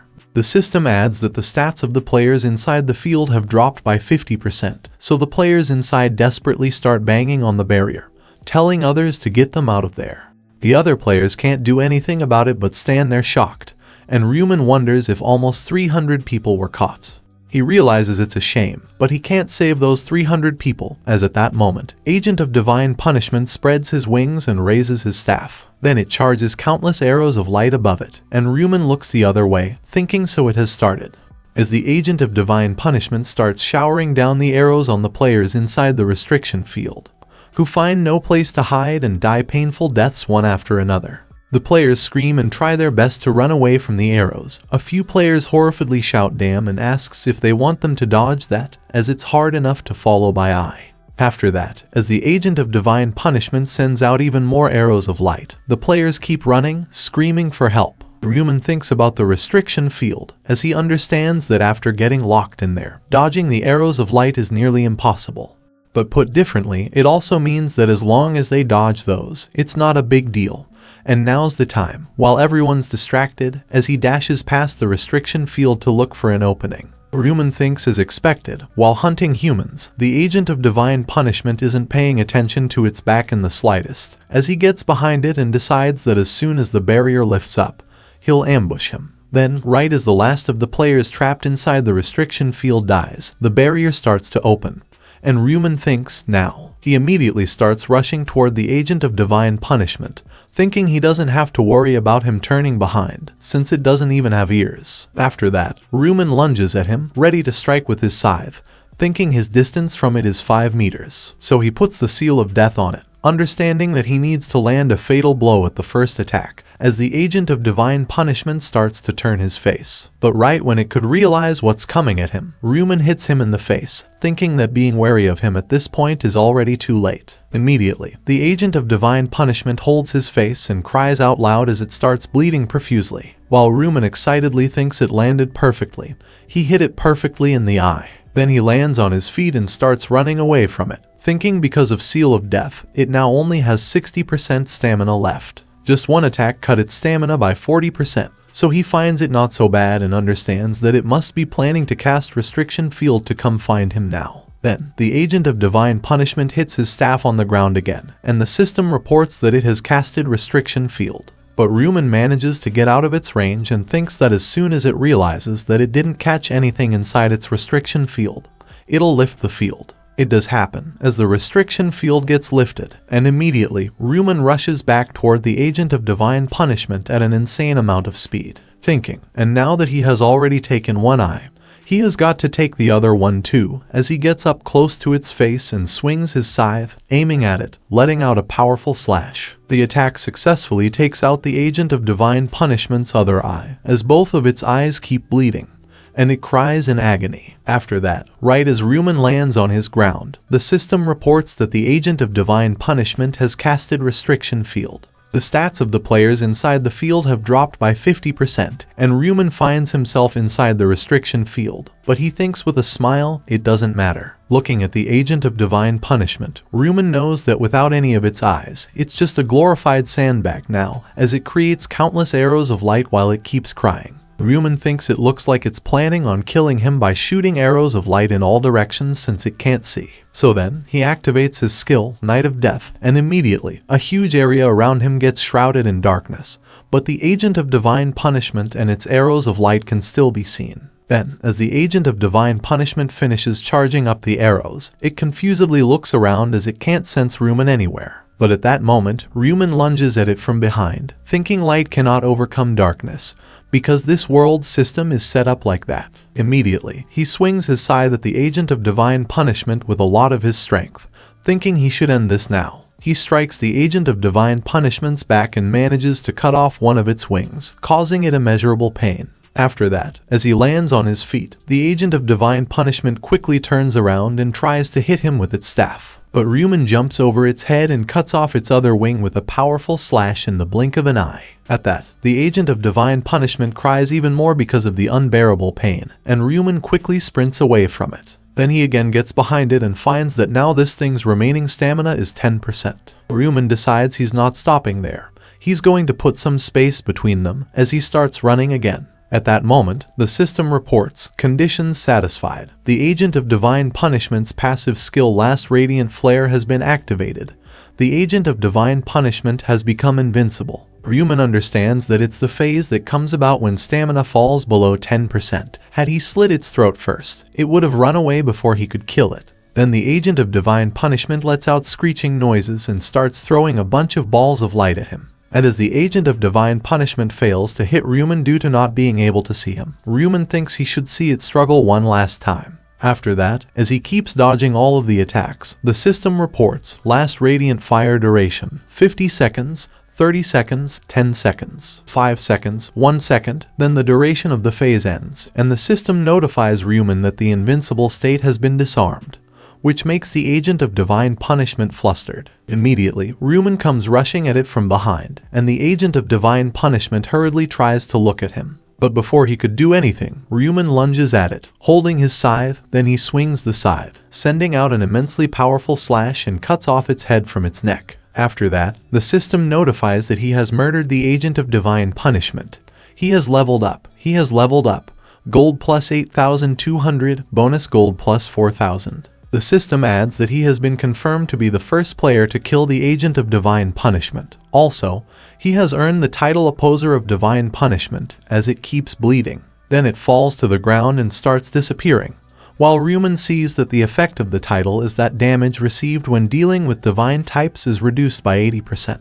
The system continues that he has received a Condensed Ether and Rune of Radiance as a reward for being the first to slay the Agent of Divine Punishment. The system notifies him that the acquired rune has been automatically imprinted onto the player's body, and then Ryu Min looks at the other reward he got. He thinks that as expected, he got a Condensed Ether as well. They could say he killed the Agent of Divine Punishment primarily for this, because he understands that Condensed Ether is an ingredient for crafting God rank items. On top of that, he even got the Rune of Radiance, which increases intelligence by 1 for each level and boosts the effects of divine type skills by 1%. Ryu Min thinks since his current level is 30, he'll get 30 intelligence, and the effects of divine type skills will be boosted by 30%, so he guesses he won't have to focus on intelligence for a while. After that, the system notifies everyone that they have completed the sub-quest, and they have received 3,000 gold as a reward. Seeing that, the players excitedly shout, "It's over, they're alive." Looking at Ryu Min, they say they can't believe Black Scythe killed the Agent of Divine Punishment all by himself.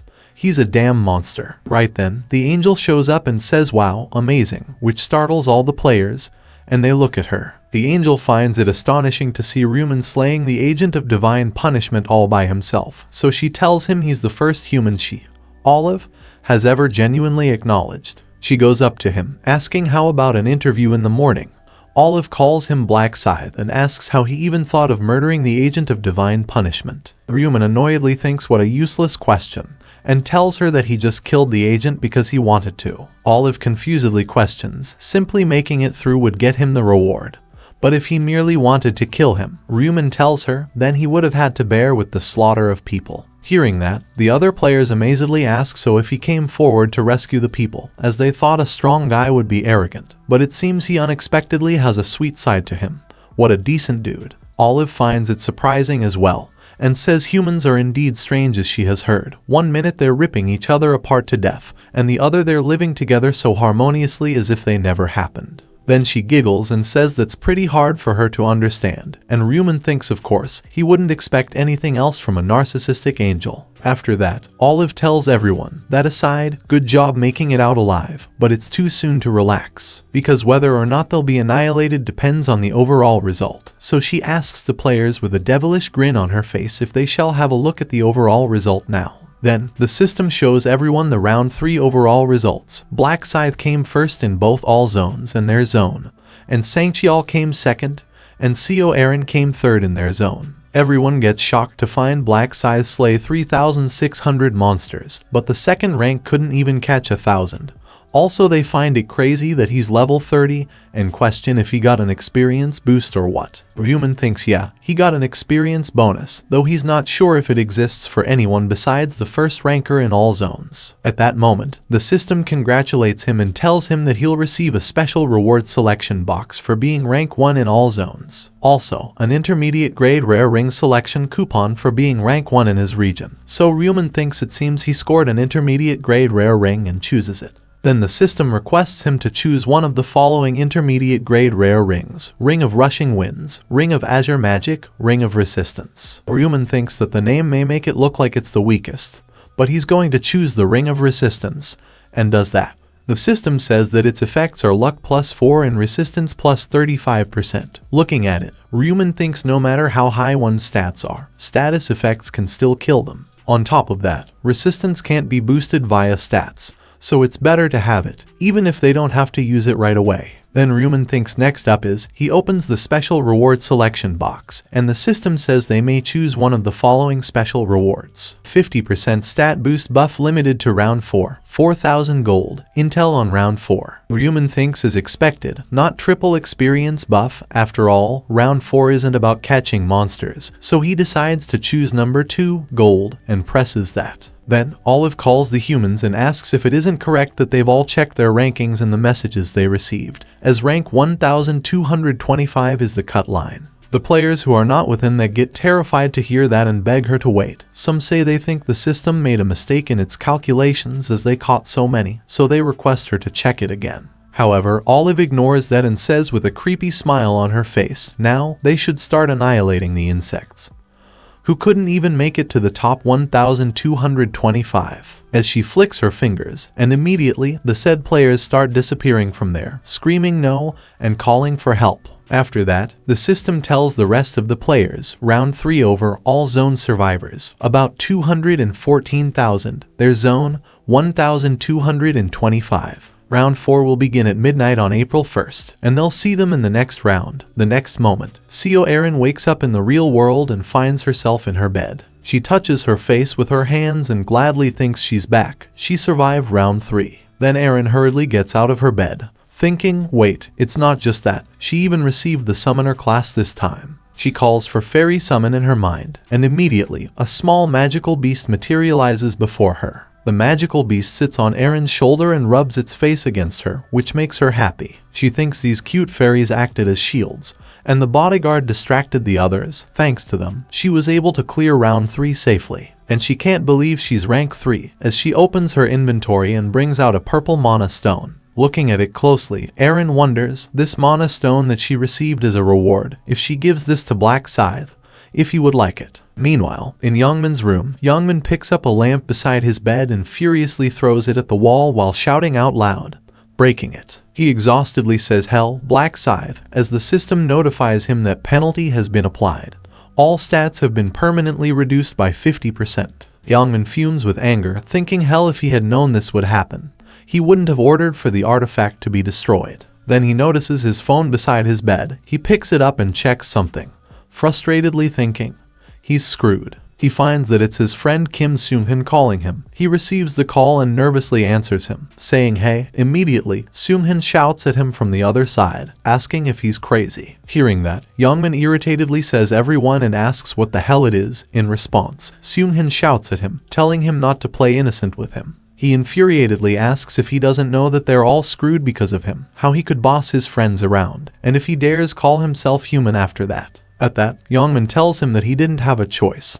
He could have died at Black Scythe's hands if he didn't do that. However, Seung-hin tells him that he should have just died, which startles Youngmin and asks what. Seung-hin frustratedly tells him that rather than hurting his friends, he should have just kicked the bucket. Hearing that, Youngmin furiously calls him a bastard and tells him that this isn't fair to him either, as he asks if he didn't see his stats get nerfed for being the zone rep. Seung-hin shouts even louder, asking as if he's the only one who got nerfed. They were taken advantage of by their friend. None of this would have even happened if he wasn't greedy about being the zone rep in the first place, and calls him a traitor. Youngmin tries to explain to him again. However, Seung-hin tells him to never call him again, whether it's real life or the other world, not to act like he knows him. cause he might go mad and kill him if he sees his face ever again, and then he ends his calls. Then Ryu Min tries to call someone else, furiously questioning what he did that was so wrong, as he's also a victim there. He puts the phone on his ear, thinking he's going to tell the other guys to crush that bastard, but he hears the phone say the number he has dialed is currently unavailable, requesting him to try to call again later. Hearing that, Ryu Min tosses his phone on his bed, furiously shouting, "These bastards." Then he thinks that's right, if they're saying friends, he doesn't need any of that trash, they live their life alone anyways. Ryu Min frustratedly wonders what he said, if he's going to kill him if he ever sees his face again, if he wants a piece of him.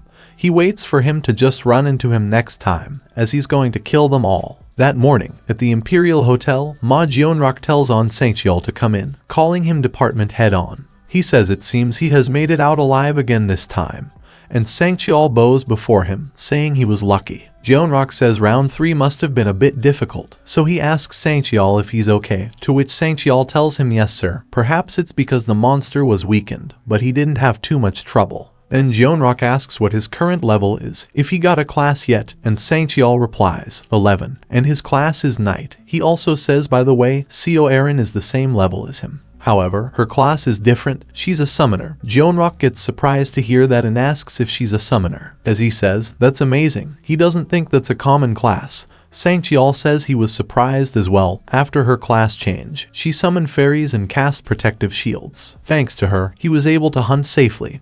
Jeonrak thinks about it and says that's great. Then he tells him with a smile to maintain a close relationship with actress Seo as he's doing, and if he likes her, he's free to date her as well. Saint-Yeol gets surprised by that and nervously asks what he means by that. Jeonrak tells him he's just saying that dating makes it earlier to catch others' weaknesses. He doesn't mean to date her seriously, and Saint-Yeol understands, so he confusedly asks if he should date her then. Seeing that look on his face, Jeonrak laughs and says he hasn't seen him flustered like this in a long time. He tells him he doesn't need to do that if it's troublesome.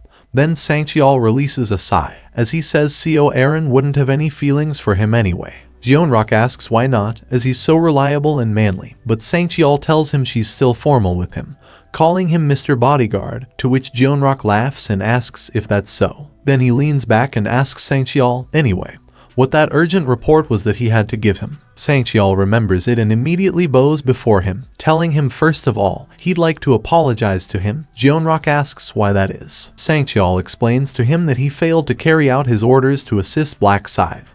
He also failed to deliver his message to him. Hearing that, Jeonrak surprisedly asks if he did, as he must have a reason. Saint-Yeol says yes, and explains to him all that happened during round 3. After hearing all that, Jeonrak thinks about the Agent of Divine Punishment and says it sounds like a powerful opponent, so he asks if Black Scythe killed it. Saint-Yeol says yes sir. He took it out with overwhelming skill, as if he already knew how to win, so he nervously explains that Black Scythe doesn't seem to be someone who needs help. Jeonrak gets thoughtful as he understands, so he really does have stats beyond their imagination, so strong that he feels ashamed for thinking he was strong enough with the Dark Knight's rune. So he decides that he'd like to meet him if he gets a chance. Then Jeonrak tells Saint-Yeol, since he has his reasons, he won't hold him accountable, but Saint-Yeol still apologizes. After that, Jeonrak tells him enough of that and asks what the result of tracking down those thugs was. Saint-Yeol says first, the nickname Ryu Min, supposing that's his real name. There are dozens of people with the same name across the country, but assuming he's in his 20s and living in Seoul, that narrows it down to 5. Jeonrak asks him about their locations, and Saint-Yeol tells him that the detective agency said it'd take a month to pinpoint their home addresses. Jeonrak releases a sigh and asks if he's saying a month, as he says so they won't find out until after round 4. Saint-Yeol pours him whiskey, telling him yes, there's no rush, so they can take their time. Then Jeonrak asks how much gold he has collected. Saint-Yeol replies around 10,000 gold. And Jeonrak tells him he's halfway there. The shop has a general skill called tracking, so to learn it as soon as he has 20,000 gold. Saint-Yeol says he understood. Right then, he calls Jeonrak and hastily tells him he was so out of it. He forgot to tell him that, last month, a shareholder bought a large amount of stock in his company. Jeonrak asks which company he means by his company, and Saint-Yeol replies Heavenly Demon Consulting, the one he's currently focusing on. Then he asks what percentage of the stocks he owns, and Saint-Yeol requests him not to be too surprised, as he replies, a whopping 31%. Jeonrok gets shocked to hear that, as he asks if one person purchased 31% of the stocks. Sang-cheol tells him yes. Even he doubted his eyes when he looked at the monitor. Jeonrok understands that Heavenly Demon Consulting has a market value of 900 billion won, so 31% means he invested 280 billion won. He skeptically wonders if one person has that amount of money, if it's a rich person he doesn't know of, or if this is the doing of one of his brothers. Jeonrok picks up his phone and checks something, thinking, either way, he's sure he invested a whopping 31%, so he could directly take part in the management. So he calls department head on and asks what the contact information of this major shareholder is. In the meantime, Ryu Min is busy doing something on his phone in his room, thinking it's about time he gets in touch with him. But he can't contact him first, as he needs to save face as a major shareholder. Right then, Ryu Min hurriedly enters the room, calling him and asking what level he is, which startles Ryu Min, and he drops his phone on his face. Then he asks Ryu Min why he's asking him that out of the blue, to which Ryu Min worriedly tells him that there's this kid who acts like he's so high and mighty, and he keeps bragging about his brother's level being very high. He frustratedly adds that they keep making fun of him, saying his brother's already level 11 and has a class. Ryu Min asks if level 11, as he braggingly tells him he's higher, so not to worry about it. Ryu Min surprisedly asks if really, what level he is. At that moment, Ryu Min wonders what he should tell him, as if he tells him the truth, it could become a hassle in many ways. So he tells him with a smile, 12. Ryu Min gets astonished to hear that and asks if really. Also, if it isn't right that then he must have a class too. Ryu Min tells him, of course. Hearing that, Ryu Min excitedly asks what it is, what his class is. Right then, Ryu Min gets inside his blanket and lies back on his bed, saying that's a secret. At that, Ryu Min annoyedly tells him, come on, there are no secrets between brothers. But Ryu Min tells him there are. And now to get out, as he got to sleep more, Ryu Min leaves the room, saying okay, still being annoyed at him, and shuts the door behind him. A moment later, Ryu Min's phone starts ringing. Ryu Min checks it and says here it is. Then he picks up the calls and tells the person on the other side hello. The person on the other side asks if this is Mr. Ryu Min speaking. Ryu Min says yes, and asks who this is. The person from the other side tells him, greetings, he's Ma Jeonrok, the CEO of Heavenly Demon Consulting. Ryu Min believes it's better to come off as naive in the beginning, as the more he looks like a pushover, the more he can catch him off guard. So he acts nervous and tells him hello. Then Jeonrok asks if it isn't correct that last month he invested a fortune in their company. Ryu Min says yeah, and asks what the matter is. Jeonrok tells him well, he has just become the largest shareholder of Heavenly Demon Consulting, so he'd like to meet him in person. He was thinking of treating him to a meal. Ryu Min says sure, and Jeonrok says great. Then he asks how about meeting on Friday that week. Ryu Min thinks about it and remembers that, Friday, that's an important day to obtain the Rune of Inner Thoughts. So he tells Jeonrok that he has plans on Friday, so he can't, and asks what about Saturday. Jeonrok tells him sure, and that he'll see him soon then. After that, Ryu Min ends the calls, thinking oh yeah, he knew Jeonrok would call. After all, he founded Heavenly Demon Consulting so his father would approve of him. So he understands there's no way he'd treat a major shareholder of that company poorly, and wonders before meeting Ma Jeonrok if they should get the runes he needs. Ryu Min knows that there are many ways to get runes. They can be found in certain places in certain rounds or as special rewards. They can also drop after they kill boss monsters, and in extremely rare but possible cases, by normal monsters too. And he understands that one thing that not many people know of, that they can obtain runes in real life too, as he goes inside an abandoned warehouse late at night on Friday. Ryu Min understands that of course, the conditions for a rune to manifest are pretty tricky, as he waits at a place, thinking, soon, Jang Seokhyun will show up there. He knows that his nickname, Jang Seokhyun, is his real name, and it's a name he can't forget, because he's the criminal who kidnapped his brother. He still remembers it clearly, that guy's voice. Seokhyun held a knife at Ryu Min's neck and asked if he wants to save him. He told him to then he got to pay the price for it, to hand over the hidden piece of intel that others don't know. Ryu Min frightenedly asked what nonsense this is, how he would know that. At that, Seokhyun started laughing out. Then he told Ryu Min with a creepy look on his face not to lie to him. He's a regressor. Hearing that, Ryu Min worriedly wondered how he knows that. At that moment, Seokhyun asks if he isn't curious about how he knows that, which startled him. Then he explained that he has the Rune of Inner Thoughts, and he used it to sound his brother out. Of course, he knows his inner thought right now too, since that incident. Ryu Min has been seeking revenge against Jang Seokhyun from his 11th regression until then. That's why he understands that he doesn't have any other emotional goals anymore. But he puts on a mask and decides that he's going to acquire the rune of inner thoughts before that guy does. That day, in that place, as right at that moment, Jang Seok-hyun enters the warehouse with a woman on his shoulder. He tosses the woman to the ground as her hands are tied up. Then he proceeds to remove the tape from her face, telling her he's going to take it off so not to yell, and asks if she got it, while the woman looks really horrified. But right then, the woman starts requesting him to spare her, and Seok-hyun asks what. If that's all she says after he lets her speak, as he tells her to try something different. Save me, I have a kid, I'll give you money. Seok-hyun tells the woman with a terrifying look on his face that he wants none of that boring trash, and the woman stutteringly says she's sorry. He tosses away the tape in his hand, asking what she's sorry for, and the woman worriedly asks if he isn't doing this because she glanced at him the wrong way the other day, as she's really sorry. Seok-hyun gets close to her, saying exactly, and asks why she would do shit to be sorry for, as she should know he felt so damn trashy that day. 2 days ago in the evening, Seok-hyun was walking by the streets, wondering which girl he should pick that day. He felt like just one girl can help him melt all his problems away, and giggled. Suddenly, he saw a young woman walking past him and thought great body, then he started following her. After a while, as the woman entered a secluded alleyway, Seok-hyun followed after her there. Then all of a sudden, he rushed ahead and stood in front of the woman in the blink of an eye, and his body was glowing brightly, because of using his skill. The woman got startled by the sudden flash of bright light and cried out, saying her eyes, she can't see.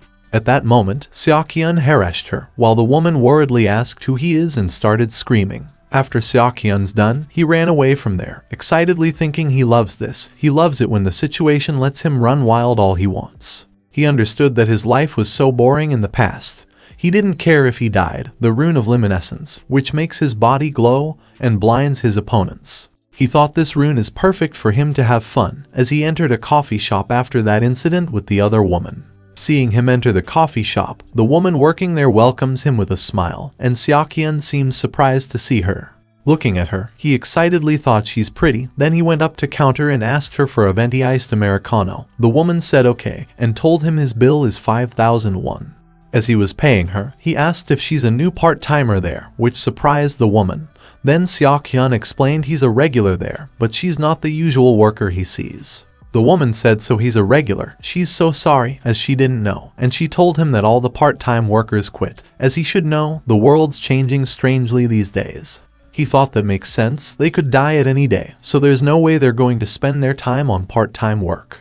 So he asked the woman if she's the owner there, and the woman said yes. Then he asked how old she is, as she looks quite young, and the woman replied 32. Hearing that, Seok-hyun told her with a smile, then it seems she's not a player, and the woman said yes, she's glad. After that, he asked the woman if she could give him her number, as he liked her, which startled her, and she asked what. He asked her what's wrong, and the woman looking at him seemed confused as to what she should say. Seok-hyun frustratedly asked why she's making that face, if she hates his face that much, which confused the woman even more, while he continued by asking if she's disgusted by a few spots on his face. Then he furiously bashed his fist on the counter saying this feels so trashy, and told the woman he's not drinking that coffee, so to give him his money back, which worried the woman. She stutteringly gave him his money back, telling him, then there's the refund, and he immediately snatched it from her. After that, Seok-hyun stormed out of the coffee shop, thinking of her as a dog, as she's looking down on others because of their looks just cause she's a bit good looking.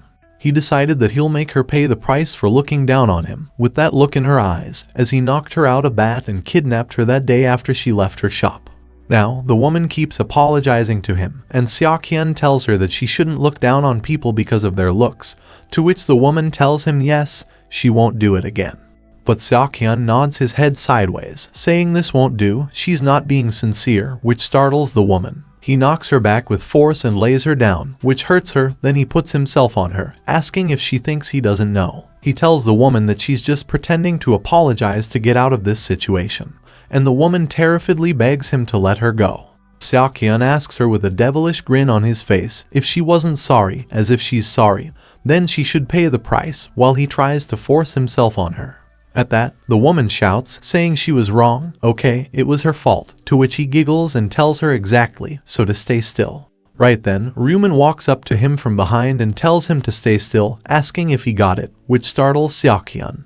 He worriedly wonders what the hell, He thought no one was there, so he wonders if he's a detective. He quickly turns back shouting and asks who it is. Immediately, Ryu Min yells at him, telling him not to curse. He'll be swearing a lot later on anyway, as he walks up wearing the mask and putting his scythe on his shoulder. Seok-hyun gets surprised to see him and wonders what that huge scythe is, and if it's a white mask on top of that. Then he mockingly calls him a lunatic and asks if he thinks this is the place to play with his toy.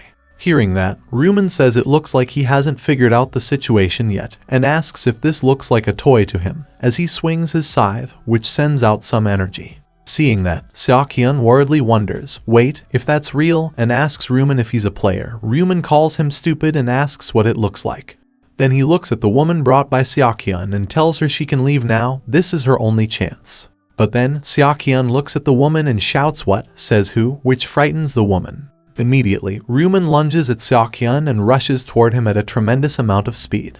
And before he could realize what's happening, Ryu Min hits him in his man part with the backside of his scythe. Seok-hyun finds it insanely painful and gets to the ground, crying out loud and shouting. Ryu Min says he told him he's going to swear him off. Then he again turns toward the woman and tells her to go on, to leave him to him, and the woman thanks him. After that, she gets up and runs toward the entrance. At the same time, Ryu Min asks Seok-hyun if it isn't right that this leaves only the two of them now. Seok-hyun keeps wailing due to the immeasurable pain he felt. Then Ryu Min asks in a creepy tone, now, if they shall begin the real game.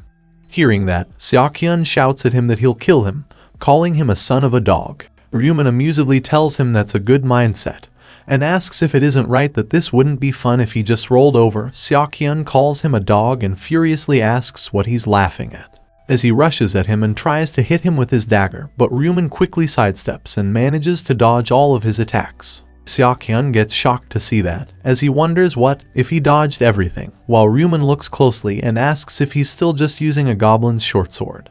At that moment, he swings his scythe upward and cuts off his hand that's holding the short sword in a flash, and Seok-hyun screams due to the immense pain while bleeding profusely.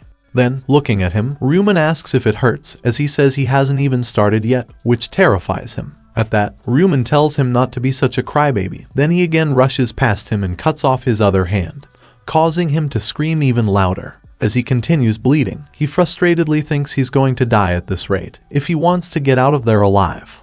He looks at Ryu Min, thinking that he needs to screw up this bastard's eyes first, and then he shouts at Ryu Min to die, calling him a dog, as he activates his skill of Rune of Luminescence. However, nothing happens, and he starts sweating crazy, worriedly wondering what happened, why it didn't work. While Ryu Min thinks he can try all he wants, it's pointless, as light simply can't pierce through the night of death, and it's a good thing he already used the skill. After that, he thinks well, he would have just cut off his hands and feet if he didn't have a way to counter his light, as he again rushes toward him, holding his scythe.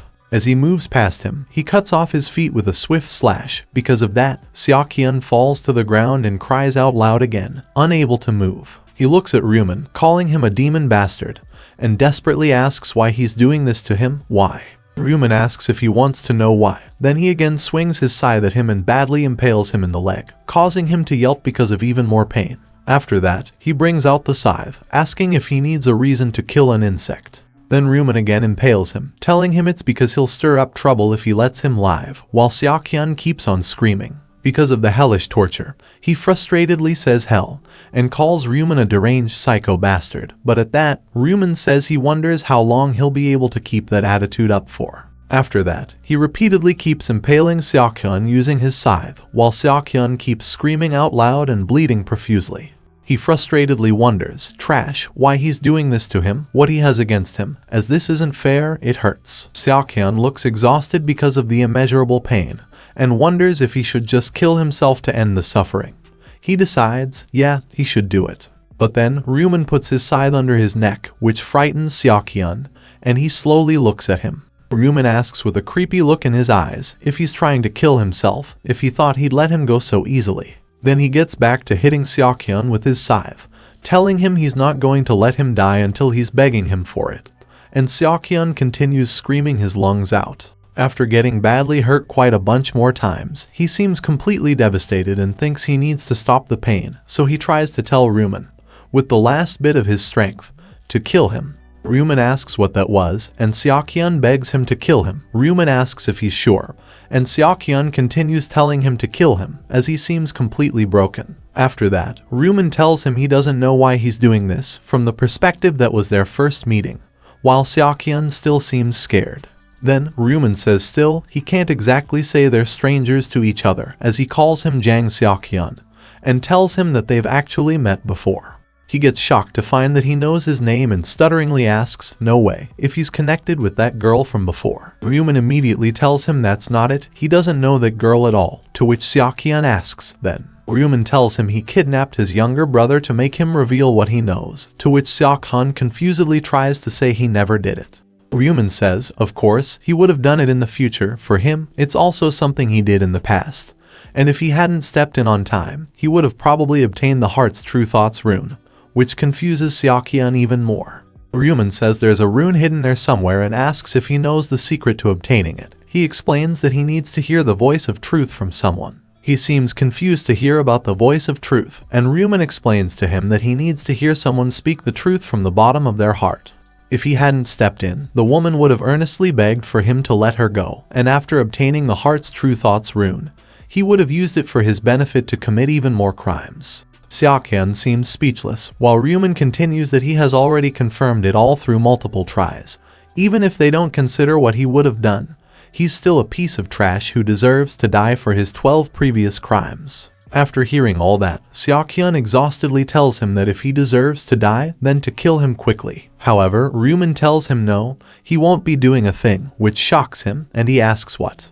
Then Ryu Min blocks his mouth by shoving the handle of his scythe between his jaws, and because of that, Seokhyun struggles to speak or even move his mouth. After that, Ryu Min asks why he thinks he has been talking like this, as he's waiting for him to die on his own, while Seokhyun keeps struggling. He hopes for him to kill quickly, as everything hurts too much.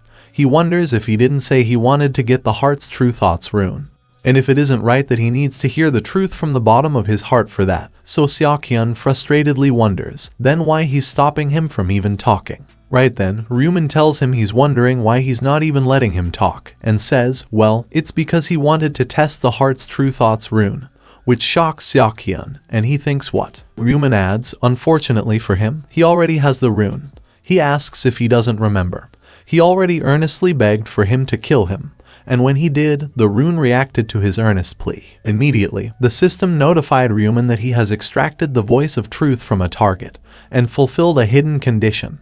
He has discovered the heart's true thoughts rune, a secret rune placed in a predetermined location. The acquired rune has been automatically imprinted on the player's body, and its effect, read the thoughts of a target visibly in front of him. If he observes them closely, he can peer even deeper into their heart. Ryu Min tells Seokhyun that he just tested it, and it worked perfectly. Then Seokhyun thinks he got what he wanted, so to kill him. But Ryu Min tells him no, he can't die that easily, as it wouldn't be fair to his victims. And Seokhyun frustratedly thinks of him as a bastard, a demon dog. After a while, he stops struggling as he finally dies. Then Ryu Min takes out his scythe from between his jaws, and thinks, there he goes. He understands there aren't any witnesses, but he should clean things up a bit, with the common skill he also managed to learn. Then Ryu Min uses his skill Erase Traces, which erases traces such as corpses, blood, fingerprints, and footsteps from the area. Immediately, all the traces of Seokhyun's death disappear from that place, and Ryu Min thinks it's definitely effective. A nice cleanup is always good. After that, he leaves the warehouse excitedly wondering, since he got what he wanted, if it isn't right that he'll need to meet Jeonrok the next day. The next day in morning, Ryu Min dresses up in formal attire, which amazes Ryu Min, and he asks if he has a date that day. Hearing that, Ryu Min gets confused, so Ryu Min tells him he's just asking because he's wearing a suit out of nowhere, and Ryu Min explains that's because he has an important meeting. He's going to meet a business partner. Ryu Min gets surprised to hear that and asks if he's going to start a business. Ryu Min nods his head while he's busy on his phone, implying yes. At that, Ryu Min worriedly thinks last time he went all in on stocks, and now he's trying to run a business. He wonders what if it doesn't work out, as he'll get really pissed about it. Looking at his face, Ryu Min wonders if he's worrying about him getting hurt rather than the money, as he finds that cute. He tells him with a bright smile that he'll tell him the details after he's done talking to his business partner, so not to fret about it, and asks if he doesn't trust him. Ryu Min hurriedly tells him, of course, he does. He asks who else he would trust if not him. Then Ryu Min tells him to be a good kid and wait home, as it's not safe outside because of the players. Ryu Min worriedly says he saw the news too. It said the whole thing's a mess with players using their power for crimes. Apparently, criminals in other countries even manage to escape from prison. Ryu Min tells him yeah, because as long as they're the right age, they become players too, just like the rest of them. He understands that every month, the number of people goes down, and players become stronger, so it'd be strange if there's no change. Not to mention, in the future, a time will come when they'll hunt down and enslave non-players as if it's no big deal, an era where the players are considered kings and have no regard for the law. So Ryu Min decides with a determined look in his eyes that before the city turns lawless, he has to gain overwhelming power and raise Black Side's reputation even more. Then, as he's about to leave the house, he tells his brother, anyway, to be careful whenever he goes out, to which Ryu Min says okay. But he asks when he's going to tell him what his class is. Ryu Min still tells him it's a secret, but Ryu Min annoyedly tells him that he wants to know. Ryu Min tells him he'll tell him about it soon, so to stop whining and eat his lunch. It's more expensive than black bean sauce noodles, so to eat it, and asks if he got it while pinching his face. Ryu Min says he got it. After that, Ryu Min goes to the restaurant where he's supposed to meet Jeonrok and thinks he knew he'd want to meet there, because it's advantageous to play football on home turf. He understands that that day's venue for lunch with Jeonrok is known to be a hotel under the Osung group. But he is the actual owner. Of course, he's probably the only one who knows this. Ryu Min guesses at most, maybe his relatives know, so he decides to exploit this intel as much as possible, to convince Jeonrok of his worth. But then, he thinks before that, he has to create an image. He needs to look as naive as possible, so he tries to act confused. He goes up to the reception desk and nervously tells the receptionist that he has a meeting there that day. He told him to contact the desk once he arrives. Hearing that, the receptionist asks if he's perhaps meeting the CEO of Heavenly Demon Consulting, and Ryu Min replies yes. The receptionist tells him that the CEO informed her he would be there in a bit, so she asks Ryu Min if he could please wait in the lounge in the meantime, to which Ryu Min says okay and thanks her for that. After that, he sits on a couch in the lounge and thinks, great, now to look kind of out of it, and keeps looking at stuffs left and right. Ryu Min also thinks he'll open his mouth a little, as he amazedly says the chandelier's so cool. Right then, someone comes there and asks him if he's Mr. Ryu Min, and Ryu Min thinks he's finally there. He immediately gets up, saying yeah, and tries to greet the person. At that moment, Sangcheol gets surprised to see Ryu Min there. He asks if it isn't right that they've met at Galleria Forest. Ryu Min says yes, he thinks he remembers seeing him when he was handing out rice cakes on the day he moved, and asks if he wasn't with actress Seo Erin. Then Sangcheol bows before him, telling him yes, and he apologizes for being rude the last time. While he thinks this kid doesn't even look 20 years old, so he confusedly wonders if he's the major shareholder who invested 280 billion won. And hearing his thoughts, Ryu Min thinks as expected. He's suspicious of him, or he guesses that's a natural reaction, since someone his age couldn't possibly have that much money. Then he tells Sangcheol with a smile, it's okay, after all, he acted that way because he didn't know. He didn't know the CEO of Heavenly Demon lived upstairs either. At that, Sangcheol requests him not to misunderstand, as he's not the CEO. Hearing that, Ryu Min acts surprised. Then Sangcheol tells him that his introduction is late. He's on Sangcheol, the department head. Mr. Ma is going to be a little late, so he came first. He requests Ryu Min to wait inside until Mr. Ma arrives, and Ryu Min says oh, okay. Then Sangcheol takes him to the reserve room and requests him to wait for a bit. After that, he walks out of the room and texts Jeonrok that he has met Ryu Min, and he doesn't look like a person capable of investing all that money. He explains that it's likely that someone else is behind this, so he requests Jeonrok to be careful. Meanwhile, Ryu Min thinks he knew it. He sent Sangcheol first as sort of a scout, no surprise there, as he knows that there's no way someone like Jeonrok, who's so meticulous in his self-management, would be late to a meeting. Right then, Jeonrok enters the room, greeting him and telling him that he's Ma Jeonrok, the CEO of Heavenly Demon Consulting. After he walks up to Ryu Min, he extends his hand toward him. Then Ryu Min gets up and shakes his hand, telling him that his name is Ryu Min. Then Jeonrok tells him to have a seat. Ryu Min does that, saying okay. And Jeonrok tells Sangcheol he too to sit next to him, and Sangcheol does that, saying alright sir. At that, Ryu Min surprisedly wonders if he's making Sangcheol join without even asking for his permission, so he understands that his plan is to subtly take the initiative. Then, as waiters start to bring in food, Jeonrok tells Ryu Min that they should eat before they talk about business. He has had them prepare Korean food, and he hopes it suits his taste. As a huge variety of food is being served before them, Ryu Min laughs and says, any food that a high-end hotel like this serves would be tasty anyway. He takes a bite and amazedly says this is really good. Hearing that, Jeonrak tells him he's glad he likes it. While he thinks department head On's right, he's too young to have invested 280 billion won. He doesn't seem to have the tenacity for it either. He definitely has someone backing him. Jeonrak wonders who could be behind him, if his brothers, uncle, and thinks whoever it is, he has to get to the bottom of this. Then he tells Ryu Min that he was really surprised when he first saw him, for such a young man to be a major shareholder, if he doesn't mind him asking. He asks how old he is. Ryu Min replies 20 years old, which surprises Jeonrak. Then he nervously laughs and asks if he's 20 years old. He tells Ryu Min that he's 29, and as someone in his 20s, he's glad to meet him. Ryu Min tells him yes, he too. But then Jeonrak asks how he has so much money at such a young age, if he perhaps comes from a rich family. Ryu Min thinks that's pretty straightforward of him. Then he asks with a smile if he's asking a rich family, and says not at all, he was just an average student until recently. Jeonrak gets confused to hear that. Ryu Min tells him yes, and asks if he has perhaps seen the news. Jeonrak tries to ask what he means. Ryu Min says the news about the person who became a billionaire overnight from winning the Nato lottery 4 times in a row. And Jeonrak says yes, he saw that. Ryu Min explains well, that's him, he's the first 4-time winner of Nato, which further surprises him. He asks if he's the winner who was the talk of the town a few months ago, to which Ryu Min replies yes. But Jeonrak tells him that the article he saw said it was just 60 billion won. So he asks how he managed to invest 280 billion. Ryu Min says he invested in Bitcoin. Jeonrak seems even more surprised to hear that, and asks if that's it, and Ryu Min replies yes. Hearing all that, he nervously laughs and tells him he's truly amazing, and asks how he thought of investing 60 billion in Bitcoin, as he never would have been about to do that. Sangcheol nervously adds that he must have been really lucky, but Ryu Min tells him that it wasn't luck. Sangcheol tells him that he saw in an article.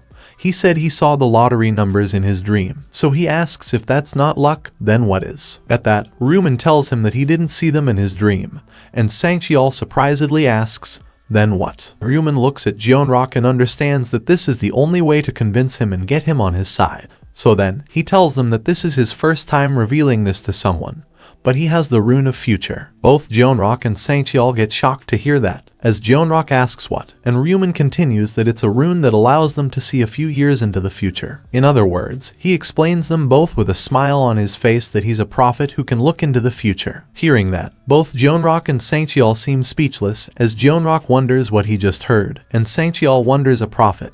What nonsense this kid is talking about. Jeonrak asks Ryu Min if he's being serious, and Ryu Min asks why he would lie to him.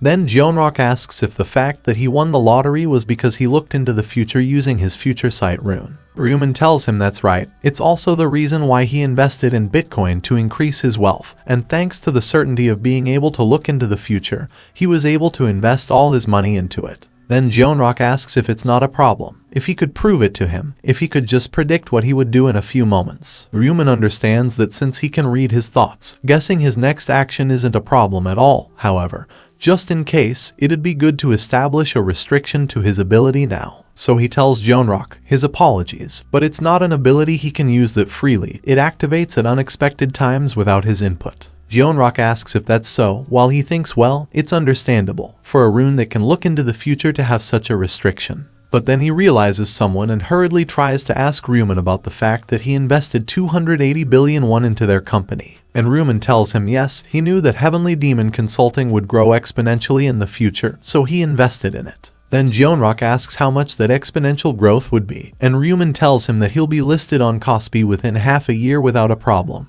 which excites him. He wonders how great it would be if that came true, as including being recognized by his father. He'll also be able to obtain the position of chairman. But then, Jeonrak tries to calm himself, thinking it seems he got overexcited, laughing and smiling at a piece of information he can't even verify to be true. At that, Ryu Min tells him, however, for him to succeed, he needs to completely change his business model, which startles Sangcheol as he asks what, if he's saying the business model. He furiously tells Ryu Min that that's an unreasonable request, as he asks if he's telling them to change their business at that point. It's like he'd rather tell them to change their company name, and Jeonrak tries to calm him down. While Ryu Min continues that since the type of business will change, the name will naturally have to change as well. Hearing that, Sang-cheol stands up yelling, asking if he's being serious. However, Ryu Min asks with a serious look on his face if he thinks he's joking at this point, and says since the two of them are players, they should know this as well. It's a massive loss and penalty to reveal one's rune to others. He took that into account and still decided to reveal his rune to him, as a major shareholder and as a business partner who will work together in the future, because he wishes to help the company grow. Ryu Min asks both Jeonrok and Sang-cheol if no, for what reason he'd have invested 280 billion there, so he tells them that for the company to succeed, they need to work with him. After hearing all that, Sang-cheol worriedly tells Jeonrok he hopes he's not trusting his word, but Jeonrok seems thoughtful. Then Ryu Min releases a sigh and tells Sang-cheol it seems he doesn't trust his ability. Sang-cheol tells him, honestly, no. Ryu Min calls him section chief on and asks if he has ever wondered why he moved into the apartment below the penthouse. He hopes he's not thinking it was sheer coincidence, which surprises Sang-cheol. At that, Jeonrok tells him wait and asks about below that penthouse. He asks Sang-cheol what he means, below them in an apartment. Sang-cheol explains it's just about 2 months ago, Mr. Ryu Min there moved into the floor below actress Seo Erin's penthouse. Ryu Min says yes, it was a few days after he obtained the future sight rune. Jeonrok gets shocked to hear that and asks Sang-cheol why he's learning about this now. Sang-cheol nervously tells him he didn't know it would matter until that day either. Jeonrok thinks if that was in January, then that would have been before he invested in Bitcoin. And yet he moved into a neighboring house to a person related to the company he'll invest in the future. Looking at Ryu Min, he believes that's impossible to do unless he can see into the future. Then he thinks no, he might just be someone who knows he's sponsoring Seo Erin. While Ryu Min understands, yeah, this much wouldn't be enough, so he tells Jeonrok with a smile that it seems he still doesn't trust him. Then he asks how about this. He asks Jeonrok if it isn't right that this hotel they're in, it's his property, and he's the eldest son of the Osung Group. Heavenly Demon Consulting is also a secret business created to receive validation from his father. Sang-cheol gets up and furiously asks Ryu Min who sent him, as he finds it shocking for him to have information that isn't known unless they're his relative. Right then, Jeonrok tells him to calm down. At that, Sang-cheol calms down and says apologies. Then Jeonrok thinks about it for a bit and tells Ryu Min, yes, everything he said is correct. However, it lacks persuasiveness to say that he learned all this through looking into the future, as Section On has said. Any one of his relatives could know this. Jeonrok explains that if he's being honest, he suspects him of being someone sent by a third party to make him fall into a trap. And if he's suggesting that he should trust him in this state and change his business, he asks Ryu Min if it isn't right that he knows the answer even if he doesn't spell it out, as this all seems quite nonsensical. He laughs and adds that he also wishes to believe that the future sight rune exists, as he asks who wouldn't want to believe so if it can be used to grow one's company. However, he tells Ryu Min what he's telling him is hard to believe. He thanks him for investing in his company, but he'll need to open a meeting amongst stockholders and look over the proposal, and it'll be his job to convince them, of course. Then Jeonrok bows before him, saying he apologizes that he won't be able to help him with this, and well then, he'll be going first, but Ryu Min requests him to wait. Jeonrok gets back on his seat and asks if there's anything else he wishes to say, while Ryu Min wonders if this really is the only way now. Then he asks Jeonrok how about this. He'll give him information about round 4, which surprises Jeonrok. He asks Ryu Min if he also has information about round 4, and Ryu Min replies yes. He saw it all using the future sight rune. He knows what tragedy will occur. He asks Jeonrok with a smile if this information shouldn't be enough to prove his ability. After a while, as their meeting ends and Ryu Min leaves, Sang-cheol bows before Jeonrok, telling him that he's sorry.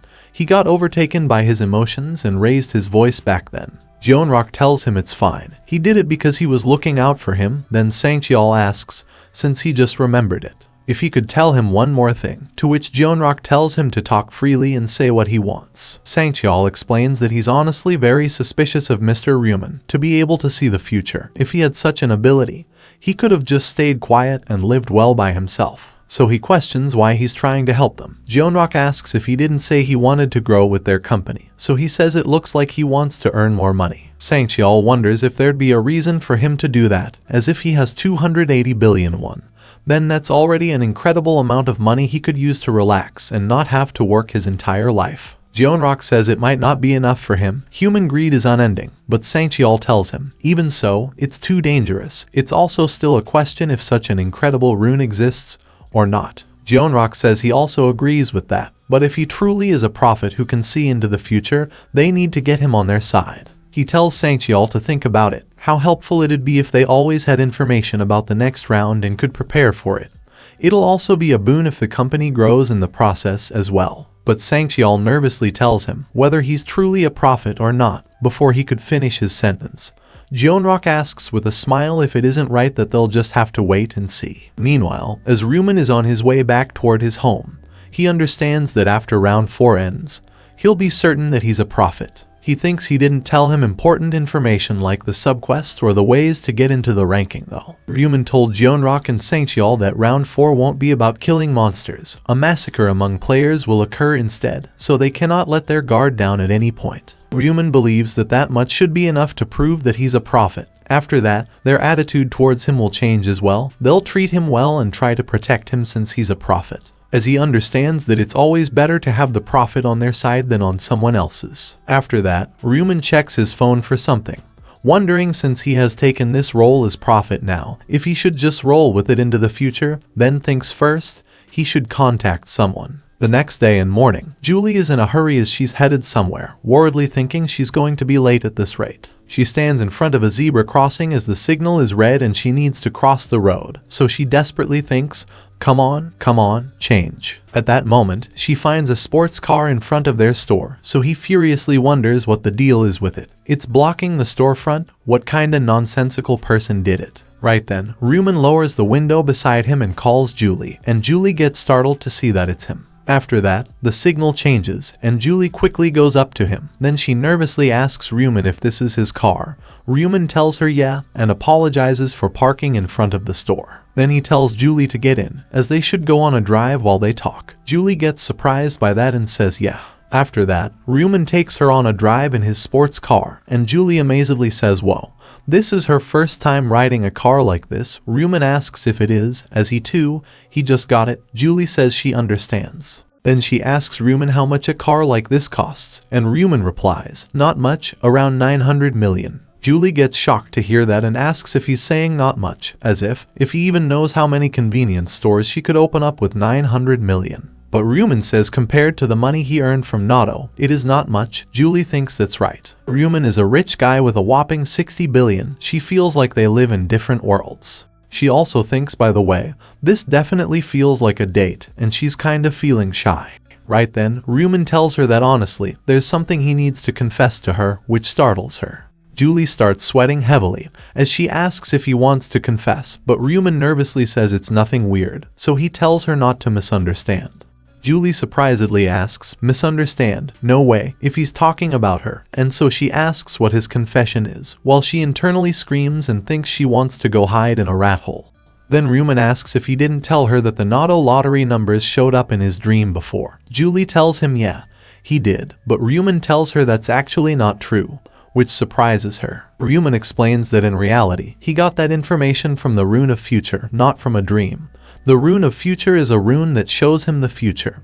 That's why he got the Seer class. Julie gets amazed to hear that. She says that's so cool and asks if that isn't a totally unique class. Ryu Min nervously says he guesses. Julie tells him that's right, the Rune of Future sounds amazing too, and thanks him for telling her the truth. She means, it must have been hard to reveal that, even to a friend.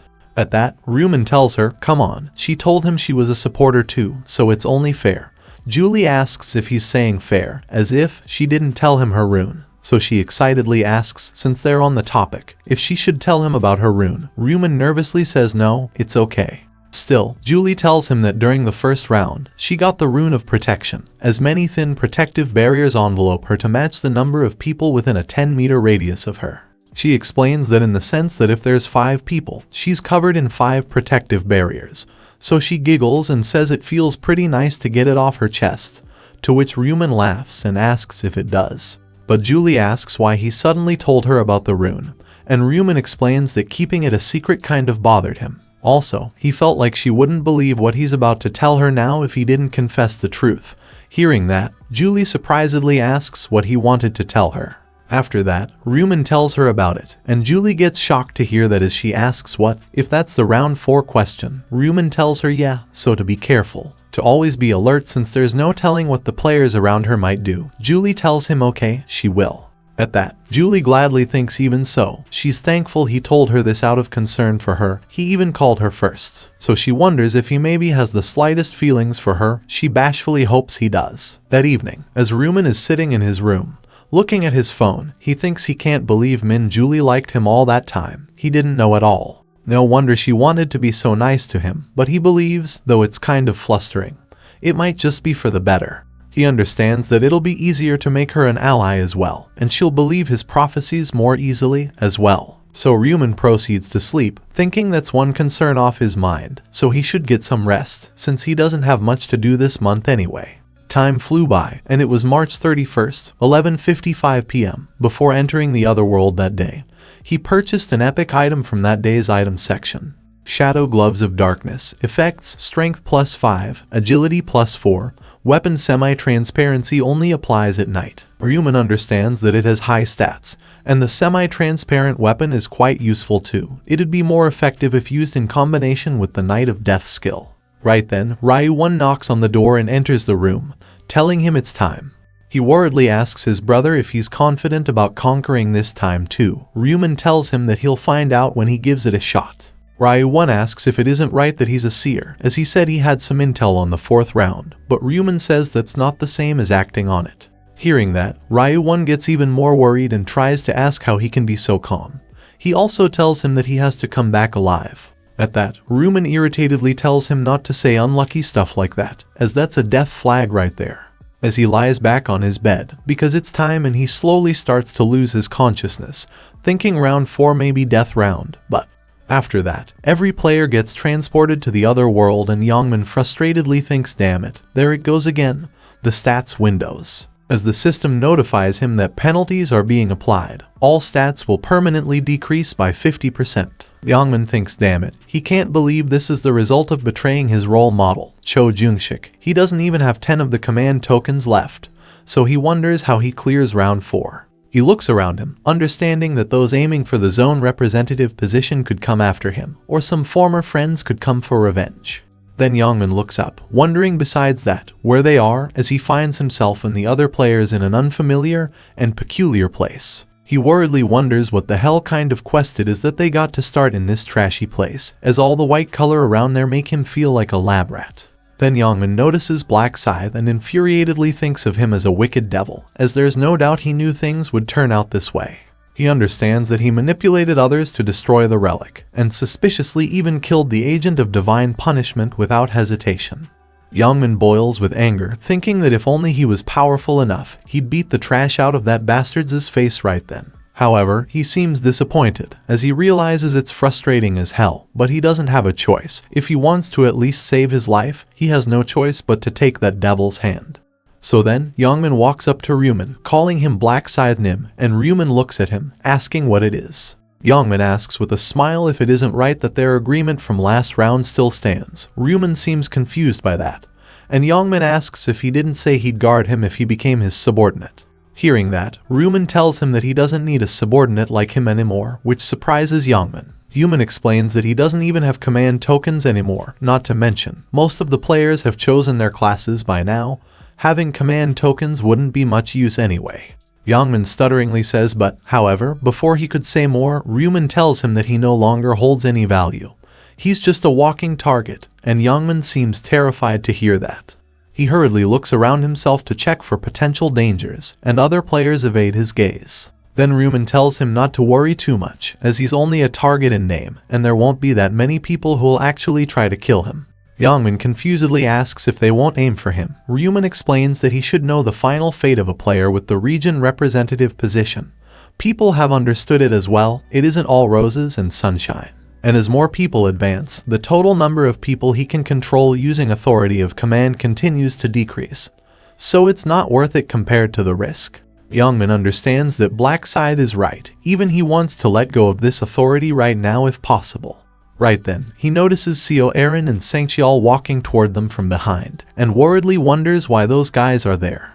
CEO Aaron greets Ryu Min, calling him Mr. Blackside. Sang-cheol also greets him and asks if he perhaps remembers them. Ryu Min replies, of course, and asks what the matter is. Sang-cheol tells him it's just that he has saved them from none other than that thug right there. They wanted to give their gratitude to him once more. Min gets infuriated to hear that and asks what if he called him a thug, but then Ryu Min puts up his hand to stop him and tells Sang-cheol that thanking him once is enough, there's no need to come find him again. At that, Sang-cheol tells him they're still thankful. The president of their company also gives his thanks. Then he says, right, as for their president. At that moment, Ryu Min interrupts him, telling him to stop right there, as he doesn't care. However, Aaron nervously calls him Mr. Blackside, and tells him that this is to show the sincerity of her gratitude for saving them, as she shows him a magic crystal and requests him to take it. Ryu Min gets surprised to see her offer him a lowest rank purple magic crystal, and thinks this is an unexpected gain. Aaron tells him she didn't think her words of thanks alone were enough, so, right then, Ryu Min takes the magic crystal, telling her this is a good attitude to have, thanks. Ryu Min understands that there's no need for him to refuse when they're giving him such a great item, and thinks he'll have to try making a low-rank magic crystal when he goes back. While Aaron nervously wonders if he likes it, she hopes he won't be mad because he thinks she gave him a useless-looking rock, and Ryu Min thinks as he thought, she doesn't know the worth of the magic crystal. Well, if she did, she wouldn't have given it to him.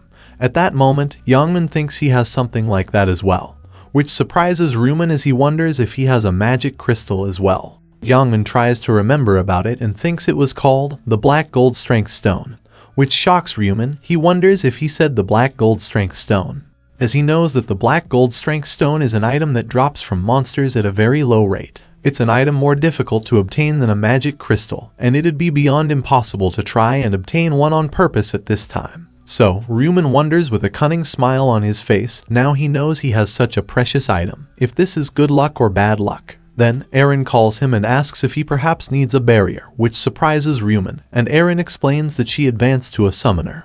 She excitedly adds that she can summon a fairy to cast a barrier for him if he needs it. However, Ryu Min thanks her for the offer, but says no thanks as he doesn't think he'll need one. At that, Aaron's excitement dies down, and she says she got it.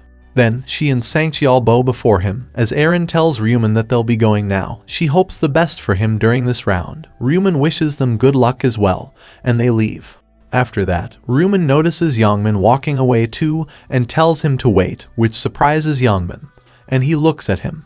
Ryu Min tells him that he'll regret it at this rate. Min asks what he means, and Ryu Min asks if he didn't tell him that he's a walking target. But Min asks if he didn't say there won't be anyone who'd aim for him. Ryu Min tells him he said there won't be many. Not that there won't be any, as the benefits of the region representative haven't completely disappeared yet. He explains that almost most of them have achieved level 10 and have advanced. There are still a few who haven't, meaning targets for authority of command still exist. Min seems confused by that. Then Ryu Min tells him to think about it, and asks if he thinks absolutely no one out of the thousands of players will aim for him. Hearing all that, Min nervously asks then what he should do, and Ryu Min tells him that he'll help him so that he isn't an easy target. Min surprisedly asks if really, and thanks him. However, Ryu Min says he didn't say he'd do it for free. As for payment, he asks if he didn't see the rock Aaron handed to him just then, if he has anything like that, to give it to him. Hearing that, Min hurriedly goes through his inventory, saying he has a rock like that, and hands it to him, Black Gold Strength Stone. Ryu Min says alright, and asks if any other items. Min tells him no, he gave him everything he could, and he worriedly requests him not to take his equipment. Ryu Min tells him not to worry, as he wouldn't take it even if he offered it. Then Min asks, since he gave him the item, if he'll help him now. Ryu Min tells him yeah, he'll keep his promise, and starts walking the other way. Right then, the Angel Olive shows up above the players. She tells them in an excited tone, they have gathered there that day again without fail, calling them humans. The number has decreased though. Hearing that, the players gets confused, so if some people fought in the real world, Ryu Min understands that it'd be more surprising if no player got themselves into a mess within an entire month. Angel Olive asks now then, since it looks like everyone is there, if she shall announce the round 4 quest. Immediately, the system notifies them, Round 4, main quest, kill each other within 3 hours. All region total participants, close to 182,000, current region, 1,042. The players get shocked to see that, as they frighteningly ask what the hell, kill each other. At that, Olive amusedly tells them they humans get so easily confused. It's just as it says. She explains to them that they just need to stab and kill the players next to them, and asks if it isn't really simple. While the players stutteringly question if she said kill them, Olive tells them to give them a little more explanation. The goal of this round is to decrease the number of players by making them kill each other. Unlike the previous rounds, there won't be any monsters this time. Some players confusedly ask if there's no monsters, but they need to increase their level and get stronger. One player asks the angel, since only half can live, if it isn't right that one person only needs to kill one other person. At that, Angel Olive puts her finger in front of her lips and tells him with a smile that that's a secret, as it wouldn't be fun if she told him everything. Ryu Min wonders if she said fun, as she just got an order from her higher-ups to not say anything. He knows that the angels are just outlets of information for them in this damned survival game. There's a separate game master. The fact that she's hiding a specific rule means she received an order from the game master. Olive tells everyone that they won't complete the quest just by simply killing players. Only the top 521 can survive. It's a secret as to how that ranking will be formed. And she also tells them, one thing, they won't be ranked first for being the first person to kill someone, and giggles. Then Olive excitedly tells everyone, alright, that shall be the end of the explanations. Now, to start killing each other, and leaves the play area. Immediately, the timer for the end of round shows in front of everyone, and the players worriedly wonder what they do now, so if they have to just kill someone else, what sort of crazy round this is. While Ryu Min excitedly wonders if the angel wants them to kill other players, as he thinks how lucky, there were a few bastards he wanted to kill. And Ryu Min thinks as he thought, he's thinking of killing his friends. Then Ryu Min wonders, wait, now that he thinks about it, if it isn't better for him if the players hesitate on killing others, as he'll be invincible. He remembers his friends and thinks of them as sons of dogs, as he infuriatedly thinks he doesn't know where they are. But he'll kill all of them. Right at that moment, Ryu Min gets startled to suddenly find Ryu Min right behind him and says he scared him. Then he calls him Black Scythe and nervously asks if something's wrong. And Ryu Min asks if he didn't tell him before that he'll help him not become a target. He tells him he's there to fulfill the promise, as he takes out his scythe and swings it, aiming at Ryu Min's neck without giving warning, which stuns him. The next moment, Ryu Min's head flies right off his body, and the system immediately reports that there's a hidden sub-quest. Round 4. Sub-quest, eliminate the zone representative within the time limit. Upon success, reward of the lowest rank Mana Stone draw token. Then the system notifies Ryu Min that he has completed the sub-quest, and he has been rewarded with the lowest rank Mana Stone draw token. It randomly grabs 1 to 5 lowest rank Mana Stones, and usage restriction until the next round, apprentice rank or higher. When he moves to the next round, the item automatically vanishes. Ryu Min puts away his scythe, thinking, great, he got the reward he wanted. He killed Ryu Min to get the sub-quest reward. Though it wasn't his only reason. Right then, players around him scream and say a person's dead, they saw it, Black Scythe killed him. At that, Ryu Min irritatedly thinks, not long ago, they were people targeting Zone Rep to kill him. What hypocrites, now they're acting all kind. The players call him out and tell him that he can't just go around killing people. They ask if he doesn't have the slightest bit of humanity within him. They label him a murderer. Ryu Min thinks about it, and understands that they're not wrong, as he killed Jang Seokhyun. That's not all. He'll continue to kill countless people until round 20. But he believes that he has never killed anyone without reason, especially in this round, where he has no choice but to kill for the sake of clearing it, whether he likes it or not. Despite knowing that, they're criticizing him, while quite a lot of the players are thinking about using this chance to attack Black Scythe as a group and take him down. Hearing their thoughts, Ryu Min releases a sigh and thinks with a smile. They think they've got their hands on a great chance. What a joke. Seeing that, the players furiously ask if he thinks this is funny, if he's a psychopath. After the trash he has done, how dare he? Right then, the system reports that player Black Scythe has become the new zone representative, and the players worriedly wonder what. If he's the zone rep now, this is like giving a gun to a guy that's already deadly. Seeing their reactions, Ryu Min amusedly asks them what's wrong, why they aren't shouting anymore, or if they suddenly got scared now that he has become the zone rep. He looks at the players sweating heavily and says if they're scared of the command token, then he guesses they haven't gone through their class change yet, and a player stutteringly asks what he's talking about. Right then, another player surprisedly points at Ryu Min's head and tells everyone to look over there, as the color of Black Scythe's name changed. The rest of the players there also notice it and say he's right, the color really changed, but they wonder why it only changed for him. While hearing all that, Ryu Min thinks it must have changed from neon to red. He knows that in rounds like this, their nickname turns red once they kill someone. The more they kill, the darker the color gets. The change in the color of the nicknames is meant to distinguish those who have murdered and those who have not. He understands that people end up choosing to kill murderers rather than innocent players. After all, that would prick their conscience way less. But the people who will kill murderers become murderers themselves. As a result, they encourage each other to slaughter one another. Ryu Min realizes that they may be hesitating to kill each other right now, but this will be the reason for the death of many. So then, he asks the players what they're all doing, as he's pretty sure they don't have time to dilly-dally. Hearing that, a player furiously shouts at him, telling him to stay right there. Another player says yeah, and calls him a murderer. However, Ryu Min tells them they're making it look like he's the only one who wanted to kill the zone rep, as he asks what about the people who ran to Cho Jung-shik in the previous round. The other player can't find anything to say in response to that. Then Ryu Min tells them, kill or be killed, and not to tell him they've survived this long without knowing such a simple principle. He adds by telling them to stop their hypocrisy and face reality, as if their head was on the line, as there's no way they wouldn't point a knife at the person threatening their life, which frustrates the players. Then Ryu Min tells them now's not the time to be idle, if it bothers them so much, to have a debate, just like the last time they voted. After that, he walks away, thinking even if he doesn't say this, they'll start fighting anyway, but he understands that it'll be too late by then. But Ryu Min also understands that if he doesn't at least say this, they'll just keep wasting time, and if that happens, it's possible that the number of people who pass won't be 521. So he realizes that, even if it means making them fight each other, encouraging them to do the quest is the way to keep more people alive. Meanwhile, a player discusses with others, saying she doesn't think they should just be doing nothing right now. She asks, like Black Scythe said, if they shouldn't do something.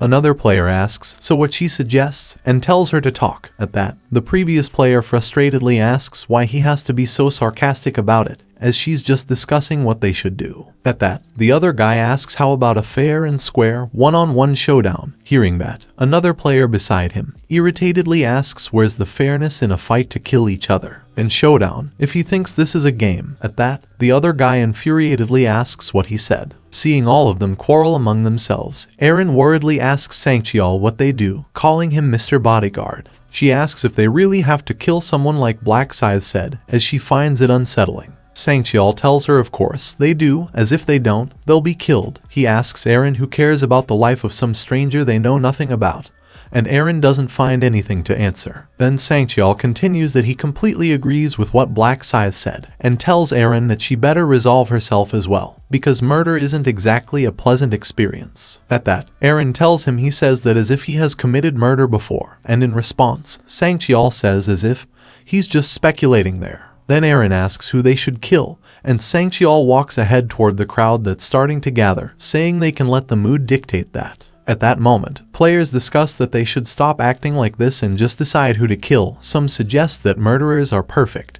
They should focus on people whose nickname changes to red. But others furiously ask who they are to decide that, if they're saying they should kill Black Scythe. One player nervously asks if they're saying Black Scythe, they've clearly gone insane, as how they're going to kill someone at level 30. Another player seems thoughtful about it and says he bets they can't kill him even if all of them pounce on him. Right then, one other player hurriedly whispers to him, telling him to quiet down, as he asks what if he hears him. However, Ryu Min thinks that he can hear everything, and sounds irritated, which startles the players. Then a player frustratedly asks what they're saying. Life is precious, so they shouldn't kill anyone, not even those who murder. Another player says he's right, if they kill someone, they'll also become a murderer. Hearing that, others ask then what they're suggesting they do, as someone has to die for him to live. Another player tells him they should stop this argument and agree on killing the criminals. At that, a girl mockingly asks how they're going to identify the criminals, if they're going to ask those with criminal records to raise their hands, and her friends laugh. But hearing that, one player infuriatedly asks the girl who the hell she is to be so snarky. How about she gives him her damn opinion? In response, the girl frustratedly asks why the hell he's swearing at her, calling him a piece of trash, as if she should kill him, and the man asks what, and tells her to try him, calling her a dog. Seeing the two of them quarrel, another player calls them and amusedly tells them enough talking to fight each other. At that, the two players furiously ask who the hell he is to add fuel to the fire, and tell him that people like him who instigate others while they're at the back are the worst. At that, the previous guy yells at them, asking what they said, as he's going to kill all of them. And the other guy tells him if he's so confident, then to come at him, as they both take out their weapons. Seeing all that, Ryu Min disappointedly thinks this is a mess. They keep talking about it, but they can't even do a thing. Still, he knows that there's nothing to worry about, as they'll be killing blatantly in no time. At that moment, a guy tries to stop the player quarreling, telling them that they should not shout and start being realistic. But then, he notices something to the side. He, along with some other players, gets worried to see Ryu Min getting up, yawning, and finds it hard to believe. All the players there seem to be in a disarray, finding Ryu Min still alive, while Ryu Min thinks this is the hidden rule of this round. After 10 minutes of death, players respawn. After that, as Ryu Min gets on his feet, he looks around, confusedly wondering why people are staring at him. And they're not just looking at him, it's like they're looking at a zombie or something. Then he looks back at Ryu Min and thinks this is weird. He was definitely talking to Black Scythe, so he wonders what's going on. Right at that moment, a player shouts, pointing at Ryu Min, and frightenedly says he came back alive. He resurrected like a god. But another player asks what he's talking about, as the system respawned him. Some other players nervously question if that means people who die in this round will get resurrected.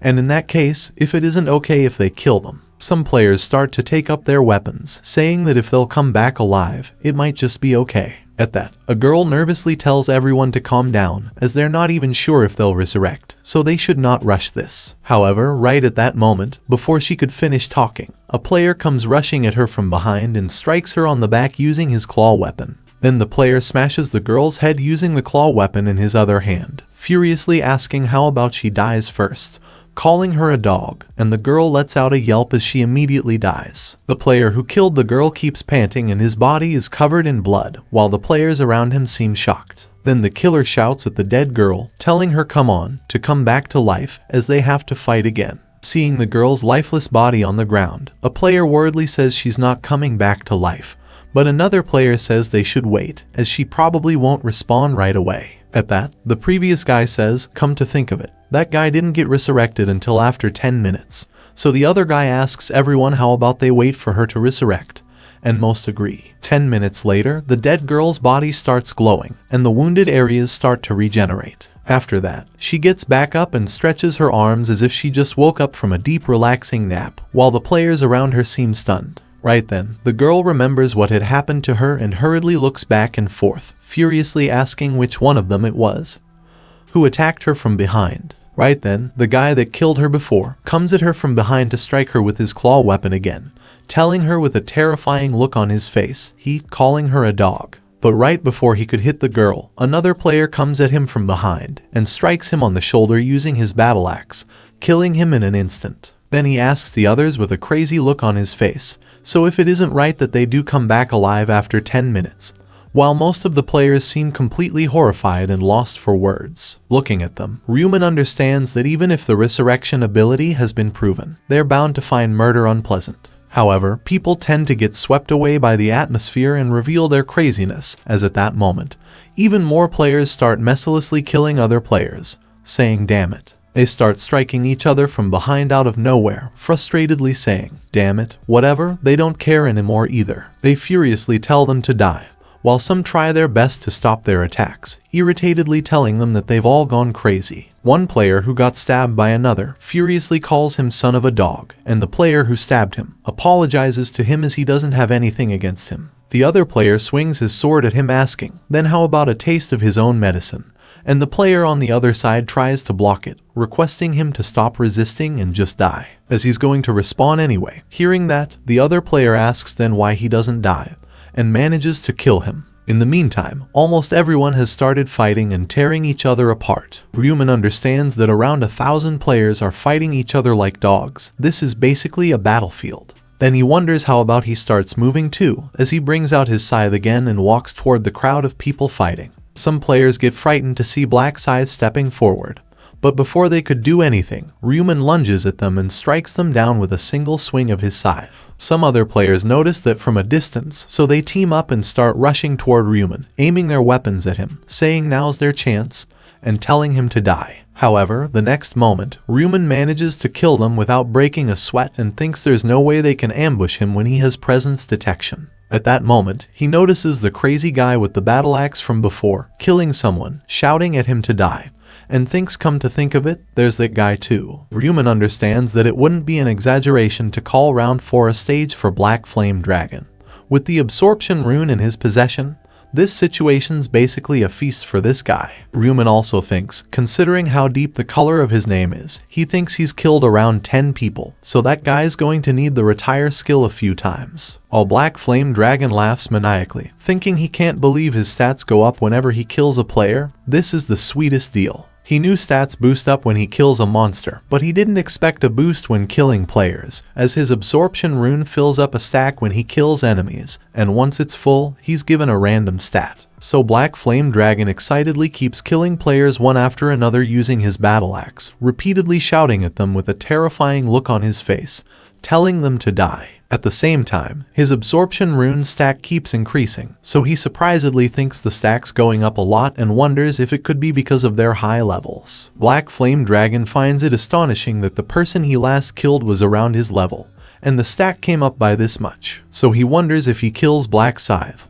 how much the stack will rise up. He guesses that the stack might fill up immediately, and then he'll get a stat. But then, Black Flame Dragon thinks whatever.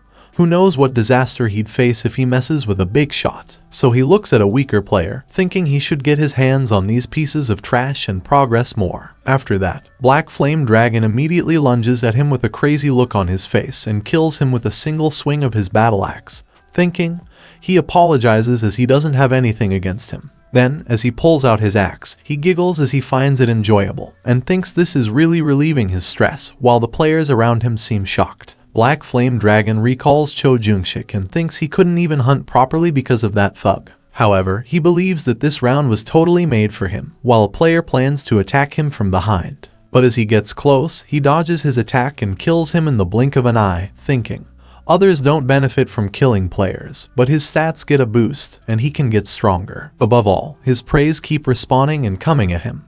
But he wonders if there could be a better opportunity than this, as he quickly finishes them off again. After that, Black Flame Dragon wonders how many he has killed so far, as he's got to kill as many as possible to get to the top of the leaderboard. He looks in a direction, wondering if he should go that way now, and giggles, but then he gets startled to find Black Scythe walking toward him. Immediately, Ryu Min activates his Night of Death skill, and it gets really dark around him, making it hard for Black Flame Dragon and the players there to see. Some players who are fighting each other stop and worriedly question what this is, what's going on, why it suddenly got dark. Then Black Flame Dragon gets surprised to find that Ryu Min's scythe turns semi-transparent, and thinks whatever it is, he needs to be as careful as possible. But right after that, before he could even do anything, he finds the world turning upside down and seems confused. Then Black Flame Dragon realizes that his head is now flying off his body, and he disappointedly thinks he's so dead.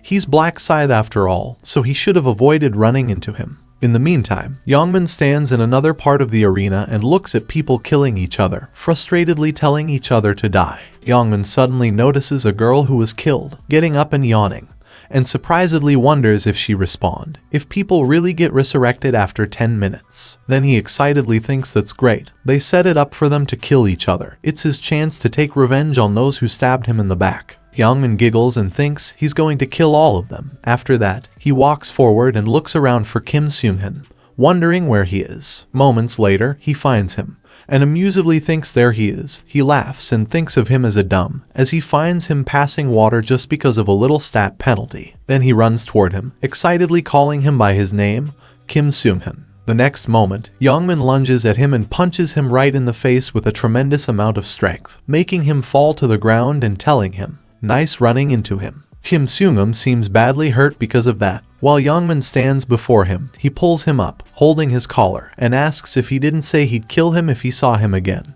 which startles him. Then he asks with a terrifying look on his face why he doesn't give it a shot and kill him now, as he starts rapidly punching him in the face with everything he's got. After a while, as Kim Seung-hin is dead, Min lets go of him and says, "Finally, that was refreshing." Then he gets on his feet and looks around, excitedly asking where the rest are. Some time later, as all the players are completely engrossed in ruthlessly killing each other, Co Aaron wonders if hell exists, if it wouldn't look like this. The players scream at each other, telling them to die, some run from others, crying for help, while Aaron thinks it's a place of brutality where everyone holds hatred for each other, as she too is forced to kill. Seeing distress on her face, Sang-cheol asks if she's okay, and Aaron tells him she's fine. She's not tired, but it's affecting her mind a little. Sang-cheol understands that he can somewhat handle this, but Co Aaron might have some trouble if this affects her mental health and also her professional work.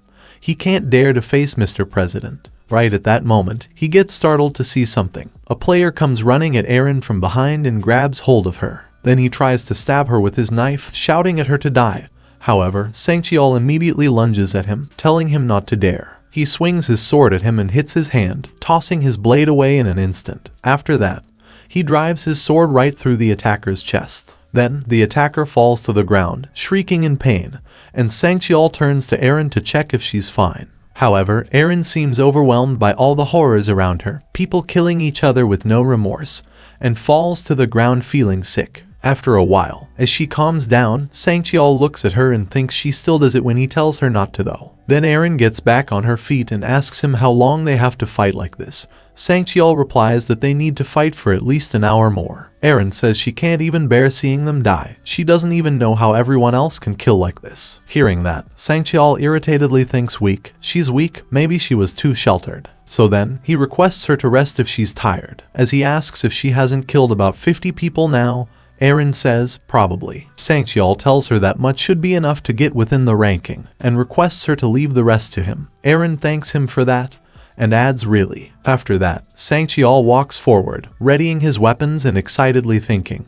He's the one who's thankful, as he doesn't have to feed her kills anymore. He can focus on acquiring his own results, as he lunges at the players coming at him, to kill them and secure his place in the top rankings of that round. After even more time has passed, the system shows everyone time until the end of the round, 10 minutes 21 seconds, while Ryu Min continues slaughtering players. He wonders if there's about 10 minutes left now, as round 4 is always so tiring, while a player comes running at him from behind, aiming to kill him with his sword. But Ryu Min realizes that he can't afford to lose the all-region rank 1 reward, as he turns around and swings his scythe, killing the player coming at him in an instant. Then he goes rushing after even more players, understanding that he needs to grow using whatever he can and reach round 20, while the players run for their lives. Ryu Min realizes that there's no way to know how strong the final boss is, so he needs to grow as strong as possible. At that moment, as he catches up to the players and is about to swing his scythe at them, sending out a powerful slash, one of the players horrifiedly looks back at him for a moment. Then, Ryu Min moves past the player in the blink of an eye, and the player falls to the ground, but he stutteringly says he lived. Ryu Min thinks there's no need to kill someone he has already killed before, as he understands that round 4 rankings aren't just reached by killing as many people as possible. They need to kill as many different people as possible, and even if they kill the same person twice, it'll still only count as 1 kill. So Ryu Min continues killing different players one after another, thinking, meaning he can't kill that guy over there, as he looks at Min, who's still busy killing his friends. He sees Min keep rapidly punching one of his friends, excitedly telling him to die, and reduces his face to a pulp. Ryu Min finds that he's just repeatedly going around killing his 3 friends over there. Because of that, he understands that it'll be difficult for those guys to survive this round. At that moment, one of Min's friends resurrects and gets up, and Min notices that. Then he excitedly starts punching him again, asking what's up. He revived faster, while Ryu Min understands that if they die as soon as they revive like that, they won't have the opportunity to acquire any results. After even more time, Ryu Min continues killing players as fast as he can, thinking only a minute left. There's not much time left. He needs to get the highest score. He looks at a player near him and thinks he has killed that guy before. He looks at another guy and thinks that guy as well. Then, Ryu Min looks at one more guy and thinks he doesn't remember that guy. This'll be the first time. And since there's no time left, he'll do it in 1 shot, as at that moment, the player gets surprised to notice him coming. But before he could do anything to stop him, Ryu Min swings his scythe at him and kills him with a single powerful slash. After that, Ryu Min and all the other players who are still alive start to get enclosed in a golden light. And then, Angel Olive shows up above them and amusedly asks if they enjoyed killing each other. Most of the players seem devastated and frustrated looking at her, and Ryu Min wonders how they could when they had to kill other humans. Olive looks around and says in a disgusted tone to look at that dirty blood. This clean space has become a complete mess. Then she tells everyone, in any case, well done for killing each other, and before they see the results, she should revive those dead humans in front of them all. Ryu Min annoyedly thinks she talks as if she's the one reviving them, even though it's the ability of the system. After that, all the players who are severely wounded or have lost their limbs get back to normal, and the players who are dead get resurrected all at once. Youngmin's friends also get resurrected. Then they start bashing the barrier and closing them, furiously calling Youngmin a bastard, and telling him that they'll kill him. They call him a bastard, second only to Cho Jung-sik. At that, Youngmin giggles and asks what the hell they are saying, calling them bunch of bastards. Right then, Olive shouts at all of them, telling them, silence, she says with a terrifying look on her face. Any human that talks from now on will have their head blown off. Immediately, Youngmin and his friends all hurriedly shut their mouths tight. Then Olive excitedly says it's a bit quiet, and excitedly asks, all right, since everyone's been revived, if they shall look at the results. But then, she asks, before that, if it isn't right that they need to see what the subquest of this round was. The players confusedly ask, a subquest, if there was one this time as well. Olive tells them of course there was, and asks if they thought there wasn't, if they're stupid. Immediately, the system shows everyone the round 4 subquest. Eliminate the region representative. Reward, lowest rank magic crystal ticket. Seeing that, players surprisedly ask, eliminate the region representative, if that was the subquest. Olive tells them that's right, calling them foolish humans. And there's only one person who has achieved this subquest in this region. It was Black Scythe. Everyone gets surprised by that, and some question now that he thinks about it, if he didn't kill Youngmin at the beginning. Some frustratedly look at Youngmin, thinking damn it, then that means becoming the region representative was good this round. If they knew this happened, they would have killed him. While Youngmin seems shocked, he worriedly wonders if he died to Black Scythe as he checks his status window and finds that there's nothing. His temporary authority of command is gone. He recalls that Black Scythe said he would help him not become a target, yet he took the representative status from him. After that, Olive says, now then, they should see the total results, but first, she asks everyone, alright, if they aren't curious about how the results were calculated. She explains that it's ranked depending on how many unique people they killed, so even if they killed the same person multiple times, it'll only be counted as a single kill, which worries most players. As one asks if just killing as many as they can wasn't it. At that, Olive laughs and calls them simpletons, as she asks how it could be that easy. Then she snaps her fingers, saying anyway, here are the results. Immediately, the system shows everyone the round 4 total rankings. Black Scythe topped both all region and current region rankings with 722 kills, Cute Baby Bird got 2nd place, and Insangchial got 3rd place in current region, with 211 and 209 kills respectively. At that, Angel Olive sounds surprised, as she asks if Black Scythe is ranked 1st this time as well. Other players also seem surprised as they say they can't believe he killed over 700 people. They ask if all of them aren't around 1,000 people, so if he killed 70% of them alone, as that's just crazy. The angel excitedly asks Ryu Min if he killed a whopping 722 people all alone, as he's amazing, and if that doesn't call for a reward. Right then, the system congratulates Ryu Min as he has ranked 1st in that quest in his zone. Also, he has ranked 1st in the quest in all zones. The system notifies him that his reward for ranking 1st in his zone is an intermediate rank rare armor selection coupon, and for all zones is an intermediate rank special reward selection box. He seems surprised to get an intermediate rank rare armor selection coupon and thinks it's good. It was about time he changed his armor. So then, he uses it and the system tells him he may choose one of the following rare armors: polished bronze armor, blood red assassin's suit, robe of darkness. Ryu Min thinks he'll choose number 2, blood red assassin's suit, and selects it. Its effect, agility +4, attack speed +5%, and speed +5%.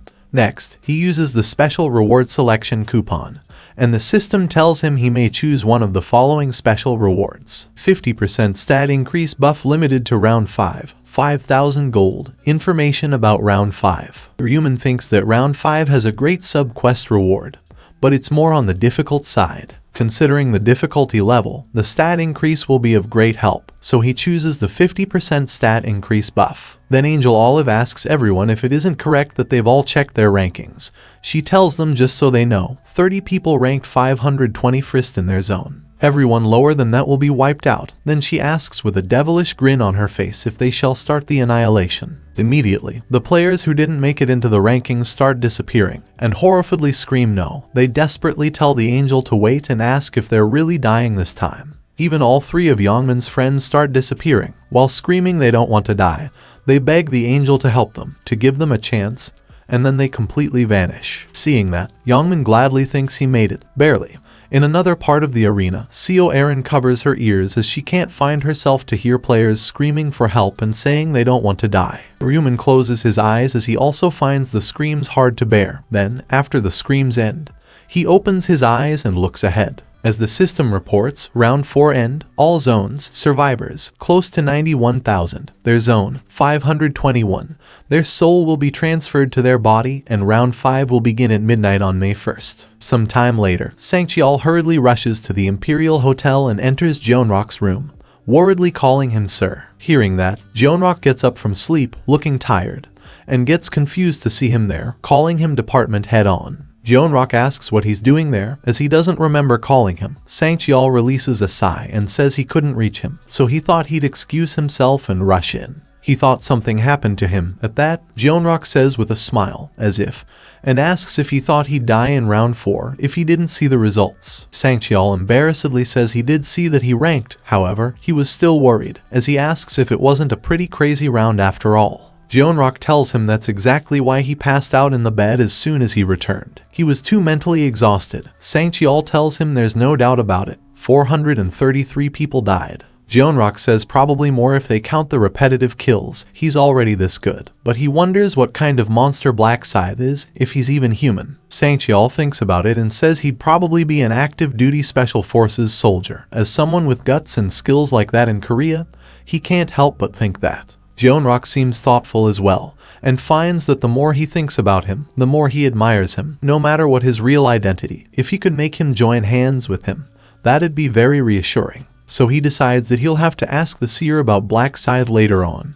But then Sang-cheol calls him, and tells him it's truly fascinating that round 4 actually went exactly according to the seer's words, as he honestly doubted him until he witnessed it with his own eyes, to which Jeonrok agrees. He recalls Ryu Min telling them that round 4 is not a monster hunt, it's a massacre among the players. Jeonrok got worried to hear that, and Ryu Min told him yes, it's a disaster with players killing each other, so they must keep their guard up. Then Sang-cheol asks Jeonrok what they do now. Jeonrok asks what he means, and Sang-cheol replies. About the seer, Ryu Min, he asks if he really plans to let him be his business partner. Jeonrok tells him of course, he's a major shareholder with 31% shares, so he asks what power he has, as in effect, the company's basically in Ryu Min's hands. Then Sang-cheol asks if he's going to completely switch the industry like he said, and Jeonrok asks what's the point in talking about it, as he explains the company could grow with this. Also, apart from that, they need to get him on their side, so he tells Sang-cheol not to look down on him or be prideful just because he's young. Even if he doesn't like his behavior, to praise him and dance to his tune. Only then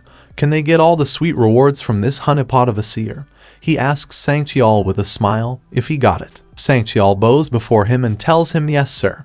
He'll be careful of his behavior when dealing with Ryu Min from then on. As the sun starts to rise, Jeonrok says great, and tells him to give him a call right now. Sang-cheol asks what he should say to him. Jeonrok tells him to tell him that they should party later that day to celebrate their survival. Also to tell him to invite his family if he has any. Then he questions if he should invite Miss Seo to the party too. Sang-cheol seems surprised to hear that, and Jeonrok asks if it isn't right that they got to have the celebrity with them at times like this. Some time later, Ryu Min stands on the side of a street, waiting for someone, all dressed up. Then he excitedly tells Julie he's there, and Julie walks up to him, telling him with a smile he looks fine.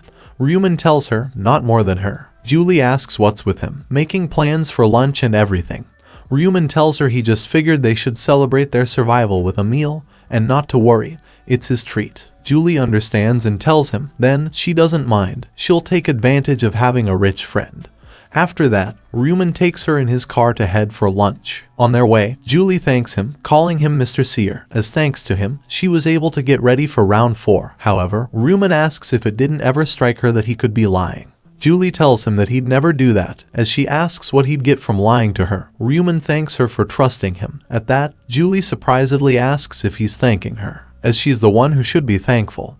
Had he not told her she should kill at least 30 people, she'd be dead by now, so she again thanks him. But Ryu Min thinks she really has no reason to be thankful to him. He understands that even if he didn't tell her, she would have survived thanks to the rune of protection. She's actually pretty resourceful too. On top of that, in comparison to Seo Eren, who's like a protected flower in a greenhouse, she's more like a weed outside it. After some time, as they reach the restaurant and sit for lunch, Ryu Min tells Julie to enjoy. Julie thanks him and says, "Bon appetit." Ryu Min starts eating, while wondering how many times she has thanked him already. However, Julie hesitates to eat. She remorsefully wonders if a murderer like her should even be doing this. She came out since Ryu Min called her there, but eating in peace like this seems, she feels wrong. Ryu Min listens to her thoughts and worriedly asks why she isn't eating, while he thinks it looks like she's still feeling guilty about it. In response, Julie nervously tells him he doesn't feel so great. Ryu Min asks if it's because she killed someone, and Julie remains silent. Ryu Min tells her not to take it too hard, not to blame herself, as she had to survive. Julie tells him that's true, but Ryu Min tells her, also, it's not just her, it was inevitable for her and other people too. However, Julie starts to break down, saying, even so, she killed. Right then, Ryu Min tells her enough. He frustratedly asks, so what, if something similar happens in the future too, if they'll just let it happen? As he asks what about his family there if he doesn't wake up, they have their families waiting for them. Hearing that, Julie thinks about her family as well. She understands that if she doesn't wake up, her dad would be so sad. Then she tells Ryu Min he's right. She forgot about her family, not realizing that's the reason she has been able to last for so long. So she thanks him for comforting her. Ryu Min tells her not to mention it, and to eat this delicious food quickly and shake it off, to which Julie tells him okay. After that, she starts eating the dishes and tells Ryu Min it's really tasty. She can feel all her exhaustion from round 4 melting away. Ryu Min says he's glad to hear that. Some time later, as they finish their lunch, Julie thanks Ryu Min once again for the food, calling him Min. Ryu Min tells her that's the first time she called him without his surname. Julie surprisedly asks if it is, and if she can call him that way from then on, if he doesn't mind, to which Ryu Min tells her of course. He thinks that she seems to be feeling better, so he wonders if he should get to the point now. Then he calls Julie, and tells her that he called her there that day, mainly so that he could share information on round 5 with her. Julie gets startled to hear about round 5, and asks if he saw the future. Ryu Min tells her yeah, round 5 will be the hardest of all rounds yet. Also, there will be a zone merger. Julie gets confused by that. Ryu Min explains that basically, the split zones will be merged into one. Julie gets shocked to hear that and hurriedly asks if that means he and she could meet. Ryu Min tells her yeah, but not in round 5, while thinking actually they'll meet in round 5. But if he says they're in the same zone, she'll want to meet him. He understands that he has to meet her with his identity hidden, so he tells her to listen carefully to what he's about to say. Ryu Min explains that like he said, round 5 is going to be very difficult. She might not even be able to pass it, but there's one way. Julie nervously asks what it is, and Ryu Min replies, Black Scythe. He tells Julie in a serious tone to go see him and ask him for help, which surprises Julie. She nervously asks Ryu Min by Black Scythe if he doesn't mean that guy, the top ranker in all zones. Ryu Min tells her yeah, that's right. Julie stutteringly asks so if he's telling her to get Black Scythe's help in round 5. Ryu Min explains that he called it help, but it's more like cooperate with him. It's like forming a temporary alliance. That's the only way to survive. But Julie says Black Scythe's probably level 30, so she asks if he thinks he'd want to join hands with her. Ryu Min explains that she has a buff, so he'll need her too. They'll be helping each other, while Julie worriedly thinks it'd be great to clear the round with the help of a high-level player. But then she releases a sigh and tells Ryu Min if she's being honest, she's kind of worried. She's not sure if Black Scythe would want to join hands with her over a mere buff. Ryu Min thinks it's not a mere buff, the buff she has is spectacular, so he tells her not to worry about it, as Black Scythe will want to cooperate with her. And not just for this round but for the next round too. He saw it in the future, so she doesn't need to worry about it. Julie asks with a smile if really She gladly thanks him for telling her such precious information, and Ryu Min tells her, come on, he's a friend, of course he can do this much. But then, Julie asks if he minds giving her his hands for a bit, if it isn't right that she has to reward him for this too, as Ryu Min extends his hand at her, and Julie uses her bless skill on him. Ryu Min thanks her with a bright smile for that, thinking, with Min Julie's personality, she can't tolerate being indebted to someone. He knew she'd give him a buff, while Julie seems flustered. Ryu Min excitedly thinks now he can go home and use that, as the system notifies him that all stats will increase by 50% with the skill Bless. After he returns home, he kills packeted mealworms, and the system reports, current kill 100 out of 100. All stats will increase by 100% due to the Rune of Slaughter's effect. Ryu Min thinks now that he got the Bless effect from Julie, on top of the Rune of Slaughter's effect from having killed 100 mealworms. He should go see how much his stats have boosted, so he opens his stat window to check his stats, and gets surprised to find his luck is 84. Ryu Min thinks that with this much luck, looking forward to it is worth it, as he brings out the lowest rank Mana Stone draw token he got as the round 4 subquest reward. Ryu Min understands that at times like this, a normal person would pray to God to get a good result. He recalls Burial telling everyone, now, they should start the game, once a month, on the first day of the month. For 20 rounds, humans will be spiritually transported into a new dimension to play the game. And believes, in all probability, this must be God's plotting, as who else would capture 1.8 billion people and create a survival game? So God has got to be behind all of this. Ryu Min infuriatedly thinks that if he makes it to the final round, and gets to the stage where wishes are granted, he'll be begging for the world to see. Begging for the world to see the obliteration of the god who set up this trashy game, while the system notifies him that he has used the lowest rank Mana Stone draw token. Then the system congratulates him as he has drawn 5 lowest rank Mana Stones, 2 red and 1 yellow, green, blue each. Ryu Min gets surprised to see 5, as he thinks 5 is the maximum number of items they can get. So he amusedly thinks, far from begging God, he cursed him and got 5 items, and says that some killer luck he has got. Then Ryu Min decides to combine them. He thinks of putting up 2 lowest rank Mana Stones and presses the combine button. After that, the system tells him, combination successful. He has crafted a red low rank Mana Stone. Ryu Min understands that if they combine Mana Stones of the same colors and levels like this, they can get higher ranking Mana Stones. If he combines the purple Mana Stone Co. Aaron gave him with the one from the draw token, the system tells him, combination successful, he has crafted a purple low rank Mana Stone. Next, Ryu Min thinks if he combines items with Mana Stones, and the system tells him, combination successful, damage plus 2% has been added to Assassin's Hood. Ryu Min thinks it's done, now he should try it with the other items too, and the system tells him all stats pulse 2% has been added to Shadow Gloves of Darkness, luck plus to the Ring of Resistance. Agility plus 2 has been added to Astute Long Boots, and damage reduction plus 1 option has been added to Blood Red Assassin's Suit. Then Ryu Min thinks, separate the deep blue Mana Stone from Hunter's armor, and with this, he has used all the Mana Stones he hid. He finds that getting the buff in exchange for information was worth it. Now it's time to get ready to meet Ma Jeonrock. After that, as Ryu Min prepares to head out for the party hosted by Ma Jeonrock, Ryu Min nervously asks, so, what he's saying is that the CEO of the company he invested in is the heir of the Osung Group. Ryu Min tells him yeah, he was invited to the party as a future business associate. Ryu Min stutteringly repeats his words as he's completely shocked and finds it hard to believe, while Ryu Min fixes his tie, telling him family members are invited too, so not to worry. Right then, their doorbell rings, which startles Ryu Min as he says they must be there, and Ryu Min says they should go. After that, they walk up to the door and Ryu Min opens it, then Ryu Min gets surprised, as he finds Sang-cheol standing outside, bowing before them, greeting them, and telling them he's there to attend to them. Immediately, he hides behind his brother, frightenedly saying that's the person they ran into. Sang-cheol asks about him, and Ryu Min tells him he's his younger brother. Then Sang-cheol tells him he apologizes for the late introduction. He's department head on Sang-cheol. They've met before, while handing him his business card, and Ryu Min says yeah. Sang-cheol adds although he has already apologized to his brother, he tells him to let him apologize again, as he's really sorry for being rude last time, to which Ryu Min seems nervous by that.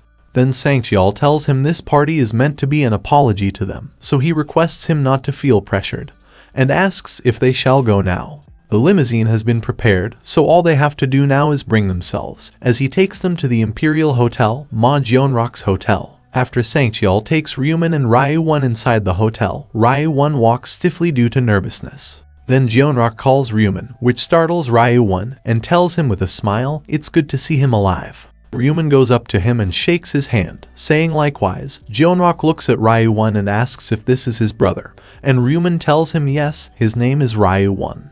Jeonrok extends his hand, telling him nice to meet him. He's Ma Jeonrok, the CEO of Heavenly Demon Consulting. And Ryu Won shakes his hand with his left hand due to nervousness, stutteringly telling him hello. Then Jeonrok asks if he's a player too. Ryu Won hurriedly nods his head sideways, telling him no, he's not, and Ryu Min adds he's only 14 years old. Hearing that, Jeonrok says how lucky. He escaped the survival game by a year.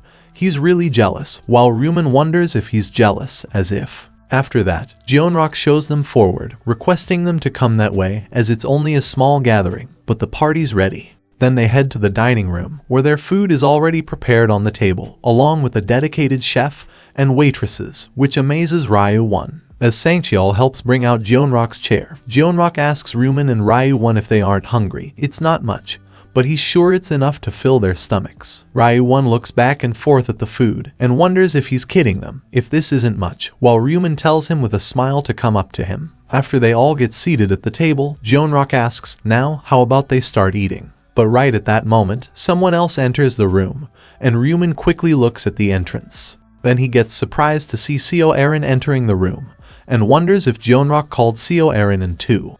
As Erin walks toward the table, Jeonrok gets up, telling her she's finally there. Erin apologizes to him as she had to go to a funeral for a fellow actor, so she ended up being late. Jeonrok requests her not to worry about it, they understand. More importantly, he introduces Ryu Min to her, telling her this is the major shareholder of their company, who he told her about before, and Erin tells Ryu Min hello, she's Seo Erin, an actress. But then, she surprisedly asks if they didn't come around before giving out rice cakes after moving in. Ryu Min tells her yes, that's right, while Ryu Won seems shocked. Erin excitedly says so she was neighbors with the major shareholder. That's great. While thinking, Ryu Min looks younger than her, yet he's a major shareholder, so if the president is perhaps playing a joke on her. Then Ryu Won nervously asks his brother in a low voice, that person right there, if that isn't Seo Erin. Ryu Min understands that one doesn't know about Ma Jeonrok and Seo Erin's relationship, so he must be surprised at suddenly seeing her there. More importantly, maybe this is the natural reaction one should give to someone of her appearance, as Ryu Won amazedly says he's shaking right now. So Ryu Min guesses he should look interested as well, and tries to act amazed, while Jeonrok notices that. He thinks with a smile, he's young indeed, and wonders so even the prophet is a man, as it was good to call Seo Erin there. Then Jeonrok tells Erin, right, then she must be hungry, so he requests her not to feel pressured and enjoy the meal. After that, as all of them get seated and enjoy their meal, Ryu Won amazedly tells his brother that this meat just melts. Ryu Min asks if really, and tells him to eat lots then. Jeonrok calls him Mr. Shareholder and asks if the food is to his tastes, as he told the chefs to pay extra attention to the dishes. Ryu Min tells him it's delicious, then Jeonrok asks Ryu Won how about him, if it's good. Ryu Won gets a bit surprised to hear him suddenly ask that, and tells him yes, this is his first time eating something like this. Jeonrok gladly says it's good to hear them find it delicious, while he thinks it's good that he also worked the chefs a little more. Then he tells Ryu Min he noticed how he doesn't have any other family members with him, so he asks why just his brother. At that, Ryu Min tells him that his family consists of his brother alone. His parents already passed away. Hearing that, Jeonrok nervously tells him he's sorry, while he frustratedly thinks damn, and wonders why the hell he asked that question, as the good mood around them has been completely ruined. Jeonrok sees both Ryu Min and Ryu Won looking sad, so he thinks damn it, he'll need to just shut up until the mood recovers somehow. After a while, as their dessert is being served, the room still remains completely quiet, so Jeonrok thinks someone needs to lighten up the mood. He looks at Erin and hopes for her to look there for a second. He tries his best to grab her attention inconspicuously, but it's no use. So then, Jeonrok puts his cup of tea on the table and gets up from his chair, asking Erin if they can talk for a second, which surprises Erin, and she says okay. After that, Jeonrok takes her to the lobby outside the dining room and tells Erin to listen carefully. Erin says yes, calling him Mr. President. Jeonrak asks if the food was delicious, and Aaron happily tells him it was really good. But then, Jeonrak releases a sigh and asks her with a terrifying look on his face if she thinks he called her there to feed her. He tells her that he called her there to brighten the mood a bit, and asks how she can be so dim-witted. Aaron nervously tells him she's sorry, she thought he just invited her to the party. At that, he annoyedly asks why he'd just invite her to an event like this. Then he asks if Section Chief On didn't tell her who that person is. Aaron stutteringly asks if he isn't the major shareholder. Jeonrak explains to her that he's the major shareholder and a prophet, which shocks Aaron, as she asks if he said a prophet.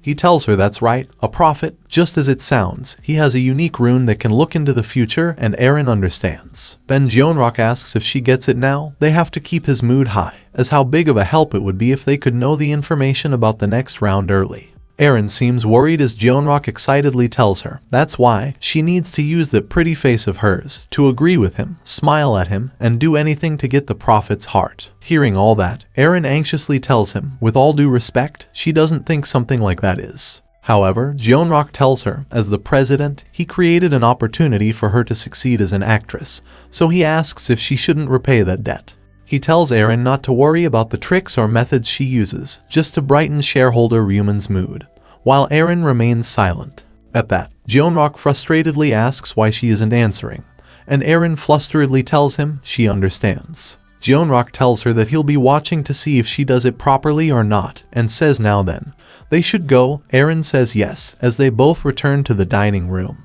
In the meantime, the room was awkwardly silent with just Ryu Min, Ryu 1, and Sangcheol in there. As Jeonrak enters the room with Aaron, he asks with a smile if they waited long. They were a bit late due to some business talk. Then he says it seems the meal is done, and asks if they shall change location, while glancing at Aaron. After that, they make way for Ryu Min and Ryu 1 to walk out of the dining room, and as they're heading out, Jeonrak looks at Seo Aaron, thinking he told her everything she needs to do, so he frustratedly wonders why she's hesitating so much, while Aaron seems hesitant to call Ryu Min. But right at that moment, Ryu 1 nervously calls Aaron, which surprises her, and she asks what he wants to say. Ryu 1 bashfully tells her that he's a fan, and she's more beautiful than she is in photos. Aaron gladly thanks him. Then Ryu 1 tells her, if possible, he hopes they can take a photo together later, if she has time. Aaron smiles and tells him, of course. Ryu 1 excitedly says yeah, and thanks her, while Jeonrak is busy texting, wondering if the brother is more interested than him, as they'll need to change plans. Right then, Aaron gets a notification on her phone and checks it, and finds that Jeonrak texted her, telling her to change the target, to get closer to the brother first. Seeing that, she sadly thinks she needs to trick a fan who approached her without ulterior motives, and Ryu Min notices that. While Jeonrak thinks if they can get the younger brother to their side, the older brother will have no choice but to come over as well. With that, they'll be able to easily get the information regarding the next round. After that, he takes everyone to a different room and tells them that this is a private room prepared to serve VVIP guests. They can get unlimited drinks and refreshments along with music there, of course. Ryu 1 gets surprised to hear that, as he worriedly tells him if it's alcohol. He's still only a middle school student. At that, Jeonrak tells him it's fine. He can drink the other beverages. He calls Sangcheol and tells him to order the VVIP special course there, and a non-alcoholic drink for student Ryu 1 as well, to which Sangcheol tells him he understood. But Ryu Min calls Jeonrak and tells him that he can't drink either. Jeonrak surprisedly asks if that's so, since he's of age already, he should take this opportunity and try it. Then Ryu Min calls Seo Aaron and asks if she could step outside and take a photo with his brother. Aaron nervously tells him okay and leaves the room with Ryu 1, leaving Ryu Min and Jeonrak alone. After that, Ryu Min grabs Jeonrak's attention, calling him Mr. President, and Jeonrak confusedly asks yes. Ryu Min asks with a terrifying look on his face if he thinks he's easy, and Jeonrak nervously tries to ask what he means by that. Right then, Ryu Min asks if he has forgotten that his class is prophet, with him who can see the future, if he really thought he wouldn't know about his conversation with actress Seo Aaron. Hearing that, Jeonrak starts sweating and seems speechless. After that, Ryu Min asks how they can do business together like this. He again calls him Mr. President and tells him in a serious tone that he should stop hiding things from him. Jeonrak seems shocked to find that he knows about his conversation with Seo Aaron, and wonders how, if he saw it in his future reading too. Ryu Min asks if he didn't tell her to get on his good side, and Jeonrak tells him he's sorry if that upset him, as he simply wanted to get close to him. But Ryu Min tells him that he crossed the line by trying to use his brother for that, which startles Jeonrak, and he wonders if he knows about that too. So then he bows before Ryu Min and tells him he's really sorry. He made a foolish judgment regarding him, and he'll fix everything that offended him. Ryu Min tells him, since he's sincerely apologizing, he'll let this slide. He'll pretend he didn't hear his conversation with Seo Aaron. Hearing that, Jeonrak gladly tells him he's truly grateful to him for giving him another chance. But right then, Sang-cheol enters the room to call them. At that, Jeonrak hurriedly fixes his composure and requests him to leave. Sang-cheol gets confused by that and asks, "Pardon?" Then Jeonrak tells him that he has something serious to discuss with Mr. Ryu Min there, so he requests him to take the others to the next room. Sang-cheol tells him he understood and immediately leaves. After that, Jeonrak frustratedly thinks, damn it, he thought everything was going well thanks to Aaron. He can't believe he ended up offending him. At that moment, Ryu Min asks if he wants intel on the next round, which surprises him as he says yes, and asks if he knows about it. Ryu Min explains that he accepted his invitation mainly to tell him about round 5. However, considering his actions, it's not easy being business partners with him or giving him intel. Jeonrak again tells him he sincerely apologizes, and he hopes he doesn't take it to heart. Then Ryu Min tells him not only should he obviously not be hiding anything from him, he must also completely trust him. There also shouldn't be any unnecessary talk about the company's management, so he asks Jeonrak if it isn't right that he can convince the other stockholders at the meeting. Jeonrak tells him yes, he'll make sure to pull in the reins over them no matter what. Hearing that, Ryu Min says with a smile, good, then he'll make sure to grow the company. Then he tells Jeonrak the information on round 5 that he wanted. Round 5 will be harder than any of the previous rounds, which worries him. Ryu Min tells him he doesn't need to worry, as he won't have a hard time clearing it, and Jeonrak asks what the quest is for him to say that. Ryu Min tells him that the quest is to kill 300 orcs, but it's not that easy as there's something else. The zones will merge, which shocks Jeonrak, and he seems confused. Ryu Min explains that they're probably going to merge to make up for the decrease in players. Hearing that, Jeonrak excitedly asks if that doesn't mean they'll be able to meet players from other zones. For example, Black Scythe. Ryu Min dismissively informs him that he won't be in the same zone as Black Scythe, and Jeonrak disappointedly asks if that's so. Then he asks, by the way, if he knows who Black Scythe is, and Ryu Min replies that's not something he's aware of either, but he'll meet him soon, while thinking, though he's already in front of him right now. Also, Ryu Min tells him that there's something else. He asks if it isn't correct that he's going after someone right now. Hwang Youngmin. Jeonrak gets startled to hear him ask that, and asks if he knows about that too. Ryu Min reminds him that he told him, hiding the truth from him is useless, and Jeonrak tells him as expected, his rune of future is beyond imagination. Then he tries to ask if he knows who he is, and to tell him, but Ryu Min tells him to stop trying to track him down, which surprises Jeonrak as he asks, sorry, why is that? Ryu Min explains that if they mess with him, they'll have to suffer a lot. Jeonrak confusedly asks how exactly, but Ryu Min tells him that's all he can tell him. Jeonrak gets thoughtful about it, while Ryu Min amusedly thinks he's actually just saving him because he can be of use. After thinking for a bit, Jeonrak says alright. He won't try to locate him anymore. Then he tells Ryu Min that they should get back to partying, without any drinks. Of course, Ryu Min says okay. After that, as Jeonrak walks out of the room to call the others, he releases a sigh and thinks with a serious look on his face.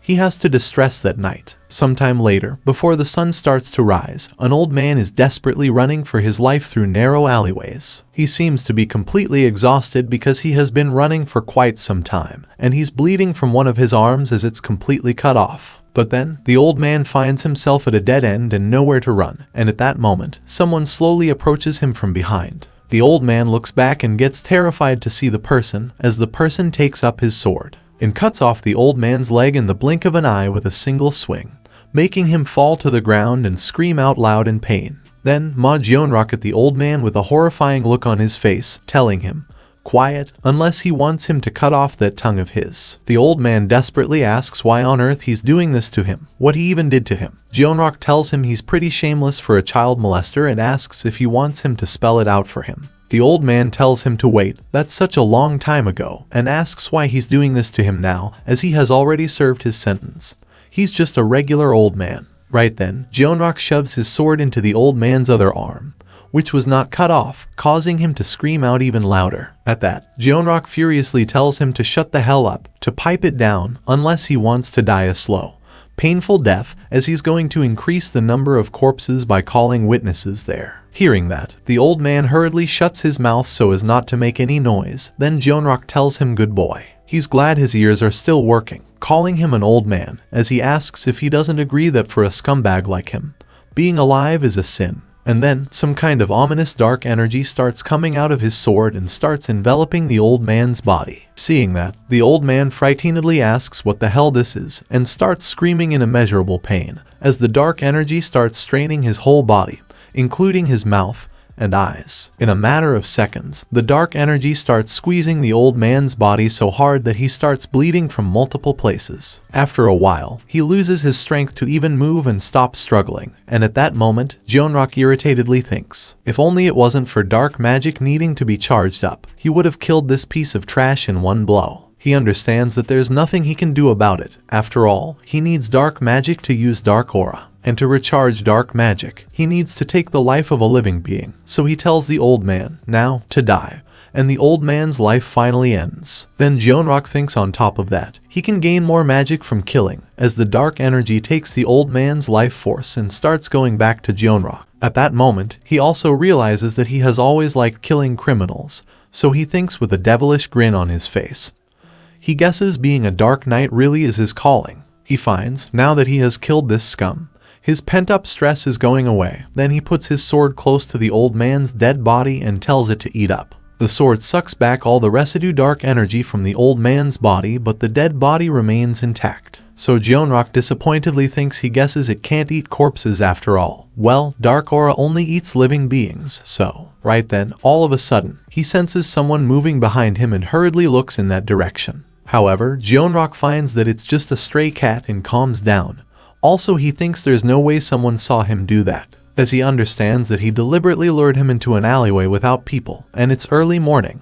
Or he thinks, wait, he guesses there could be one witness, the seer Ryu Min. Jeonrak realizes that he could have witnessed this scene through his rune of future. In that case, it would mean he approached him knowing he's a serial killer, so he finds it interesting. After that, as he leaves that place, he calls on Sangcheol and requests him to clean up the trash there. 2 weeks after that party with Ma Jeonrak, Ryu Min spent his day home since he didn't have any plans. Also, taking the future into consideration, he believes this much rest is necessary, but he understands that that rest ends that day, as he joins a social media group about players changing the world, thinking, now's the time to move. Ryu Min knows that one of the 5 runes they can get in the real world, the rune of incarnation, is about to appear, and he looks excited. It is reported in the news that over 1.8 billion people taken to the other world, reduced to 90 million in just 3 months, threat of economic paralysis, schools are on break, parents are grieving. A player reads through the news on his phone and irritatively says so many died, even though it's only the 4th round, a bunch of idiots. Then he reads news like, a lawless world when the night comes.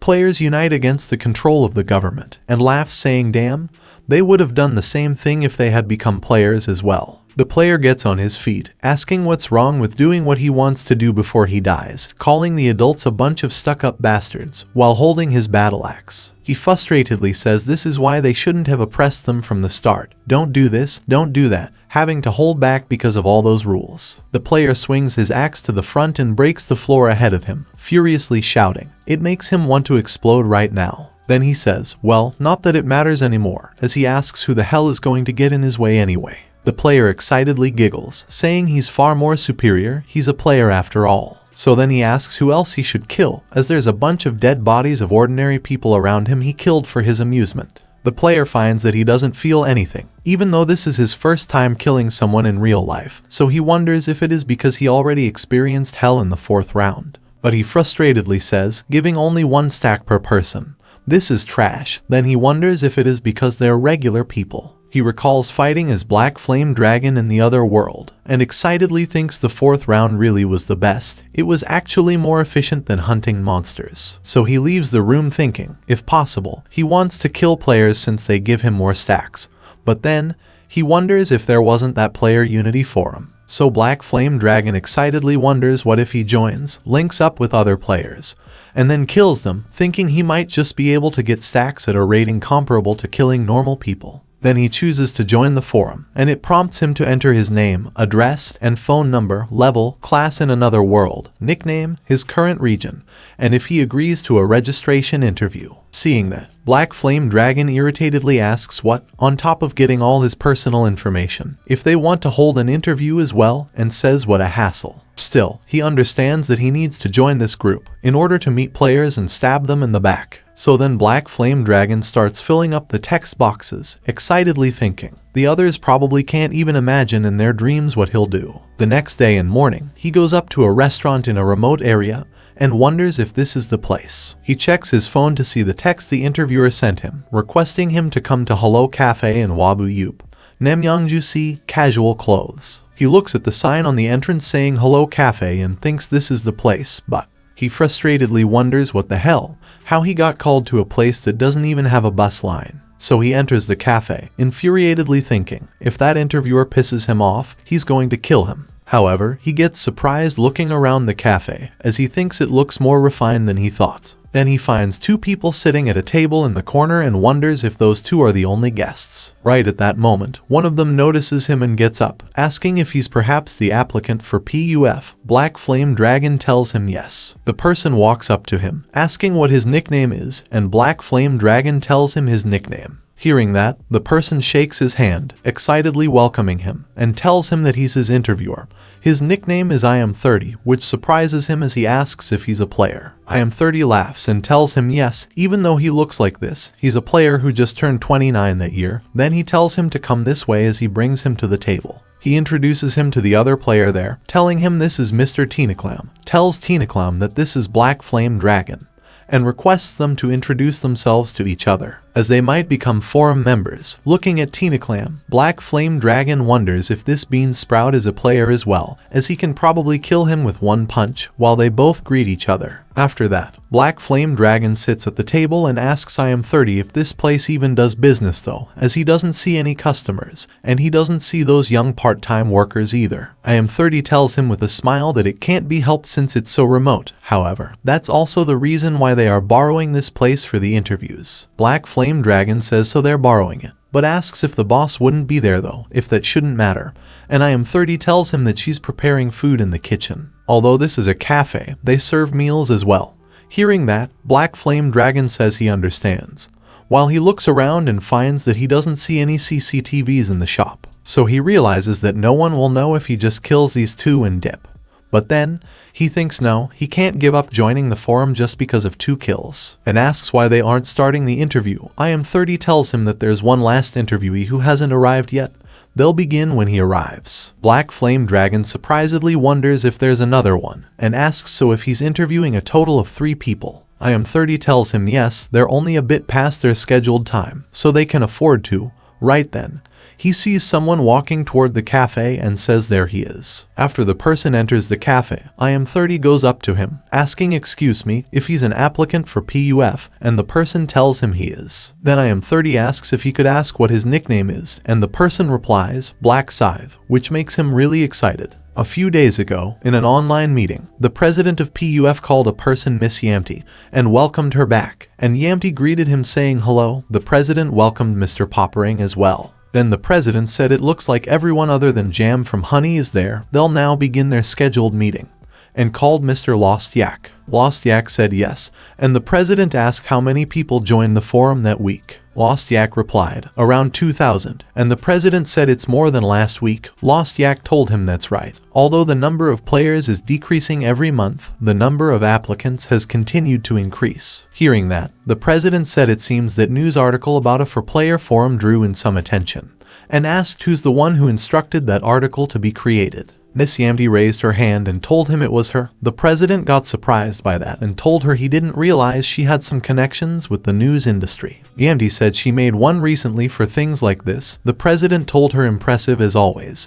Then he asked Lost Yak, among the 2,000 players, how many are left if they get rid of the rabble. Lost Yak informed him that excluding players without a class or below level 10, there are around 1,200 players, and the president asked how many of them he believes are useful. Right then, Poppering looked at his tablet and told him he'll talk about that one. He informed the president that the player they should pay close attention to is Black Flame Dragon from region ESKS 45. Although he's a regular level 10 warrior, it's said he reached rank 3 in his region. The president got surprised to hear that and said it seems his rune is good compared to his level, or he is lying. Poppering told him, still, if he's at that level, he believes he could be considered for an executive position. The president said he understands and asked if anyone else. Poppering told him another one is Tinaclown. He's from region ESKS 122, and it seems he goes in between rank 4 to 10. There are also 50 other players who have reached the top 100 of their regions. The president excitedly said that's a lot more than he expected, and they won't have time to recruit all these people. He asked Mr. I am 30 if that isn't right, and immediately I am 30 hurriedly tried to open his eyes and listen carefully. Seeing that, the president asked in a serious tone if he was dozing off, just what he did the previous night that he's already so sleepy in this fine morning. I am 30 tried to tell him something, but the president told him that he won't listen to his excuse and asked him to interview 50 people and recruit them before the next meeting. If he can't, another high-level candidate may take his position. I am 30 got worried to hear that and told him he understood, so he requested him to leave it to him. Then the president asked Lost Yak, by the way, if there's any sign of Black Scythe trying to contact them, and Lost Yak told him he would have immediately dropped everything and reported that if he did. The president told him, well, he does believe he'd do that. If Black Scythe joins them, he could immediately give him an executive position, and disappointedly said what a shame. So he asked Yamty if she could perhaps ask that reporter of hers to write more articles. They may need to actively advertise the existence of their forum to Black Scythe, and Yamty told him sure, of course, if he could just give the right compensation. The president told her she doesn't need to worry about that, as she'll be paid as hard as she works. At that, Yamty giggled and thanked him. After that, the president said, well then, they should end their talk there about the new applicants, and continue. But right at that moment, Lost Yak told him to hold on, as a player just registered for the forum. The president asked who it is, and Lost Yak stutteringly replied, it's Black Scythe, which shocked everyone in the meeting. Now, as I am 30 meets Black Scythe, he welcomes him and asks if he had a comfortable trip coming there. Black Scythe tells him that it was a bit uncomfortable, and I am 30 tells him he apologizes for calling him out to such a remote place, as there isn't any other place as good as this one for meeting in secret like this. Then he tells him, by the way, he looks really handsome in real life, so he must be popular with the ladies, and requests him to come this way as he shows him to the table. He helps him to take a seat and introduces the other two to him, telling him that these two are fellow interviewees for that day. Black Flame Dragon seems worried to see Black Scythe, and Tinaclum greets him, saying hello. Then, the person claiming to be Black Scythe arrogantly tells them that he's Black Scythe, and Ryu Min introduces himself as Tinaclum, while he wonders who this clown thinks he is. Looking at the imposter, Black Flame Dragon starts sweating heavily, wondering if that's Black Scythe, the one who killed him 5 times, as he wanted to ask him about it. I am 30 asks him what he's doing. If he isn't going to introduce himself, then Black Flame Dragon bows his head before the imposter and introduces himself. Hearing that, the imposter just nods his head, which surprises Black Flame Dragon, as he wonders if he's not going to say anything. He thought he'd recognize him once he revealed his nickname, so he frustratedly wonders if he perhaps doesn't remember his nickname after killing him 5 times. While Ryu Min enjoys a strawberry parfait, wondering if he was that arrogant as a player. He knows that he gave a fake name as well, but this guy's a real scammer. He knows that the guy's real nickname is Kukuru Ping Pong. He's a professional scammer who has experience in doing nearly all types of scams that can make money. He doesn't look like much for now, but he becomes pretty famous later after obtaining the clone rune. Well, infamous rather than famous, as he used the clone rune to commit all sorts of crimes. Ryu Min understands that it's a cruel world where even criminals can use the power of the other world. But it's a relief that he met him as planned, because he's going to get that clone rune using him. Then I am 30 says alright, since everyone's there, he will check a few basic personal information they have given him, and asks if they shall start with Mr. Tinaclam. At that, Ryu Min acts nervous as he asks pardon, then he tells him sure, real name Kim Seung-hun. He's 19 years old, and he's unemployed because he just graduated from high school. I am 30 asks if it isn't correct that he said he's a level 13 assassin, and Ryu Min tells him yes, that's correct. Then I am 30 asks if it's also true that he reached the top 4 in his region rankings, and Ryu Min says yes, while he thinks they're all lies, except one thing. His nickname, Tinaklam, is a nickname that exists, meaning he's also impersonating a different player, but this is because of the conditions he needs to meet to obtain the clone rune. Ryu Min understands that the conditions to obtain the clone rune is to impersonate someone else and commit murder where the rune is hidden. Looking at Kukuru Ping Pong, Ryu Min recalls that in the past, that guy impersonated him and killed someone to obtain the clone rune. At that moment, I Am 30 tells him he understood and tells Black Flame Dragon that next is him. Then Black Flame Dragon tells him his real name is Shim Hyung-teek, 15 years old, and he's a high school student. I Am 30 surprisedly tells him that he's the youngest among the applicants, while thinking, this fat pig, he thought he'd be an adult. But he's just a school kid, lol, what a waste. While Ryu Min wonders if he'd be able to sneer at him like that if he knew Shim Hyung-teek mercilessly killed his classmates, as it's not something an ordinary high school student can do. Then I Am 30 asks Black Flame Dragon if it's true that he's a level 10 warrior, and he reached top 3 in his region's rankings. Black Flame Dragon frustratedly tells him it is, and asks if he's saying he's lying. I Am 30 tells him that's just to confirm, and apologizes if it offended him. Then he asks the scammer if he could tell them his name. And Kukuru Ping Pong replies, Kim In Hong. He's a fund manager. He's at level 30 and has never failed to hit rank 1. He should know that he's a Reaper as well, and asks if there's anything else he needs to prove. I Am 30 nervously replies, nothing, and thanks him for the confirmation. Looking at the scammer, Ryu Min thinks, calling himself a fund manager when he lives off of cheating others. He knows he's planning on using Black Scythe's fame to borrow money from other players. Then I Am 30 says that concludes their simple information confirmation session. They'll now officially begin their interview. They just need to tell him why they want to join PUF. First, he calls Tinaklam, and Ryu Min asks in a nervous tone if that world isn't pretty dangerous these days. He says he doesn't want to be himself, so he thinks it'd be good if players can work together. I Am 30 says he understood. Next he calls Black Flame Dragon, and Black Flame Dragon annoyedly thinks he can't just tell him he wants to kill players. So he tells I Am 30 that it's similar to what Clam said, he can't go to school anymore, and he's getting worried about the next round. I Am 30 says he understands. Finally, he asks the fake Black Scythe what about him, and the fake tells him he just saw that the forum existed and applied for it, as it sounded fun. I Am 30 nervously laughs, and asks if that's so, while thinking, Black Scythe gets a free pass no matter what he says anyway. After that, I Am 30 tells everyone good. All 3 of them have given quite satisfactory answers from the perspective of the forum. He will now tell them the final test before joining.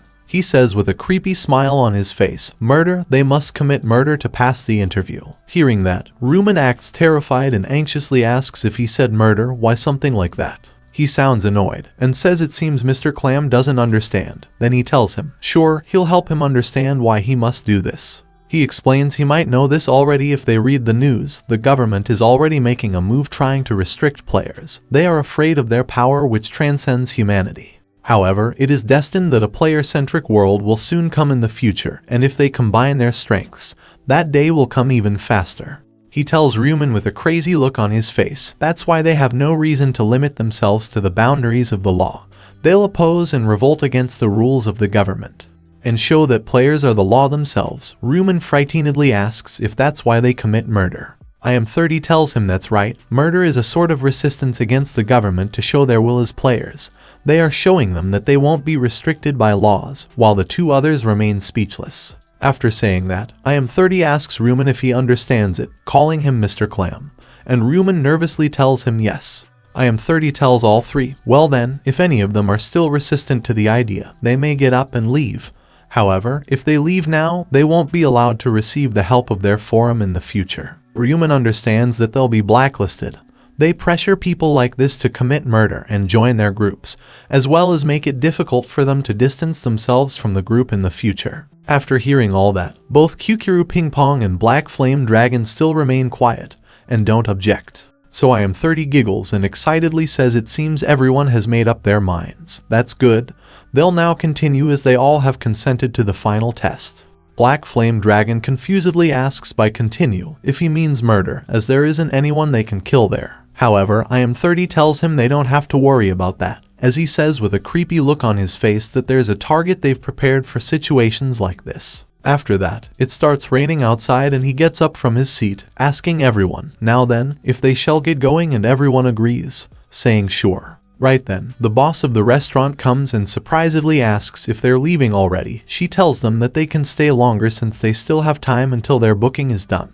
I am 30 tells her not, it's fine, they have somewhere urgent to be, but then he asks where the toilet is. The boss shows him the direction and tells him he just needs to go around that corner. He thanks her for that, and asks if he could perhaps make a request, which confuses the boss. I am 30 hands her his car keys, asking she could move his car outside for them, as they're in a real hurry. The boss gladly tells him with a smile, sure, she can at least do that for him, she'll move it out.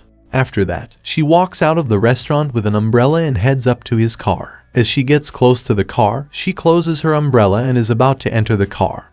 But right then, someone holds her neck tightly using his hands and starts choking her. The boss tries her best to struggle and get herself free, but she can't, and in a matter of seconds, she loses her strength and falls unconscious. Seeing that, I am 30, the one who choked her says with a creepy smile on his face, it's easy. Ryu Min frightenedly asks what he's doing. Black Flame Dragon also seems shocked as he asks why he choked the boss, while he puts the unconscious boss lady in the back seat and annoyedly asks them what they're doing, as he tells them to get in. The players notice the boss lady's hand twitching a bit and understand that she's alive, so Ryu Min asks if the boss was the target. After that, they all get inside the car and I am 30 drives them to an abandoned warehouse. Then he takes out the boss lady's unconscious body and carries her inside, telling the others they're there, this is where they'll be taking the final test. After they all head inside, he drops the boss's body onto the floor and asks who wants to do the actual killing. He turns to the fake Black Scythe and excitedly asks, how about him? Kyukuru seems a bit nervous, but says sure, and I am 30 says as expected of Black Scythe. But then, as Kyukuru steps forward to do the killing, Ryu Min requests them to wait, which surprises them. He asks what it is, calling him Mr. Clam, and Ryu Min stutteringly asks if he could do it instead. I am 30 amusedly asks if he'll do it. He tells him this is unexpected, as he thought he'd be too timid for it.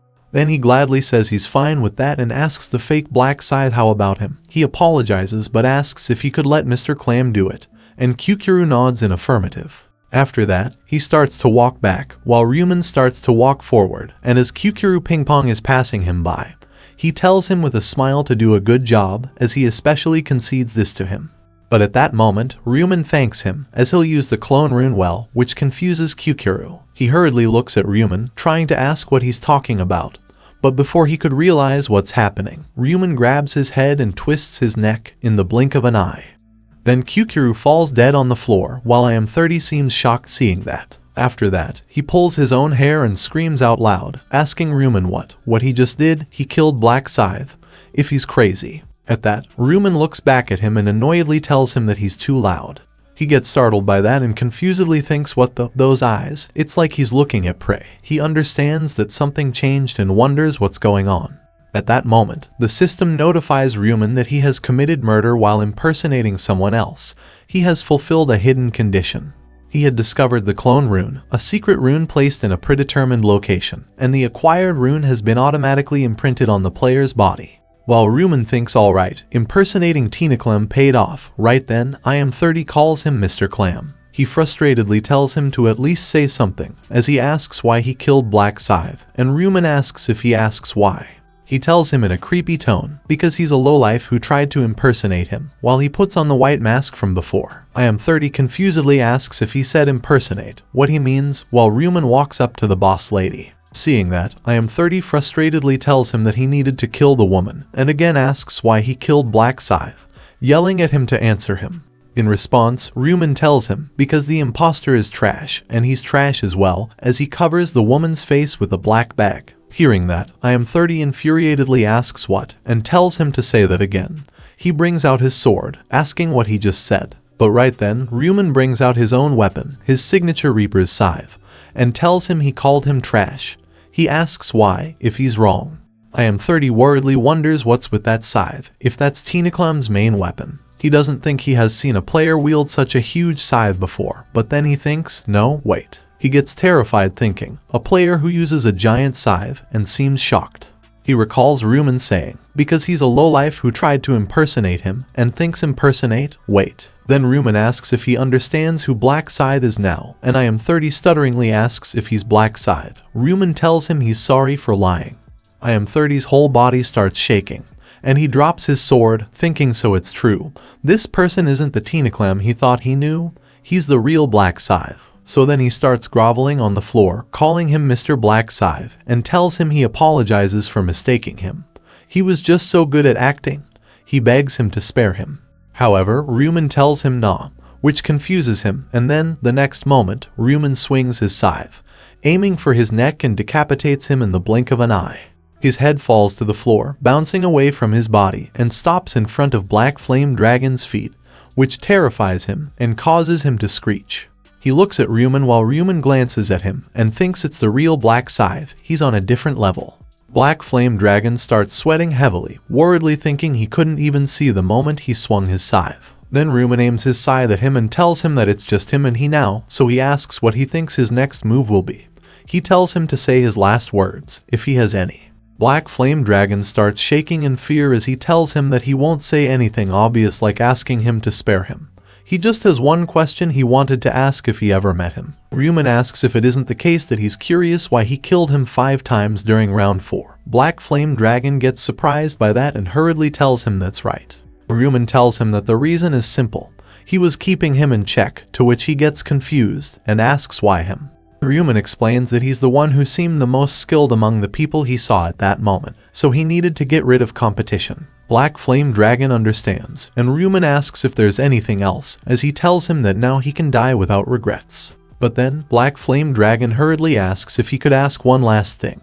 Ryu Min asks what it is, and Black Flame Dragon asks why he wants to kill him. Ryu Min replies because he's trash, and asks if he didn't come all the way there to kill that woman. But Black Flame Dragon desperately tells him that he hasn't done anything yet. Ryu Min asks if he said nothing, as he's been a spectator this entire time. Black Flame Dragon seems flustered as he doesn't find anything to say in response. Then Ryu Min tells him okay, sure. Unlike the other trash, his only sin is that he was watching, so he'll give him an opportunity to live. Black Flame Dragon excitedly asks if really, but Ryu Min hits his scythe on the floor, and tells him in a serious tone to give up everything he has now. Then Black Flame Dragon brings out everything he has as Ryu Min told him, and seeing all that, Ryu Min amazedly thinks he has some pretty useful stuff. He understands that if he sells all the items he bought from the shop, he should be able to get around 2,000 gold. Black Flame Dragon worriedly tells him that he has even given him the axe and equipment he uses. This is all he really has, he doesn't have anything else. Ryu Min takes just the magic crystals from all of his belongings, asking if he said anything. Black Flame Dragon stutteringly asks if he isn't taking anything else, and Ryu Min tells him he doesn't need them, he can use them. After that, Black Flame Dragon hurriedly puts all of his belongings back in his inventory, while Ryu Min thinks they can't sell those back to the shop anyway. Then Black Flame Dragon nervously asks Ryu Min if he's letting him live as promised, and Ryu Min tells him sure, he'll let him live, as a promise is a promise. Hearing that, Black Flame Dragon hurriedly keeps bowing before him, thanking him very much, and Ryu Min tells him to stop that, as it's embarrassing. Then he tells him to live a good life from then on. He can deal with the corpse if he wants, as he kicks aside IM30's dead body, and Black Flame Dragon says he understood. Then Ryu Min goes up to the boss lady's unconscious body and tells Black Flame Dragon that he'll take the woman with him. Black Flame Dragon tells him that he'll help, but Ryu Min says it's fine, as he asks how he could trust him, and tells him to just leave already. After that, he slowly carries the woman out of the warehouse, and Black Flame Dragon releases a sigh. Thinking he's alive, he thought he was going to die without being able to do anything. But he spared him, he lost a few valuable items. But it's nothing compared to the price of his life. But then, something comes to Black Flame Dragon's mind. The thing is though, he wonders what's with this emptiness he feels. He frustratedly questions if he really did something wrong. He stole his items just because he kept watching something. He believes this isn't fair, but then, he looks at Ryu Min walking toward the exit while carrying the woman, and thinks wait. He wonders if he isn't completely open right now, and if even Black Scythe won't die if he took an axe to the back. Black Flame Dragon nervously asks himself what he should do, as he understands that if he kills someone with a high level like Black Scythe, his stats will increase a lot. So he thinks, right, this is a rare opportunity, an opportunity that he won't ever have again. Black Flame Dragon believes that if he doesn't take this opportunity, he'll regret it forever, as he takes out his battle axe and slowly proceeds toward Ryu Min, continuously hoping he doesn't notice him. He keeps getting closer to Ryu Min, step by step, thinking just a little more. Then he thinks now as he finally reaches right behind him and swings his axe at his head with everything he has,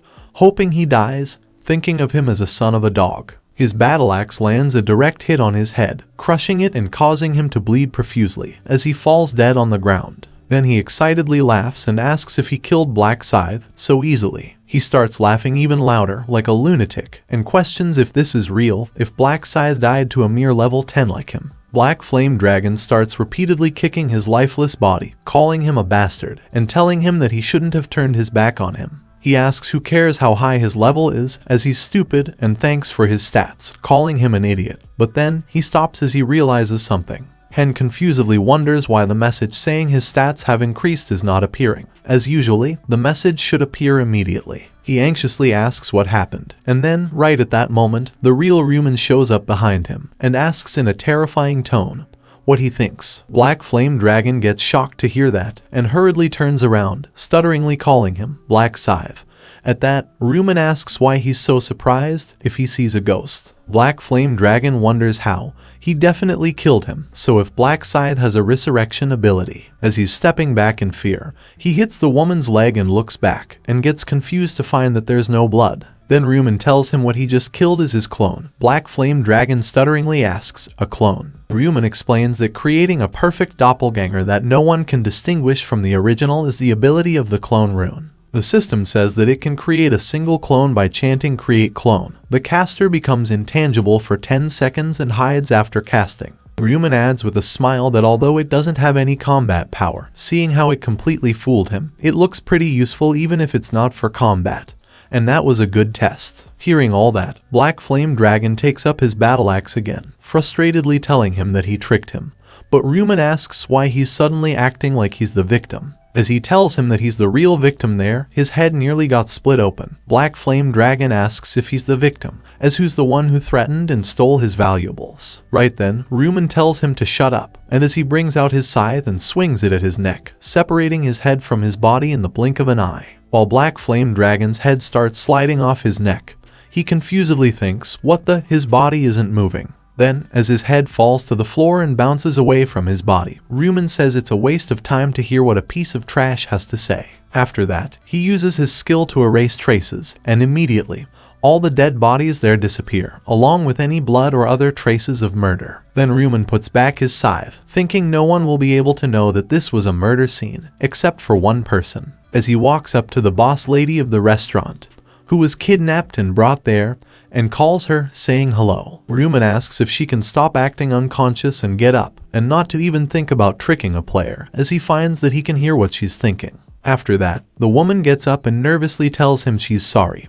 Also, she holds the bag on her face, telling him this is a little uncomfortable, so she asks if she can take it off. Ryu Min tells her no, to have it on until he leaves, and the woman says okay. Then Ryu Min tells her that he'll go after asking her a few questions, and asks if she'll cooperate. The woman tells him yes, of course. Ryu Min asks how many guests there were, if she remembers the faces of each person.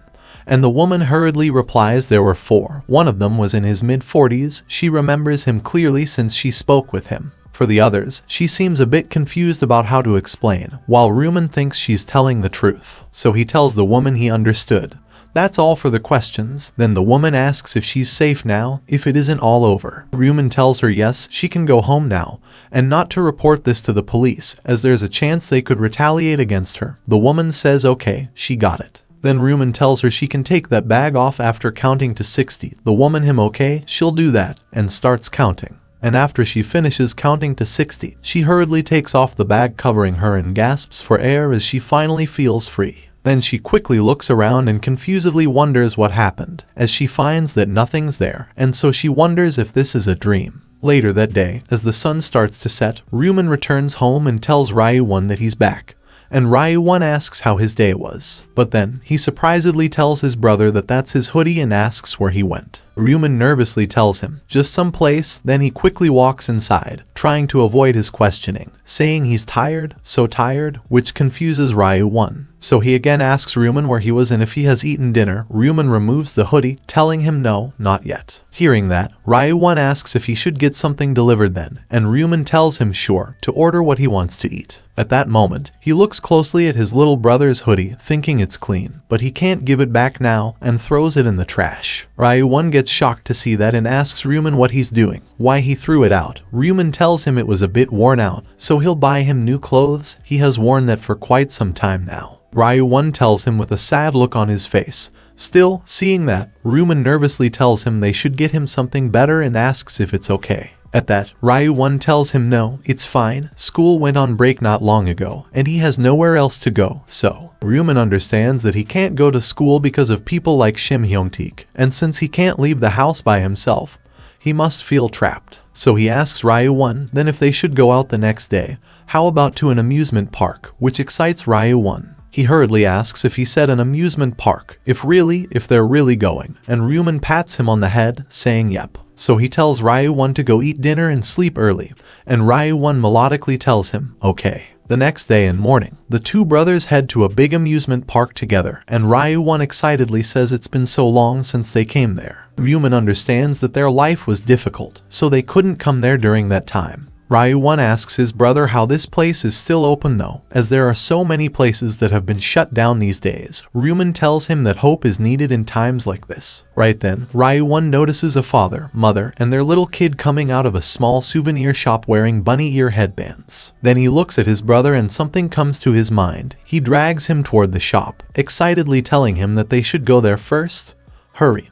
Which surprises Ryu Min. After they go inside, Ryu Min tries putting on a panda ear handband and asks his brother what he thinks. While Ryu Min looks at so many headbands and amazedly thinks, super cool, super cute, they should buy that one. He walks further into the shop and amazedly says there are so many cute things there. At that, Ryu Min shows him his debit card and nervously tells him to just buy everything he wants. So they walk out of the shop with a lot of stuff. Then Ryu Min asks what he wants to do next. Ryu Min thinks about it and says, since they're there, they should do everything. After that, the two brothers get on every single ride in the amusement park, from roller coasters to water boats. Some time later, they see two pandas cuddling each other, and Ryu Min takes pictures, amazedly saying twin pandas, they're so cute, while Ryu Min thinks this guy. He looked so down before, so it was a good idea to bring him there. But Ryu Min worriedly tells him that the next day is the first, so he asks if it's really okay for him to be out there like that. He's happy that he's there with him, but Ryu Min tells him not to worry, as he'll return without a problem this time as well, and it'll take over 10 hours this time, so not to be surprised if he's asleep for long. Ryu Min gets shocked to hear that. He asks if it isn't dangerous, as he tells him that he needs to come back safe. Ryu Min laughs and tells him he worries too much, while he promises in his mind that he won't leave him behind. Then he tells his brother that they should stop worrying and go do something else now, so he asks what he wants to do. Ryu Min thinks a bit and asks how about safari, and Ryu Min says sure. After enjoying the whole day, as it's 11:50 p.m., Ryu Min hears a notification from his phone while lying on his bed. He checks his phone and gets surprised to find that it's texts from Min Julie, sadly telling him it's midnight soon again.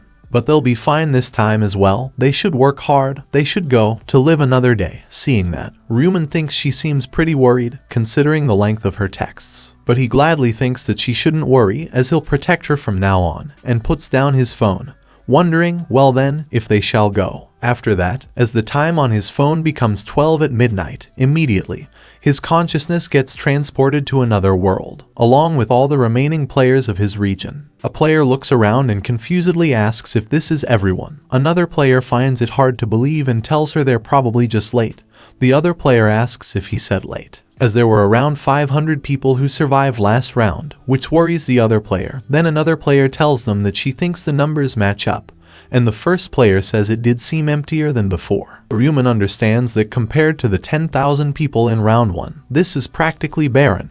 However, after the regions are united, this emptiness will disappear. Right then, the angel Olive shows up and tells everyone greetings, calling them humans, and congratulates them on surviving until round 5. She surprisedly asks what's with everyone's expressions, and requests them to smile a little. As she asks if they didn't enjoy the previous round, they slaughtered their kind quite energetically, while most of the players seem infuriated at her. Then Olive annoyedly tells them she knows, she'll stop making fun of them, and says seriously their reactions are no fun. After that, she informs everyone that the current number of survivors is 442 people. It was originally 521.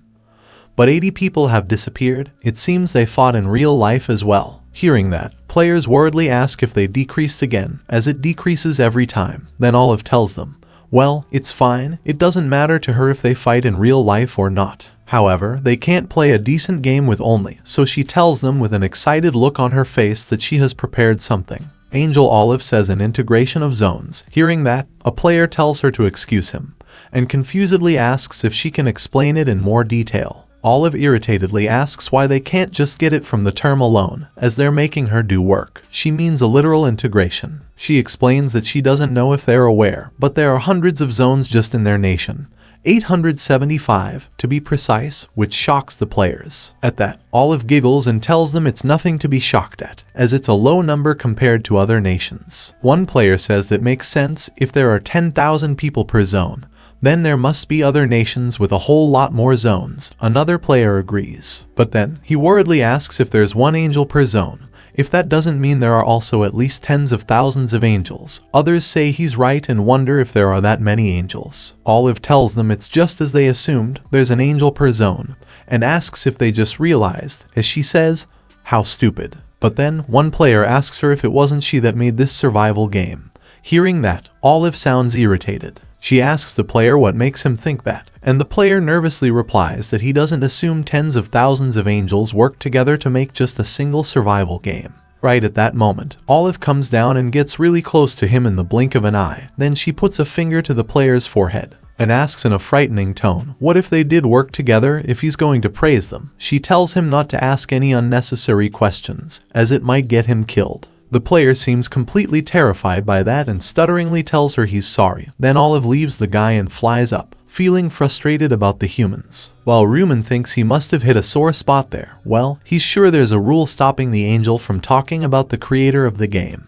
Plus, there's no way an angel that can die to players could have made such a giant survival game like this. Then, Olive tells everyone that she won't be taking any more of their stupid questions, and that they should just focus on their survival. They ended up wasting time. Anyway, she'll begin the zone integration, while the players seem really worried as they don't know what might happen. Olive adds by telling them just to be aware that she's doing this because there are too few of them, so not to try to make some stupid theories up, and starts the process. Immediately, the ground below the players starts shaking, and they frightenedly ask what if it's an earthquake. Then, a golden border shows up around the area where the players are, and 9 more borders show up on the ground beside them like grids. After that, all the grid tiles other than the ones the players are on slowly start rising and flipping, which terrifies the players even more. Then, after a complete rotation, the grid tiles fall back in place, and other players from different regions start showing up on each tile. After a while, as all the players are successfully brought over to the same region, the shaking stops, and some worriedly ask if it's over. They look at unfamiliar players around them and seem worried. Then Angel Olive tells everyone that the zone integration is complete. Immediately, the players look up and get startled by something. Seeing that, Olive surprisedly asks what's wrong, as they should introduce themselves. Another angel says right and asks how long they're going to stare at each other awkwardly. The players seem horrified to see that and ask if it's a different angel, and there are 10 of them. Hearing that, another angel greets all the humans, saying hello, and tells them she's sure they're already aware, but they integrated the zones with too few people. Olive adds that they just combined 10 zones into one, and the total number of people there is 4,844. Hearing that, the players surprisedly ask if she said 10 zones, as now there are almost 5,000 of them. No wonder. Olive continues that the other zones have done the same. This means the zones' names will have to change as well, so she informs everyone that this zone will be called CESKS 7. And it only consists of players from Korea. The players surprisedly ask if they're all Koreans there. At least they can communicate then. But they might get integrated with other nations later on. Ryu Min knows it's a given, but a zone integration will keep happening every time there are less than 500 people per zone. And much later on, when there are less than 500 players in the entirety of South Korea, they'll have to compete with the players of other nations. Ryu Min thinks, well, that's going to happen in round 11 or so. He better focus on the present for now, as the angels are going to start the bonus game soon. After that, Olive informs everyone that before they announce the main quest, they're going to do a simple bonus game to celebrate the integration of zones. She asks if it isn't the case that there was a representative for every zone. But now that it's been integrated, what they should do, obviously, they need a new representative. Some players worriedly question if she said a new representative for the zone. Then Olive explains that the rules are simple. The former 10 representatives will come forth and fight until only one is remaining, and that person will be chosen as this new zone's representative. Some players worriedly ask if they have to kill each other to become the representative, as that's cruel, but some giggle and say that sounds fun. It'll be interesting to see who becomes the representative. One even says he wishes he had popcorn with him, while a player frustratedly thinks they can only laugh because they're not the ones that have to fight. A girl starts trembling in fear, wondering if they have to kill each other just to pick a representative. One other representative irritatedly thinks he shouldn't have become his previous zone's representative, and another player wonders maybe they'll respawn if they die. All the representatives of the other 9 previous zones frustratedly wonder if they can't just give up their right to be the representative. While Ryu Min thinks there was no merit in being zone representative until then, but it's different from that round onwards, so he has to win this deathmatch and become zone representative no matter what. At that moment, Olive tells everyone that there's no need to look so scared. They're not going to die in real life. They'll be respawned after that game. Hearing that, one of the zone representatives surprisedly says so they won't die this time either and seems a bit relieved, but some still seem worried. Then Olive annoyedly tells them they must all be thinking that there will be no real merit in becoming the zone representative, but the new zone representative with ruler position instead of authoritative position. She explains that it'll give them the power to rule over players with a lower level than them. It's an upgraded version that allows them to control players regardless of class as long as they're of a lower level. Of course, they can still only use it 10 times, and the position will be handed over to whoever kills the current representative. So she asks if it isn't pretty tempting though, to have the ability to rule over others of their kind. The zone representatives get surprised to hear that if their level is lower, they can control them however they want, regardless of class. Seeing some of the players' enthusiasm increase, Olive giggles and says it seems like that gave them the motivation they needed. Then they should get ready. One of the other angels explains to the other angels now that the zones have been integrated, they'll have to choose a representative among themselves as well. She asks everyone if anyone wants to volunteer for the position, and all the angels remain completely quiet. Then the angel who asked disappointedly says, of course, she shouldn't have even asked, and releases a sigh. And a red-haired angel explains an angel that volunteers to do work would be a mutant. Another angel asks, now that they know nobody wants to volunteer, what they should do if anyone has a good idea. One excitedly suggests, how about rolling dice? At that, another angel asks if she's leaving it to luck, as it doesn't sound bad, but that's boring. One asks what if they take turns then, and another says that doesn't sound fair, as the later numbers might never get to be the representative. Another angel says that's true. The zones will have to be integrated again anyway, so Olive frustratedly wonders if there isn't a fair, but fun way to decide. Right then, the red-haired angel asks with a smile, how about this? The zone representatives are going to fight each other soon, so they'll have the angel whose zone's representative dies first be the guide, which annoys Olive. Hearing that, some angels amazedly say that sounds fun, good idea, they like the idea, and ask if anyone else agrees. Most of the angels, one after another, say they agree, but then Olive tells everyone to wait and asks how about this. She suggests with a devilish grin on her face that instead of the human who dies first, they should have the angel of the human who survives until the end be the queen, which irritates the red-haired angel. The red-haired angel asks if she said queen, and Olive explains as the word means, the other angels will fully submit to the queen's commands. Like if she designates an angel as the guide, that angel must carry out the work. Hearing that, another angel excitedly asks so if their human wins, they'll win as well, and if they win, they can play queen like their human does. Others say that sounds very fun, a queen, that does pique their interest a little, so they tell Olive it's an ingenious idea. Then the red-haired angel tells Olive that, to suggest the winner become queen, it looks like she's confident. And Olive tells her, of course, she is. But the red-haired angel arrogantly asks who knows though, as her region representative won't be that easy to defeat. Hers is a human who never let go of rank 1 in the region. Olive asks with a smile, if really, while she thinks what an idiotic featherbrain, rank 1 in the region, if she's smirking just because of that. as she believes that she'd fall to the ground in shock if she knew who her region representative was. So Olive asks the red-haired angel if she's in or out, and the red-haired angel annoyedly says there's no reason for her to oppose. Other angels say they also agree. They think this method will be more fun, and some say they're also confident, as their regional representative won't go down that easily. Hearing all that, one angel asks, well then, since that's been decided, if they shall begin, and tells Olive to go and tell them. Olive says sure. After that, she goes in front of all the players and announces to them that they shall start the bonus game to decide on the unified region representative. Then she tells the region representatives to gather below her, and they all do that, while looking really nervous. After that, as all the region representatives stand together in one place, Olive raises her hand, and immediately the ground starts shaking below the region representatives. In a matter of seconds, an arena emerges from the ground below them, keeping them inside. The region representatives seem really worried to see that. Then Olive explains that they'll now begin the deathmatch. They'll kill and be killed until only one person is left in this arena. They won't be revived if they die outside the arena, so she tells them not to leave it, even if that means losing their life. After that, Olive excitedly says, well then, they should begin immediately. All the region representatives take out weapons and get ready to fight, but they stay put in one place. One of the representatives wonders so if he can become king if he just kills the 9 other people there. Seeing how no one has made their first move yet, he realizes that everyone's cautious.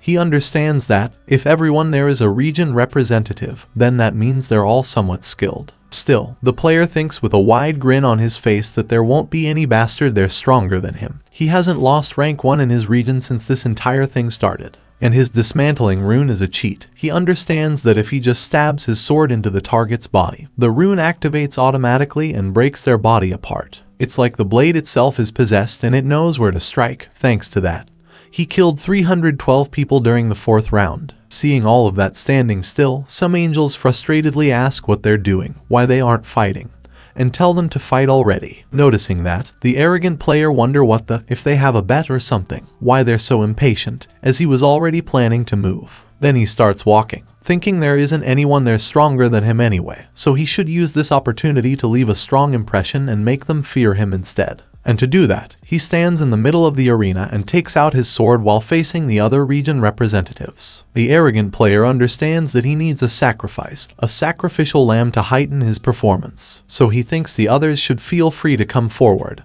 any one of them, and he'll kill them then and there. At that moment, Ryu Min starts walking toward him while holding his scythe, and the arrogant player surprisedly wonders if it's finally there, his first sacrifice, as he readies his sword. But looking at Ryu Min, he thinks, really, what a stupid big scythe, that weapon shouldn't be that common. The arrogant player recalls that he has seen people's nicknames contain the word scythe before, but the number of people he has seen actually use one. But right then, he notices Ryu Min's nickname and gets shocked. He terrifiedly wonders, Black Scythe, if his nickname is Black Scythe. The player's whole body starts trembling in fear, wondering maybe it's just someone with the same name. Then he thinks, no way, he's pretty sure they can't have the same nickname as another player. So he lowers his sword, terrifiedly wondering if this person is the all-region rank 1, Black Scythe, the one at level 30, and stands there completely stunned, while Ryu Min keeps moving closer to him. Seeing that, the angel confusedly asks what's with that human.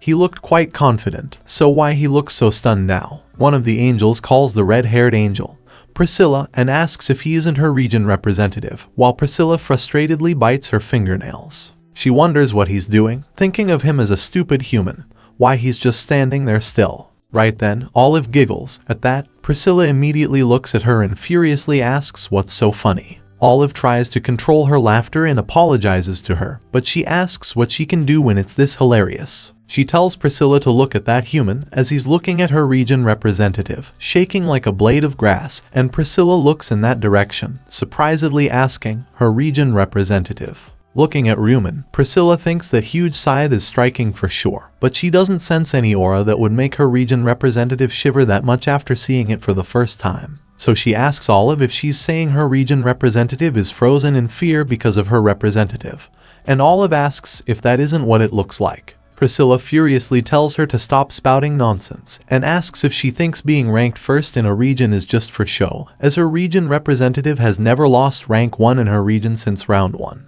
Olive amusedly asks, in her region, as if anyone can't become the first ranker in a region. However, her representative hasn't lost his spot as the all-region first ranker from the beginning. Priscilla asks what? The all-region first ranker, how dare she just lie to her? But Olive asks if she hasn't noticed yet, as she thinks the angels who have looked at the ranking a little should recognize that name. At that moment, another angel surprisedly asks if it's Black Scythe, as she remembers seeing that name. He's the human who always appears whenever the result window releases. Hearing that, Priscilla worriedly wonders if Black Scythe is Olive's region representative, as if that human really is Black Scythe. Her region representative won't even be an opponent for him. Right then, all the angels get shocked as they see Ryu Min swinging his scythe at Priscilla's region representative's neck and cutting off his head in a flash. Olive amusedly says it looks like Priscilla is out and giggles, while Priscilla remains silent. The other region representatives also seem shocked and worriedly wonder if it's Black Scythe, why Black Scythe is there. They think that they can't beat him even if they all work together. They might just end up dead like that man without being able to react, as they question how they could beat someone at level 30 while they're around 13. Right then, Ryu Min slowly starts walking toward one of the region representatives, and the region representative starts backing up, nervously telling him it's good to see him. He's so happy to be in the same region as the famous Black Scythe. He could even cry tears of joy, and nervously laughs. But as Ryu Min keeps moving closer, the region representative desperately begs him to wait, as they should talk this out. Another region representative, right behind him, nervously tells Ryu Min to look as she even put her weapons away, so she doesn't have any intention of fighting him. The region representative Ryu Min was heading toward calls the angels and tells them that they concede. Other region representatives tell the angel that they surrender as well. However, the angels frustratedly ask what this unsightly behavior, if they just said they concede, as they're taking the fun out of the game. So they tell the region representatives with terrifying looks on their faces that they are warning them. The heads of those who talk about surrender will be blown up, and not to even think about reviving when that happens. They ask the region representatives if they understood, while they seem even more terrified than before. So then, finding no other choice, they again bring out their weapons and face Ryu Min, as one of the region representatives tells the others that there are 8 of them, so maybe they'll be able to win. Seeing that, Ryu Min wonders, so if the angels are scarier than him, as it looks like they're planning on attacking him at once. But he thinks with an amused look on his face, no matter how hard ants try, they're still ants in the end. At that, the other region representatives infuriatedly ask if that bastard is laughing at them, so he's confident just because his level is higher, if that's it. However, they say that there's still rankers who are known in their regions, so they should get him, as they rush at Ryu Min all at once, aiming to take him down. However, Ryu Min starts rushing forward, holding his scythe, as he swiftly moves past some of his opponents and cuts them off before they could even react. The rest seem shocked to see that, then Ryu Min rushes up to them and cuts them off as well in a flash, while the region representatives remain standing there, stunned. The angels in the sky also seem stunned to see such a brutal massacre from just a single player. They disappointedly say they didn't think it'd end so easily, and ask if that's it, Black Scythe won. Then they turn to Olive and question, as the angel responsible for Black Scythe, if she has to be treated as the queen for the duration of this unification. At that moment, Priscilla calls Olive and frustratedly tells her that she knew this would happen, and Olive says of course, she knew it. Then Priscilla tells the others that this dog tricked them. She made the suggestion knowing she'll win. At that, Olive asks why she's saying something so obvious, and Priscilla looks at her, irritatedly asking what. Olive explains that she naturally proposed the game because she had the advantage, as she asks why she thinks she suggested it in the first place. Also, she asks Priscilla if she threatened them to accept the bet. Olive says no, everyone thought it'd be fun, so they agreed to take it, yet now she's going to say otherwise. Hearing that, Priscilla furiously calls her, and Olive asks what, if she's going to hit her, as she tells her to go on, to hit her. She explains that angels getting into a fight in front of the humans, and lowering their dignity, if Archangel hears about this, she'll end up in the insect pouch. Priscilla gets frightened to hear about the insect pouch and thinks, anything but that. Olive asks, so what now, if she doesn't want to fight her anymore, and Priscilla remains silent. Then Olive tells her, since she's the queen now, she can be the guide of the unified region for the time being. Priscilla nervously asks, for how long, and Olive tells her until she feels better. Hearing that, Priscilla seems worried. Then Olive asks what she's doing and tells her to go do her job. Immediately, Priscilla flies toward the players, looking annoyed, and finding it hard to believe that she just had to take a bet like that. After that, she calls the players humans and tells them, as they can see, the unified region representative has been decided. The system notifies everyone that player Black Scythe has become the new region representative of CESKS 7. And tells Ryu Min temporary skill, authority of domination, effect. He can issue commands to players and forcefully control them. They may not disobey the command under any circumstances. 10 uses total. Most players think they knew Black Scythe would become the region representative, and since he's at level 30, he can command anyone if he wants to, so they should get on his good side. After that, Priscilla says, now then, since the decision has been made, the other players will be revived, as she extends her wings wide. And immediately, all the former region representatives that got killed by Ryu Min get revived and wake up. The arrogant player from before that got killed first hurriedly wakes up, still looking terrified. And some other players confusedly ask what happened, as they definitely remember their bodies being sliced. Right then, Priscilla irritatedly tells them that they all lost the fight, and the new unified region representative is Black Scythe. Hearing that, the former region representatives understand and say so that's what happened. Priscilla adds that since the new region representative has been selected, the authorities they have imposed on the revived humans as representatives will be retracted. But she tells them not to be too disappointed, as they always have the opportunity to take back the representative position, as the players still look worried. Then Priscilla tells everyone, with that, the bonus game has ended. She'll now guide them to their official quest. As she snaps her fingers, and immediately the system reports everyone, 5th round, main quest. Kill 300 orcs within 10 hours. Subquest, gather for balance stones. Unknown reward. Total region participants, about 77 million. Current region, 4,844. The players worriedly ask what if they have to kill 300 orcs, and why the finished participant number is so low. Only a quarter again. Hearing that, Priscilla annoyedly asks why they have so many complaints, if they're complaining because the final number is too low, so if she should lower it further. Hearing that, the players don't object anymore. Then Priscilla explains that they've only had easy rounds until now, so this time, a more difficult one has been prepared with a lower final count. But she tells the players not to be discouraged. However, the players confusedly ask if killing 3 orcs is a difficult quest, as if they aren't just low-level mobs in games. Priscilla finds it even more annoying and tells them that they'll understand just how difficult it is when they encounter them. She'll not explain any further. Then the players ask her what the subquest is, and why the reward is denoted by question marks. Priscilla explains that unlike the previous rounds, the subquest this time is openly revealed, but as they can see, the reward is a mystery. Ryu Min thinks it's a grand mystery. He knows that the subquest reward for the 5th round is the balance rune. It's one of the 18 runes he must obtain, and this subquest reward is only given to one person per region. Ryu Min understands that of course, since it's per region, players from other regions have the opportunity to obtain it as well. However, its difficulty is higher than the main quest. And even if they can complete the subquest, he wonders just how many people out there can fulfill the condition for the balance rune. At that moment, Priscilla explains to everyone that the subquest for this round is to collect balance stones. When they collect 4 of them, they'll immediately receive the mystery reward. However, only one human can acquire it, because there are only 4 balance stones in this region. Then a player worriedly asks what if one person can't get all 4 stones, if that doesn't invalidate the subquest. Priscilla tells him there's that, but not to worry, as she explains with a smile on her face that they can steal the balance stones from other players by killing them. The players get startled to hear that, and they ask if they can steal by killing, like the region representative position. Priscilla tells them yes, but they cannot steal their other items, only the balance stones, and unlike the previous round, they'll not be revived if they die. Death is the end. With that, she announces that she has told them everything they need to know, so to go and struggle as much as they can. And then she leaves, while the system starts counting down 10 hours. As Priscilla leaves, Ryu Min thinks annoying until the end, then he thinks he should quickly kill 3 orcs first and set the record.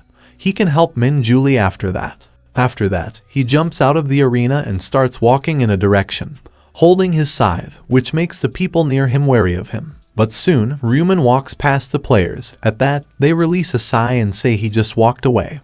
What a relief. One says he was surprised when he approached him, as he thought he was going to die. But then, a player confusedly asks where he's even going though, and another player asks if they should follow him. Another player frustratedly asks if he's crazy, if he'll follow Black Scythe, if he wants to control by him, as he'll probably be used as his slave for the rest of his life. But the other player asks if doing something isn't better than just standing there, as Black Scythe has been the one to move first among all of them. That's why he's always ranked 1. Hearing that, other players seem irritated as they realize it's true, then one asks what if they get caught following him. At that, the previous player tells him they just need to follow him from as far as they can. Another player says, still. However, that previous player tells them if they don't want to, they can just stay there, he'll go by himself, and starts following Ryu Min. Seeing him walk ahead on his own, the other players seem frustrated as to not understand what they should do. Then they say whatever, they'll go as well. Yeah, Black Scythe must know the way, as they too start following Ryu Min. Some time later, in a small orc village, the orc guarding the entrance suddenly notices Ryu Min walking out of the forest and heading toward them. Other players get surprised to see that from afar, as one tells the others to look over there, and another confusedly asks if it's some kind of village. Another player says it looks like Black Scythe is going in there.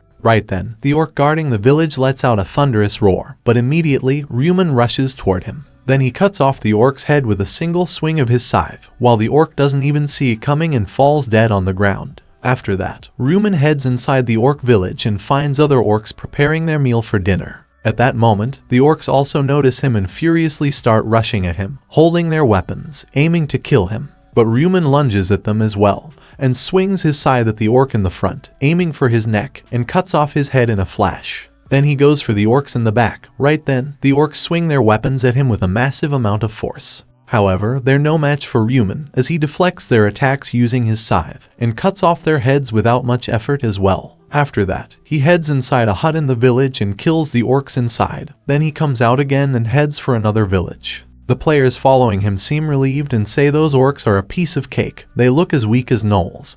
But one asks if they're sure it's not just because it was Black Scythe that it looked easy. So he suggests that they shouldn't let their guard down. Another player says, yeah, nothing bad about being careful. Others agree and say they should go raid a town too. One of the players tells everyone then they should get going, while thinking he better stay with these bastards for now. He'll stay in the back, and if it looks doable on his own, he'll separate from them, as the more meat shields there are, the better. After a while, the players find another orc village and surprisedly say, look, a village. As they head closer, the players say this one's a bit bigger. This looks 3 times bigger than the one they just saw. But right then, an orc standing on an outpost notices them. Immediately, he blows a big horn, which alerts the other orcs in the village, and they start coming out of the huts. Seeing that, the players take out their weapons, frightenedly asking why that guy has a horn, if he just called all the other orcs, as they find it hard to believe. After that, dozens of big orcs come rushing out of the village and surround the players, easily outnumbering them.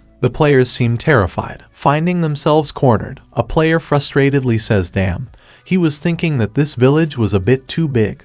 But another player says this is way too many. He thinks there are more than 50 of them. At that, another player asks what they do, and another player frustratedly asks what he means, what they should do, as they have to fight for their lives. Then the orcs roar out loud and come at them in full force, and a player shouts, they're coming. The players go rushing at the orcs to kill them and save themselves, shouting that there may be a lot of them, but they're just weaklings, so to kill them. At that moment, as an orc swings his huge club at them, a player swings his sword at it and easily manages to deflect the orc's attack. Seeing that, the players surprisedly ask what the hell, they're basically noobs, and their attacks aren't fast either. So one of the players rushes headfirst into one of the orcs and shoves his sword in his chest, causing him to screech in pain. At that, the player thinks nice, they're easy. But then, he gets startled to find his sword stuck in the orc's body and stutteringly says he can't get his sword back out. Immediately, the orc swings his club at the player and bashes his face with a tremendous amount of force, knocking him out in an instant. In a matter of seconds, all the players get overwhelmed by the force and sheer number of orcs, and they frustratedly say damn and tell them to get away, calling them filthy orcs. They try their best to keep away the orcs and save themselves, but it's no use as the orcs start hitting them from all directions. As one of the players is lying on the ground, badly hurt and unable to move, while an orc is looming over him, aiming his blade at him, he wonders if he's losing to an orc.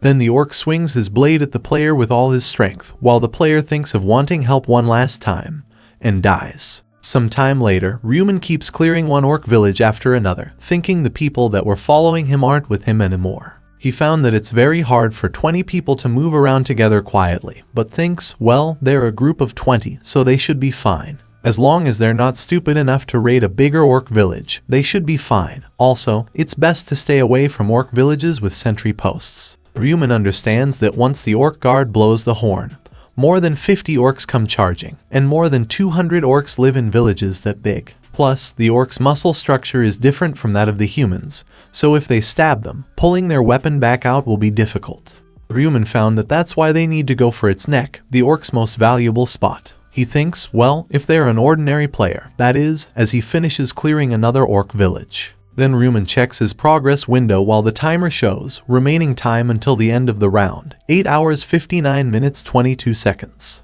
The system reports main quest progress, orcs 300 out of 300, entire region successful, 1 out of about 19,000, and current region successful, 1 out of 1,211. Seeing that, Ryu Min thinks it took him about an hour to complete the main quest, and since he has placed first, he'll go help Min Julie now, so he uses his skill, tracking, and goes after her. Meanwhile, in another area, Choi Mankey, a member of Young Hikers Club, asks his leader Cho if he's alright. Cho releases a sigh and exhaustedly says he almost died for real this time. He worriedly asks why they're so damn strong. Then other members asks if that isn't right, even though they look like walking pigs, so they better not underestimate them. The Yongho asks Mankey how many they killed until then, and Mankey tells him about 50, probably. Yongho worriedly says 50 in an hour with 5 people. That's not good. They're not going to get to 310 hours at this rate.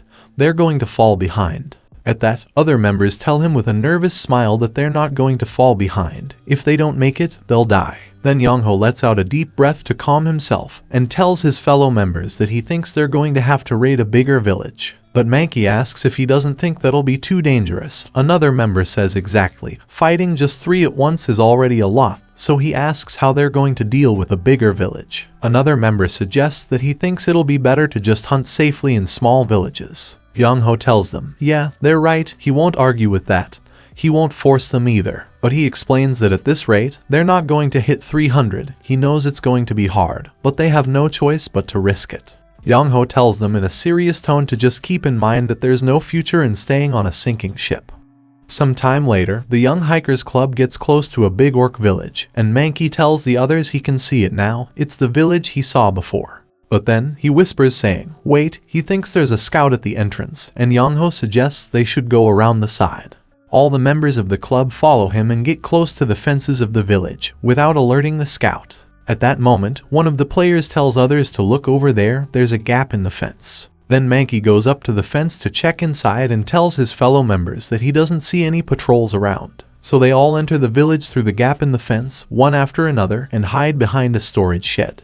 Then Mankey peeks ahead to look for the orcs, and Yongho asks if they are all in their houses. Mankey replies that he thinks there are about 5 of them per hut, given their size. Hearing that, Yongho gets thoughtful and says there are more than he expected. But another player tells him it can't be helped, and asks if they should go into each hut and ambush them one by one. Yongho says alright and asks, since they've decided to do this, if they shall go in. Mankey explains that if they can get a good hit during the ambush, they should be able to deal with 5 orcs easily. After that, they all walk up to the entrance of one of the huts, and Yongho tells everyone they should start with this one. They'll enter on his signal. Hearing that, all of his teammates take up their weapons along with him and get ready to fight. Then Yongho gives them the signal, and they walk inside the hut. They find a door inside, so Yongho signals to his teammates, and they all rush inside at once. But at that moment, the players get shocked to find that there are 10 orcs inside this small hut. While seeing them, the orcs start to get on their feet and head toward them, holding their weapons and looking furious. Seeing that, a player stutteringly says there are too many of them, so he asks what they should do, and Yongho says they should kill one first. Immediately, they start rushing toward the monsters, as Yongho shouts at everyone, telling them, the left one.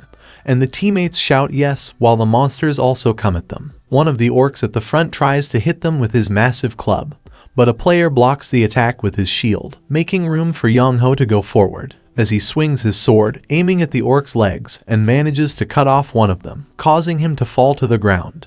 Then, Mankey comes rushing at the orc through Yongho and the other player, and cuts off the orc's neck with a powerful swing of his sword. After that, the orc falls dead on the ground, and the other orcs inside the hut get even more furious, causing them to roar out loud.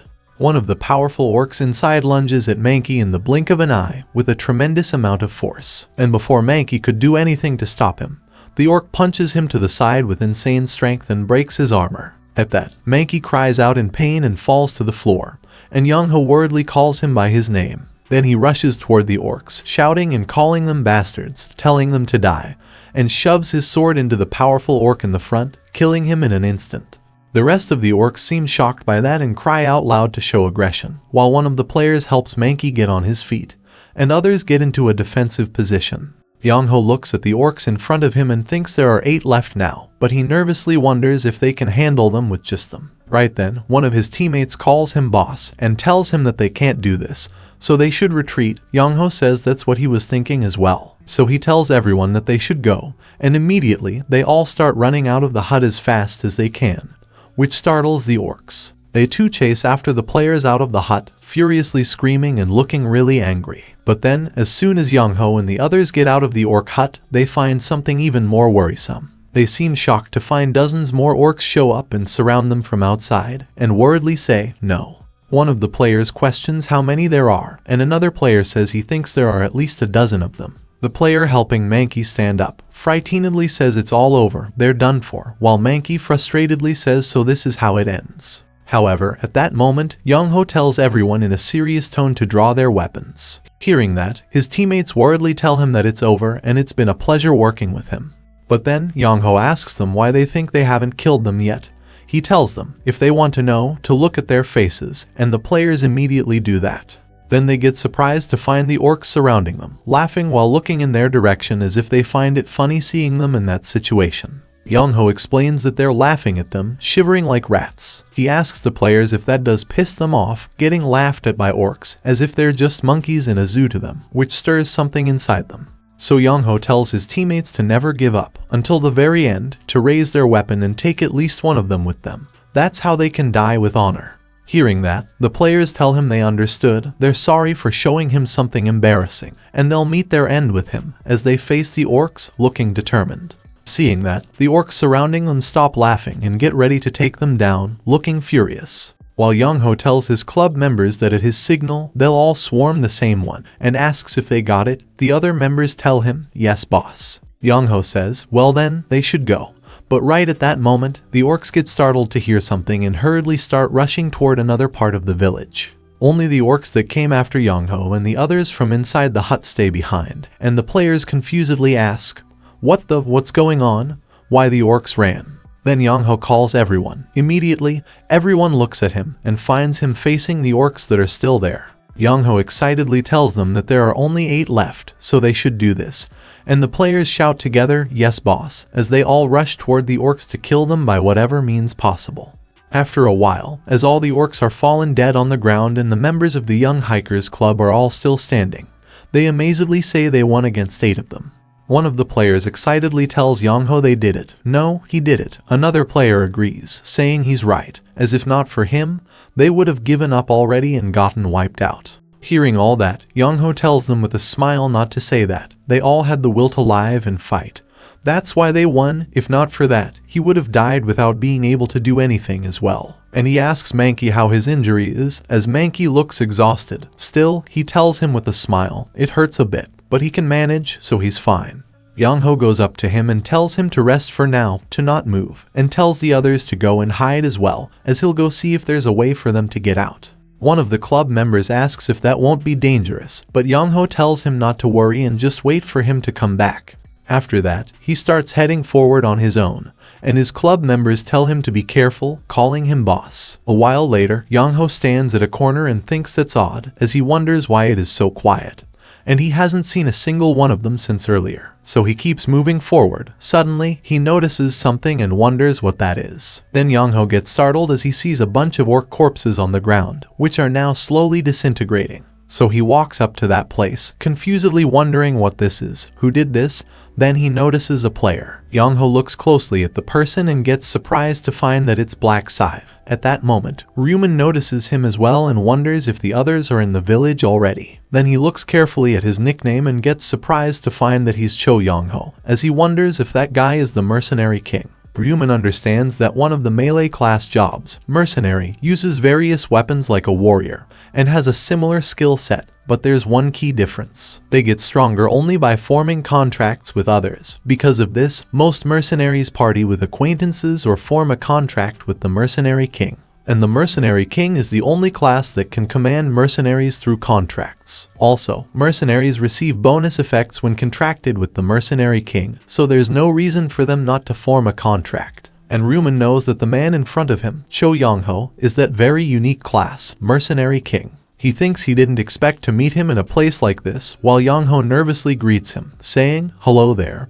and calls him Black Scythe Nim. Hearing that, Ryu Min asks if he knows who he is, and Yong-ho tells him, of course, as who doesn't know the number 1 ranked Black Scythe. He amazedly thinks he never thought he'd run into the top ranked player there, but he wonders if he'd hate it if he suddenly reached out for a handshake. While Ryu Min hears his thoughts, and thinks he doesn't seem like the type to stab someone in the back. He understands, well, that's probably why he could get the mercenary king class, as to become a mercenary king.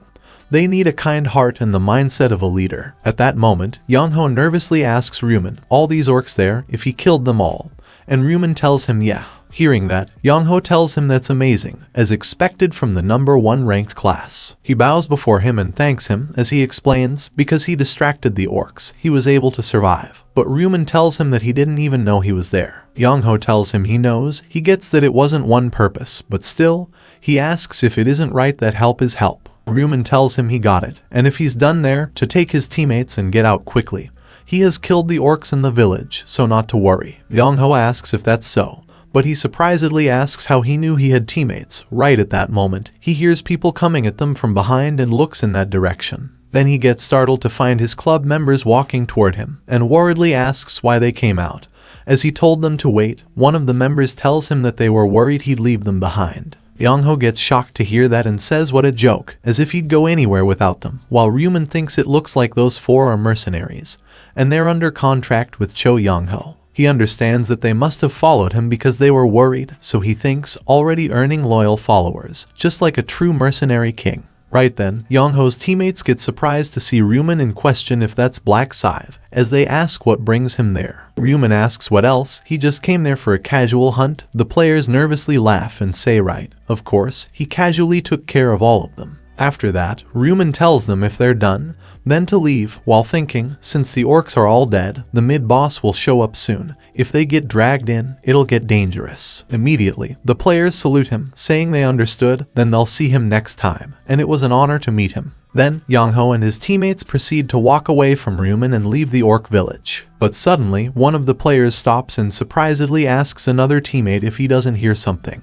The teammate asks what sound, and the player tells him to listen carefully. Then they all hear a loud roar, and Yong-ho worriedly looks around, questioning what that sound is. Ryu Min tells him it's the mid-boss, so to get out of the way. Yong-ho confusedly asks if he said mid-boss. Right then, they all see an insanely huge and powerful-looking monster walking toward them, crushing orc huts under his feet. Seeing that, Yong-ho's teammates frightenedly ask what that is. If it's an orc, then the monster lets out an even louder roar and starts rushing at them in full force. While Ryu Min thinks there he is, Orc Warrior, even after he killed all the orcs in this village earlier.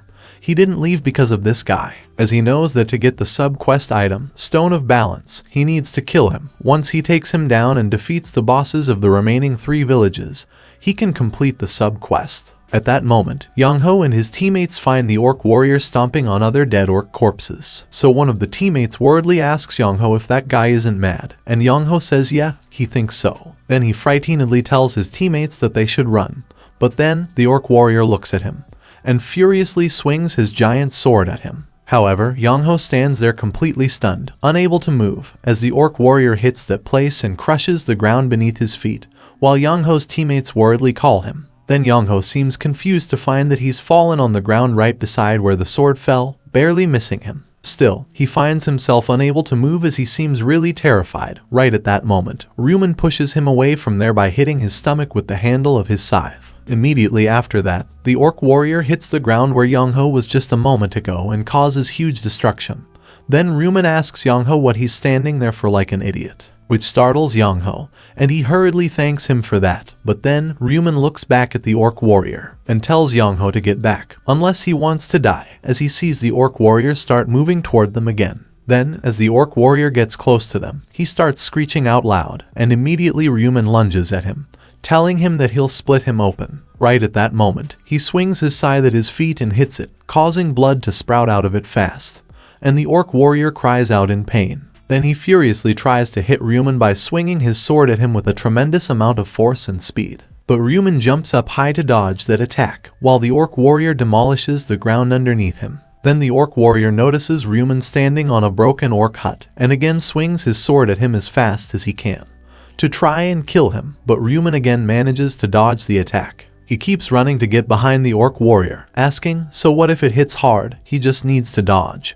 And the orc warrior starts turning to keep up with him, looking really infuriated. But before he could notice him, Ryu Min lunges at him from behind and gets up to his head in the blink of an eye, telling him to stop squealing already, as he swings his scythe at him and hits the back of his neck, causing him to bleed profusely from there. After that, the orc warrior screams out even louder because of the immeasurable pain, while Ryu Min starts rushing away from him and gets behind him again. Immediately, Ryu Min lunges back at the orc warrior with an insane amount of strength and hits his neck, trying to cut off the monster's head. At that, the monster again cries out in pain as he starts losing a lot of blood. Then he furiously tries to hit Ryu Min. However, Ryu Min easily manages to dodge all of his attacks, using his clone rune. He understands that its neck is too thick, 2 hits were enough, so he again lunges up and swings his scythe, aiming for the orc warrior's head. But right at that moment, the orc warrior grabs hold of his scythe by biting into it, causing him to be stuck in his mouth. However, the monster is no match for Ryu Min, as he jumps up by kicking the orc warrior's arm and puts away his scythe to free it from its mouth. He completely flips his body, making it upside down in the air, then he brings out his scythe again, and finally,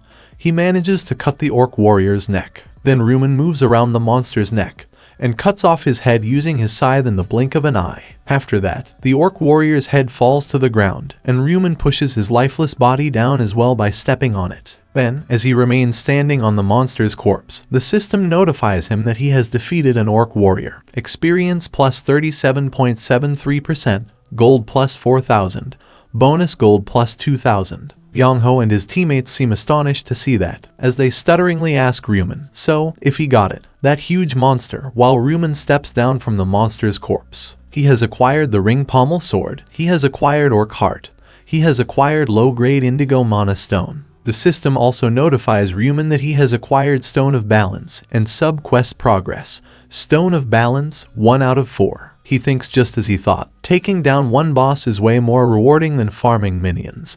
And he got a bunch of good items too. He looks at the ring pommel sword, an epic grade weapon, and finds that in terms of raw attack power, it's even higher than his scythe, so he thinks he has to sell this for a high price later. And then, the orc heart, Ryu Min understands that someone might toss it away thinking it's gross. But the system says it's a hard, red-colored stone, and Ryu Min knows they'd regret throwing it away, as it's a material for crafting a unique item. At that moment, Yang Ho runs up to Ryu Min along with his teammates and thanks him for taking care of that monster, as thanks to him, his brothers and he survived. Then he asks Ryu Min, by the way, if he knew that monster would show up, and Ryu Min thinks it's better to give a vague answer there, so he explains that in other villages, once they kill all the orcs, the mid-boss tends to show up. Yang Ho and his teammates seem amazed to hear that, as they ask if that's why they told them to leave quickly, and say what a good guy. At that, Ryu Min nervously tells them he has finished up there, so he'll be on his way, and starts walking away from there while Yang Ho and his teammates bow before him, saying yes, then thank him again for saving them, and tell him to take care. After that, Yang Ho tells his teammates that they should head out too, and they better start hunting soon. Hearing that, his teammates excitedly cheer. But then, suddenly, Mankey falls to the ground, which worries everyone, and Yang Ho hurriedly goes up to him, asking if he's okay. Mankey trembles in pain and tells him that he can't do it. He can't hold on any longer. Yang Ho asks what he's talking about, as he said that he was fine earlier. Mankey tries to put on a smile and tells him that was so he wouldn't worry. But now he has reached his limit. Yang Ho desperately tells him, still, to try to endure, as if he doesn't make it through, he'll die in the real world too. But Mankey tells him he knows it too, that if he doesn't kill 300, it's all meaningless. So he tells him to just leave him behind, as he can't be a burden to him and the others. Yang Ho tells him it's not like that. There has to be a way. Then he says they'll kill the orcs, and he'll just go in for the final stab. But Mankey tells him that then he and the others won't be able to hunt, and even if he kills 300, there's no way he can survive the remaining time. Then he starts coughing harshly, and Young-ho worriedly calls him and holds him while Ryu Min looks at them from a distance. He finds that this is unexpected. The future mercenary king who will command hundreds is showing such weakness over one comrade. He thinks, well, if they're really close like brothers, he guesses it's possible. Right then he recalls his own brother. After that, he walks toward Young-ho and the others, thinking he has a younger brother too, so maybe he should help. So he asks if they mind if he takes a look, which surprises them. Then Young-ho makes way for him, asking if there's really a way to save him, and Ryu Min tells him, yeah, as he walks up to Mankey. Looking closely at this wound, Ryu Min says that's a pretty bad wound, while Mankey still finds it really hurting, but Ryu Min also says it's not beyond healing. After that, he puts his hand on the wound and uses a skill. Immediately, the wounded area starts generating and shuts close in a few seconds. Young-ho and the other players get shocked to see that as they ask what, the wound, if it's gone. They surprisedly ask Black Scythe how he did it, and Ryu Min tells them that it's a skill called emergency treatment. Anyone can buy it from the shop. Right then, one of Young-ho's teammates says he thinks he saw that one. Another teammate says yeah, he saw it too. It was a 20,000 gold skill. He didn't realize it was this amazing. Hearing that, Ryu Min thinks they're misunderstanding, as emergency treatment isn't that strong. All it really does is stop bleeding and heal minor cuts. It's not enough to heal a broken shoulder. However, Ryu Min understands that emergency treatment is a holy type skill, so its healing scales with intelligence. Right now, his inflated intelligence stat is 123, as he used the glory rune, which adds +1 intelligence and +1% to holy skill effects per level. He realizes that thanks to the glory rune boosting the effect, he was able to pull this off, and tells Mankey to try moving his shoulder, as there should be a scar, but it won't affect his movement. Mankey tries and surprisedly says it moves normally. However, Ryu Min tells him that doesn't mean he's fully healed. It's just an emergency treatment, after all, so if he overdoes it, the wound could open. He adds, still, it shouldn't be a problem for hunting, which relieves Mankey a little. Then he gets on his feet and bows before him, thanking him so much as he saved his life. Young-ho and the other players bow before Ryu Min as well, as Young-ho calls him Black Scythe Nim and thanks him for healing Mankey. Other players also give their thanks to Ryu Min for saving their comrade, calling him Black Scythe Nim. Then Young-ho brings out an item, telling Ryu Min he doesn't know if it's useful, but he requests him to take this, as it's a token of his gratitude. The other players get surprised to find that he's offering up a red magic stone, so they bring out items as well and request Ryu Min to take theirs too, as he can sell them at the shop for a bit of gold. Finding himself surrounded by players insisting on offering up items to him, Ryu Min thinks he should refuse out of politeness, so he tells them that they didn't have to go this far. But the players happily tell him not at all. It's a show of thanks, so they request him to accept it. They request him to take it, and Ryu Min finds it difficult to stop them. So then, he ends up taking the items and thinks even if it's junk, getting it from 5 people adds up nicely, though he understands that the real profit lies elsewhere. At that moment, Young-ho looks at Mankey and gladly tells Ryu Min that thanks to him, this guy has hope to live on. While Mankey smiles and tells Ryu Min that aside from what he just gave, he'll definitely repay this debt someday. Then, seeing Mankey and Young-ho's smiling faces, Ryu Min thinks he made the mercenary king owe him, and earned his favor too. For a skill he had to learn anyway, he finds that this kind of gain is not bad. After that, he finally proceeds to leave, telling them well then, he'll see them next time. And Young-ho and his teammates bow before him, telling him to take care, as Ryu Min walks away from there. In the meantime, at another part of the play area, Min Julie sits under a tree and worriedly wonders if this is really okay. She looks at her status window and thinks it's already been an hour, as the timer says, time remaining until round ends. 8 hours 55 minutes, main quest progress, orcs 0 out of 300. At that, Julie frustratedly wonders if she's going to get erased without even reaching 300. She regretfully says this is all her fault, because she got scared and she missed her chance with Black Scythe.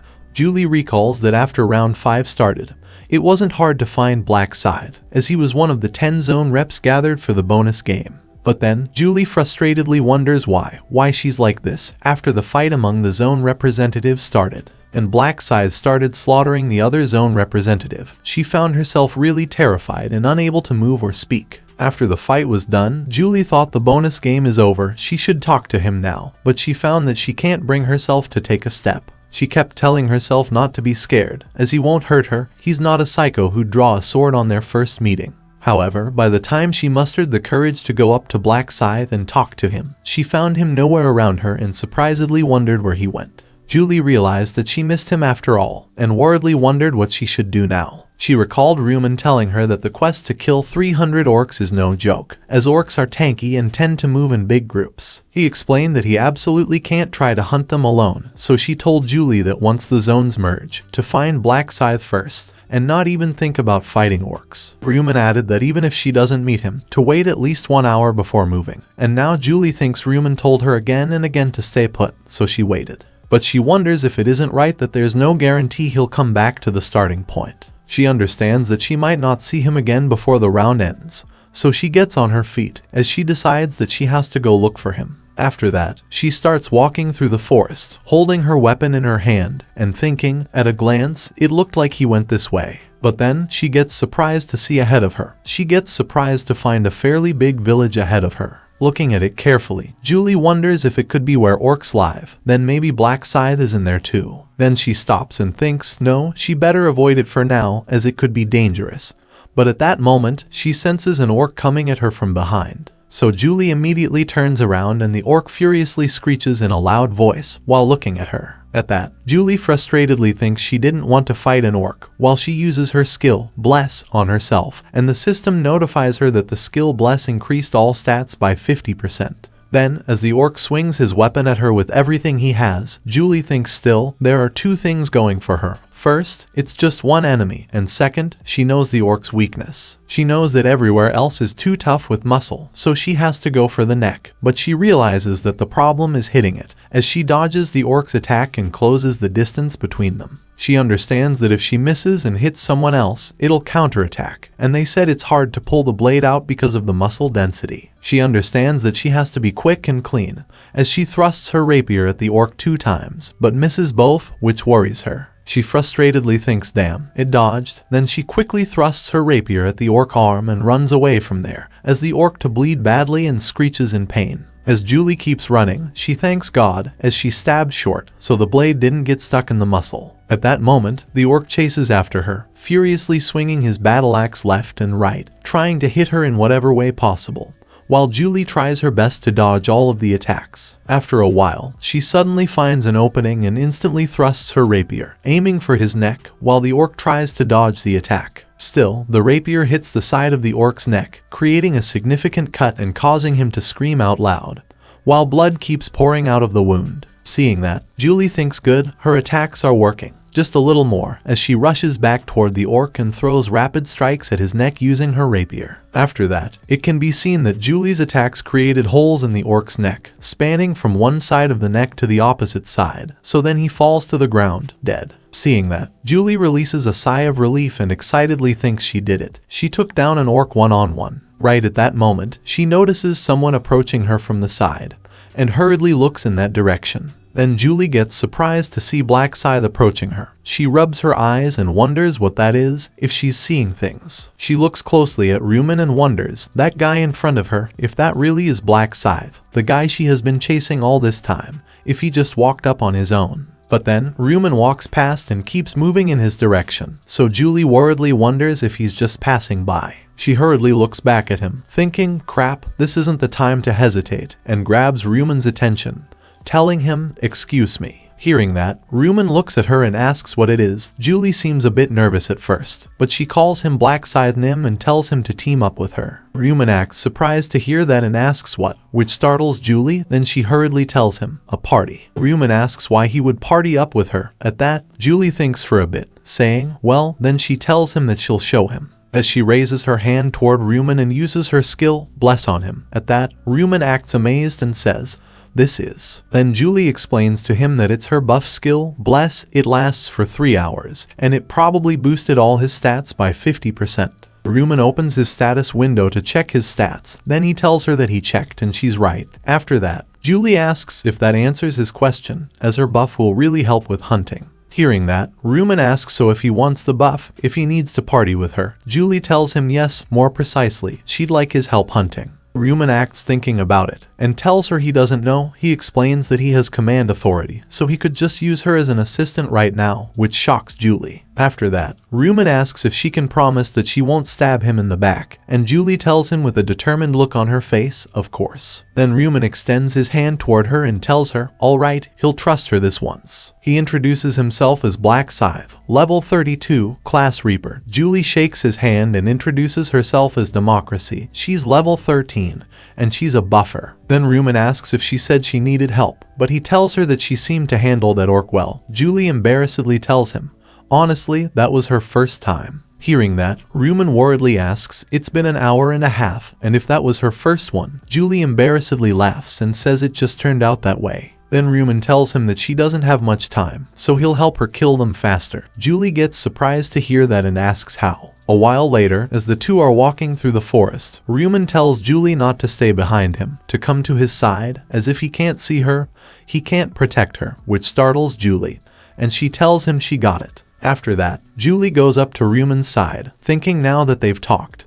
He doesn't seem as cold as she thought, so she's glad he listened to Ryu Min. Right at that moment, she looks ahead and gets frightened to find some orcs coming toward them. She anxiously thinks, orcs, and 3 of them. Then Ryu Min puts his scythe in front of her to cover her and tells her to just wait a moment. Immediately, Ryu Min lunges at the orcs with a tremendous amount of force, which startles them. Then Ryu Min swings his scythe at them and cuts off their legs in an instant, making them fall to the ground. The 3 orcs get shocked by that and scream out loud because of the immeasurable pain. But then, before they could even realize what's happening, Ryu Min again comes at them at lightning speed and cuts off their arms. Julie seems stunned to see such ruthlessness from the famous Black Scythe. And then, as the orcs are rendered completely immobile, Ryu Min looks at Julie with a frightening look on her face and tells her to finish them off. Seeing all the damage Ryu Min did in mere seconds, Julie stands there completely speechless. Then Ryu Min asks why she's just standing there, which startles Julie, and she tells him sorry. Then she walks up to one of the orcs fallen on the ground, unable to move, and readies her rapier by aiming at his neck, thinking she's just being careful, just in case. After that, Julie thrusts her rapier at the orc's neck with a lot of force and kills him in an instant. Immediately, the system notifies her that she has defeated orc, experience plus 2.35%, and gold plus 40. While Julie thinks this is way too easy, she thought she'd have to take at least some risks.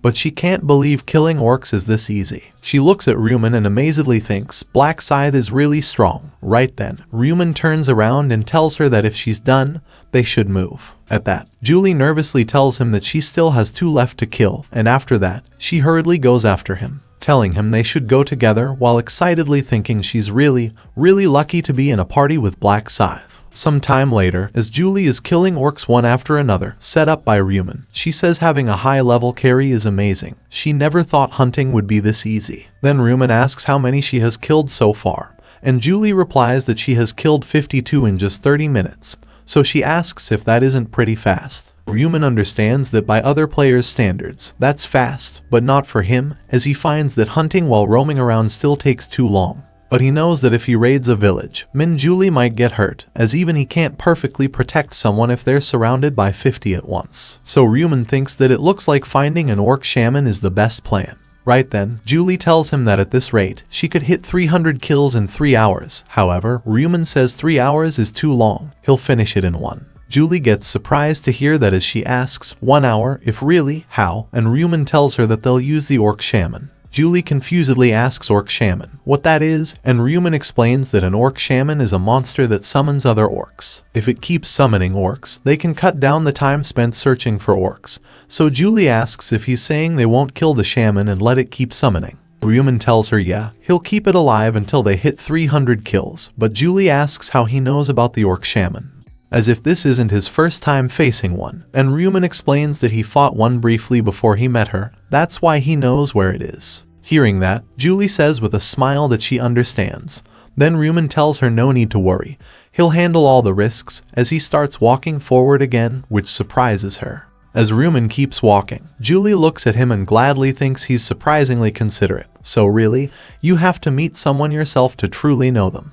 After a while, Ryu Min and Julie reach the front of a small orc village with a huge orc hut in the middle, and Ryu Min says this is the place. Julie surprisedly asks if there's a boss in a village this small. Ryu Min says yeah. If they go in thinking it's easy, they'll run into a horde of orcs summoned by the Orc Shaman.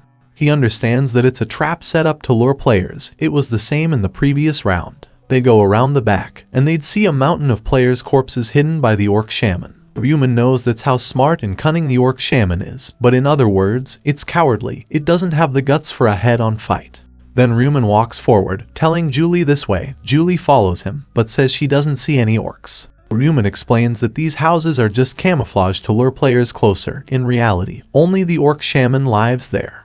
Then he points to the big hut in the middle and tells Julie that the orc shaman is inside. It has dug traps and is waiting for them to come in, which worries Julie. But Ryu Min explains that the trap is simple. The moment an unsuspecting players step inside onto the trap point, the orc shaman summons orcs to swarm them. It summons around 10 to 20 at once, a number too big to survive if surrounded. At that, Julie nervously questions what they do, as if it summons them all at once, it'll be hard to leave it alive. Ryu Min says it's true, but there's a way around it. Then he gets close to Julie and whispers in her ear the plan, which surprises her. She asks, really, if it'll fall for that, if the orc shaman really will be fooled, and Ryu Min tells her not to worry about it, as it's already been tested. Then Julie requests him to leave that plan to her. Ryu Min surprisedly asks if she's going to handle it alone. Julie tells him yes, as she asks if it isn't right that there's no need for both of them to go in. It feels wrong just leeching off him like a baby bird. She can at least do this much. Hearing all that, Ryu Min thinks about it and tells her, alright, he'll wait outside then. After that, Julie heads toward the hut where the orc shaman is. She carefully enters the hut and slowly moves forward inside, keeping an eye out for any potential dangers. After moving forward a bit, Julie stops as she finds a big room and a red carpet on the floor. She understands that this is the trap point Black Scythe mentioned. This is where it gets important. Ryu Min explained that inside, the orc shaman is hiding. She walks down the hallway and she'll find a space covered with a red carpet. She steps on it and it's designed to summon orcs and block her retreat. So he told her that they'll go up to the carpet and then turn back. Then the orc shaman, thinking it missed its prey, will send a few scouts. They just need to pick off those scouts. Julie nervously thinks yeah, simple enough, as long as she makes noise and then runs away, as she gets really close to the red carpet and taps her feet on the floor. Right then, the orc shaman sitting on the other end of the red carpet wakes up, which startles Julie. The orc shaman looks at her, and it is about to activate some kind of skill. Immediately, Julie turns around and runs out of the hut. She shuts the door behind her, then she lets out a deep breath and says it's no big deal. But her heart's pounding for no reason. Ryu Min asks if she's alright. Julie laughs and walks up to him, telling him, of course, she went up to the carpet and came back, just like the plan. Ryu Min tells her good, that's enough. However, Julie asks if the orc shaman will really send out scouts, and Ryu Min says they'll know if they just wait. After a while, the door of the orc shaman's hut opens, and a few orcs walk out holding their weapons, looking around to see if anyone's there. Right then, Ryu Min asks what they're looking so hard for. Immediately, the orcs turn around to see who it is. But they're too slow, as Ryu Min comes flying at them at an insane speed, and cuts off their hands and legs like the orcs before using his scythe in an instant. After that, as the orcs remain fallen on the ground, unable to move, and growl in pain, Ryu Min tells Julie to come out. Julie, who is hiding behind another hut, comes out and tells him yes. Then she goes up to the orcs and finishes them off. After finishing every one of the orcs that came out, Julie lets out a deep breath and says it's done. Then Ryu Min tells her to lure them out again. Hearing that, Julie looks at him and asks if it really will fall for the same trick again, and Ryu Min explains that it's smart, but about as forgetful as a goldfish. So he tells Julie with a smile on his face not to worry, and Julie gladly tells him yes.